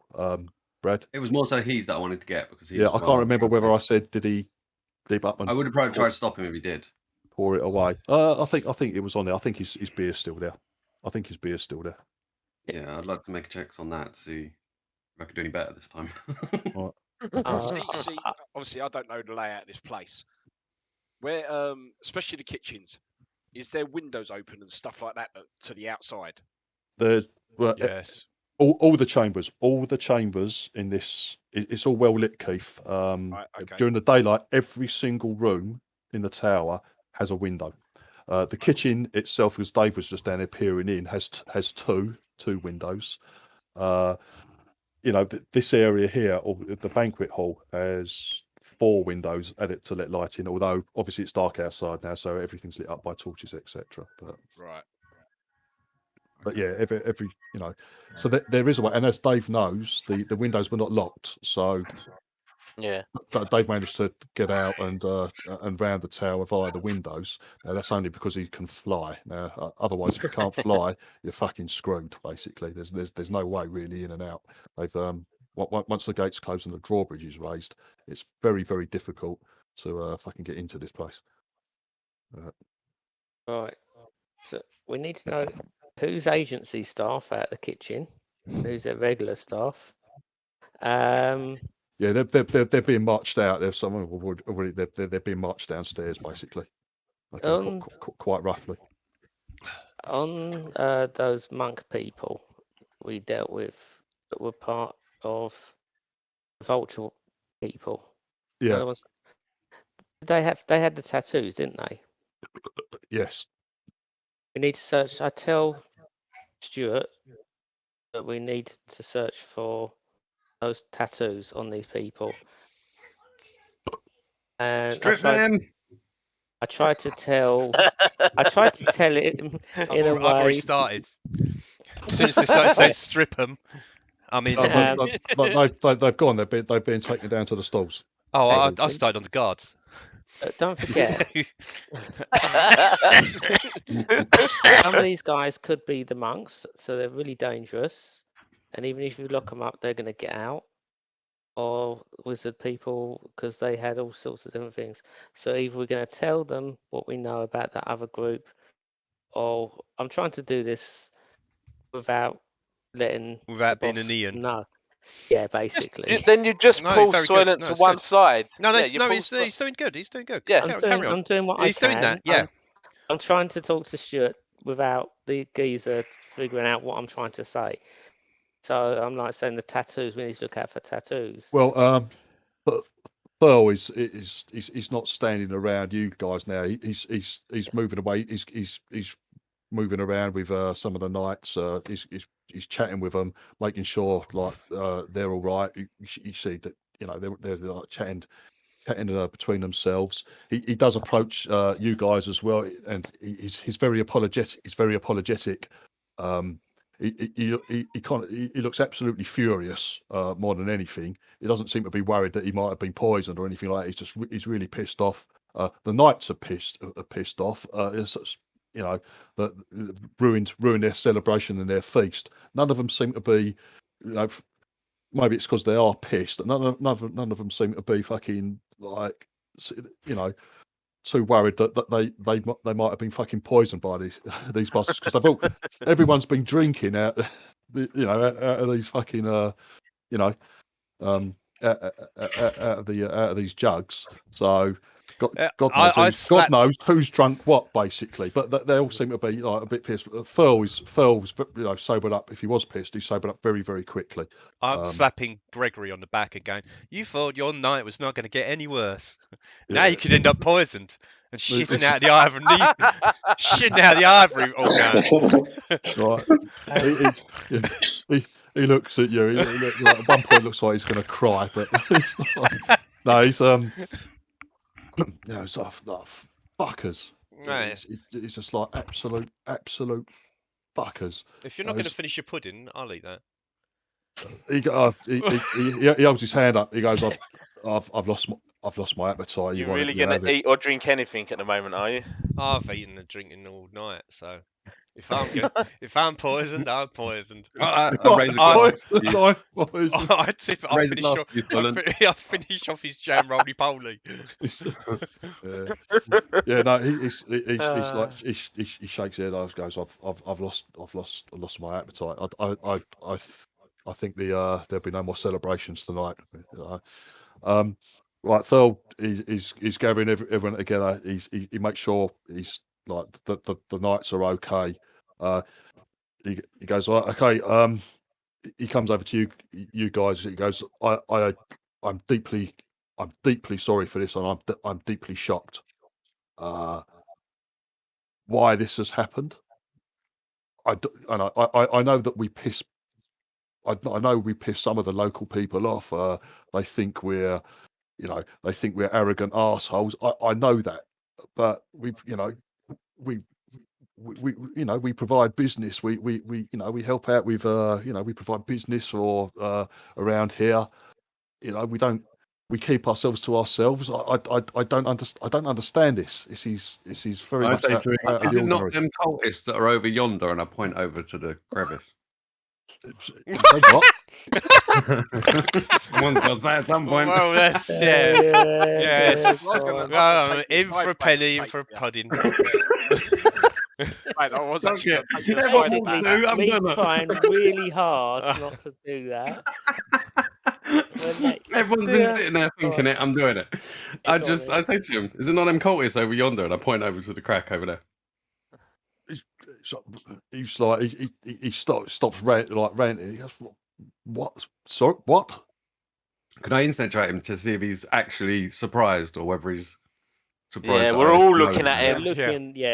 Just to wind him up further, I'd say, yeah. And what about all the dead bodies on the bottom of the floor, at the bottom of the spa? Yep. Right. Just okay, to kind of infuriate him and put him off guard again. Right, Well, still eating jam roly poly. Yeah, casually eating jam roly poly, all just staring at him. Right, okay, so Not just him, though, Div. I'm looking around. you're all involved. So we're going to do this. This is a party check. So how this works is everybody makes a insight roll. In the box. Yeah. In the box or just rank it. In the box, please. Everyone makes an insight roll. If half of you make it, it succeeds. If Div, I can up my roll. I'll use my favoured by the gods and up my roll. all right, okay, sure.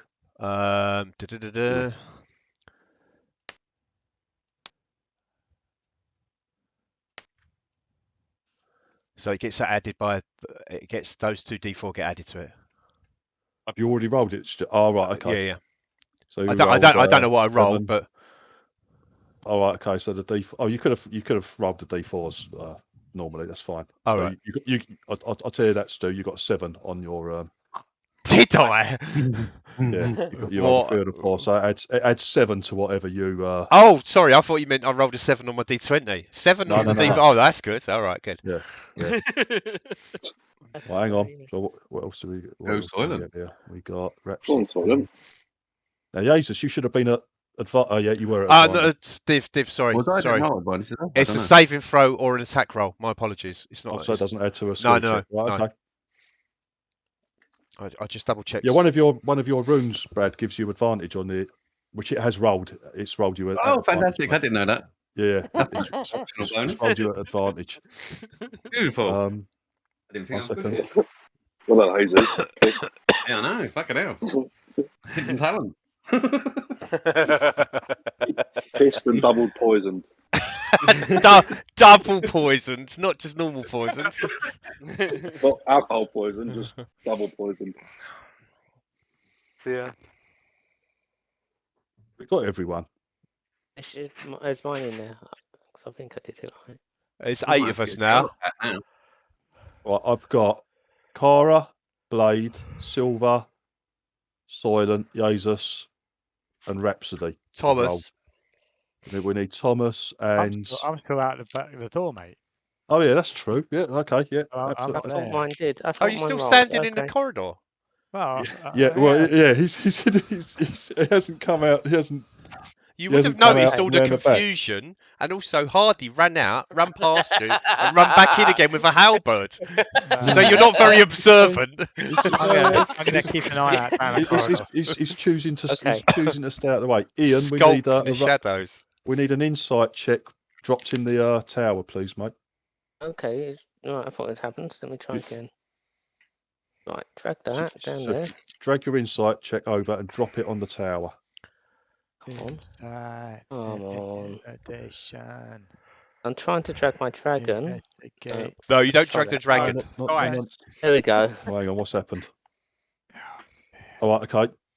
He's dragged and dropped his dark vision into the tray. Drag the dragon. Did that work? It did. It did, Right. mate. It did.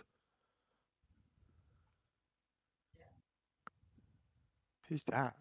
Right. He no, he's fucked off. He's pissed off, and he's generally as you asked the question, he looks genuinely perplexed. He's like, I'm sorry, the what?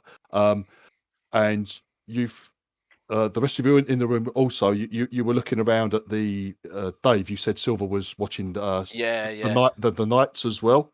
Yeah. They don't react to it. Some of them aren't even really paying attention. Some of them fucking in little groups like chatting. But the ones that were close enough to hear the question come from Jesus, and then just about all the bodies at the bottom and all that sort of thing. And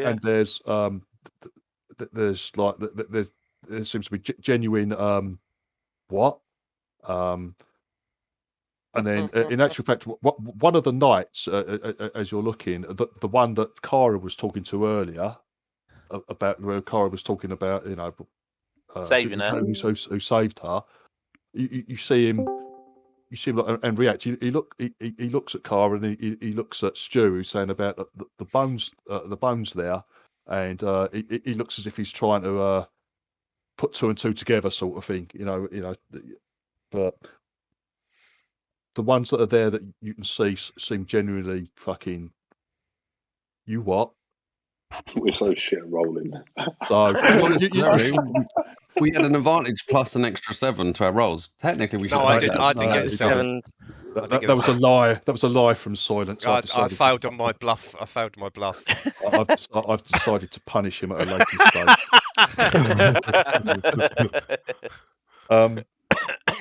What? But yeah, they look genuinely like surprised at your at the sudden change of tact, really. Because Jesus just suddenly came out with it. It certainly surprised me. So yeah, it's just coming out with it all of a sudden. So yeah, they seem generally shocked. That those that are around, others are not really even fucking paying too much attention. They're still obviously a little bit pissed, and they're fucking chatting amongst themselves, and everyone looks fairly fucked off. Does anybody remember the name of that other cult? But they'll say, "What? I'm sorry. What do you? What do you mean? We're not a cult. We're no, not sorry, you, not you. Yeah, not this cult, the other coat. Yeah. I point back across. Your telescope was pointing there when I first looked at it, and I find it hard to believe that you've not seen people exit in that area. Exiting. Where? What do you mean? Where the chasm, were. almost directly east. Where the river meets the chasm. Yeah. Where your spyglass is looking. Yeah, where the Wyverns were. Well, where the Wyverns once led, yeah, many where years the wild ago. things live. Yeah, where the wild things are. Yeah, where the wild things are. No, I sometimes look over in that direction because of that's of the history there and what we used to hunt, but certainly that's it. I love looking. I enjoy looking over the whole valley. It's such an amazing view. It's such an amazing view to me. Such a great viewpoint. So if we go upstairs now and have a look through the telescope, it won't be pointing directly at the fissure into the chasm. Well, what do you insinuate? Well, no, it wouldn't, because it's currently in my study. I'd put it away for me. How long has this servant been here with you? The past few weeks? Just today? We had been preparing for this. Well, we've been preparing for the feast for at least a couple of weeks, but whether it's the same faces that that have been here all the time, all that time, I do not know. We also believe we've seen communication. So where the right? So we're getting hung up on the spyglass. It doesn't necessarily mean that's the only spyglass here, and it doesn't mean that's what was being used to signal across to them. He holds up his hands like he goes, "Please, I apologize. I apologize for this. He goes, everybody. I'm sorry. Everyone's evening has been ruined. I had a good evening in this way."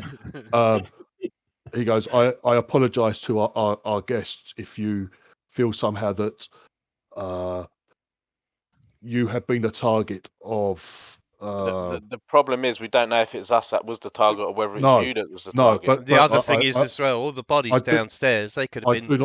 I do not wish you to think that you've accepted our hospitality here and that you have been the subject of skullduggery and an underhand attack. This is awful.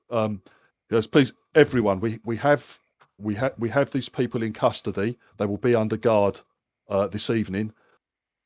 Please, we all rest. Let's get some rest, and we will sort this out, and we will question and get to the bottom of this. My only suggestion is that you in the morning. Keep that servant that we caught separate from the others. Don't let anyone else go in there. If you have to have a guard inside the door as well, then do that. But keep him separate from all the others, because you don't want to. That's the one link we've got at the moment. And again, we've only identified one person. There's another person. I understand. He goes, I understand. We will do that. But he goes, yes, I'm also worried that of this the accomplice that must have been close. We will separate the three men who were here at the time. We will separate them and hold the others and hold the others basically. But please, my apologies. An awful end to what should have been a great evening. I apologise. Please retire to your rooms and let us sort this out tomorrow. Fel, I don't mean to cast aspersions, but have any of your knights new? Everyone looks at Henry, who's he's the newest person. Who's looking around. Right, Phil looks across at Henry, raises his eye, but he goes, he goes, Henry. And Henry's like, yes. He goes, what did I when I introduced Henry, didn't I say it was from Henry someone's his father's wines or something? Is that how I introduced him? I can't remember. No, I don't think so. Or was it something else? Oh, you did say his full surname or whatever, I think. Yeah, I did, and I told you what his family were well known for. Oh, so he's the one that's been supplying the wines. What? And he's the new boy. Hurl him off the roof. And he's fine without a wyvern. Yeah. No. Phil says just young Henry Fortescue. Yeah, it was. Yeah, young Henry Fortescue hit, and then he goes, Fortescue wines of Fortitude. Yeah. Now, Henry's been Henry's, quite I mean, cordial to us. yeah. No, Henry has been. Henry's been absolutely friendly. He goes. Phil says, I cannot suspect Henry. He's from an old and respected family. He came recommended strongly to me by one of my closest friends. Sadly, Henry, those with the longest families are normally where the monsters lie. yeah. Henry looks genuinely fucking distraught. Everyone's like looking at him now. Henry. He's like, guys, please. I'd go and no." take his pudding. Stu gets another pudding out of it.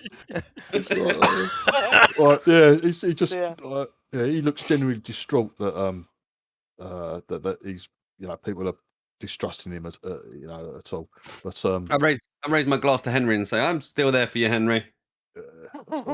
I still carry on drinking, even though. No. Right, Ian, you're being stopped by carving fucking graffiti into the table, mate. Like one of the nights What's he goes, doing? what are you doing? No,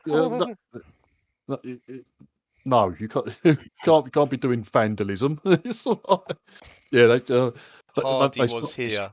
He stops you, Ian. It's like, no, what are you doing? You can't. That's this is our banquet table. You can't just fucking start carving shit into it. And it looks a very, very expensive, like polished wood and God knows what.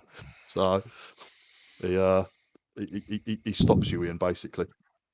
Sorry, I have completely just come back on. I don't know if I'm out of the game as well. I've been kicked out Yeah, of you're the game. disconnected by the looks of things. You can see Yeah, I it just in lost Discord, though, connection. yeah. Yeah, both. Okay, so I literally right. So you stopped me from carving into the table. Yeah. Okay, let me just reconnect. Ah, fuck it. Right. Anyway, Phil said, "Look, everyone, let's sort this out in the morning. Let's get some rest. No one clear. No, he says, no one clear up anything. Not that any of these fucking lazy bastards, the knights and that, not that they would. Right, there's no way, they're not going to fucking tidy up anything.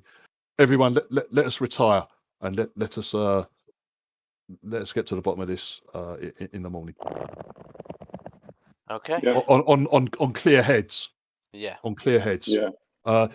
He says if anybody feels unwell during the night, please alert us all. Alert everyone, please. If anyone feels unwell at any stage in the night, please die alert us. quietly. Yeah, no. Yeah. No dying in your sleep. Again, he apologises. He's shaking his head. It's like I'm genuinely embarrassed that our hospitality has been betrayed in such fashion while you were our guests. Well, I tell him it's probably more likely to be him or one of his knights that's more likely to be the threat because they didn't know we were coming. This is true, yeah. So just you take care as well. We care about you. Yes, I appreciate I appreciate your concerns, my lady. Thank you. Pete, yeah, he thanks you for your concerns. Let's get some rest. We can approach this with clear heads on the morrow. Indeed. Perfect. As we're walking away, once you've finished, Jesus, I suggest we all go in to one room. Yeah. And do watches as well. Yeah. All right. Okay. I'd actually say we just watch right here in this room. Or we can stay here. Make sure no one comes in tampers. Yes. I agree. Or we go to our room, keep an eye on this from the men's room, not the men's room, the room that can see it. There We see if isn't anyone a tries men's to come and room. tamper. No, the room that men were staying in, because they had an open view straight out onto here, didn't they? That's correct. And then yes. we'll see if anyone tampers. And then we can have the door open, and we can have guards that can see both into the room and into the banquet hall. Makes sense. And we'll note down anyone's name who comes in. Yeah. Right. Okay. Div, did you take away my inspiration for accidentally using favoured by the gods? Yeah. Did you have inspiration? Yeah. I didn't say that you did. Yeah. When you logged on, you had no inspiration. No, I had a gold star. I know Thomas and Blade. I noticed Thomas's and that, but I don't remember you logging in with inspiration. Okay, I'll double check on the video. Yeah, that's cool. Do I have inspiration? Yeah, according to this con. Oh, see. When did you get inspiration, Stu? Maybe Thomas stole your inspiration, Stu. All you ever do is just talk in a silly voice.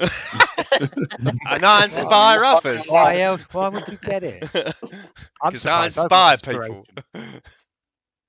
Well, he got inspiration for dropping poison on himself in the other game, didn't he? So.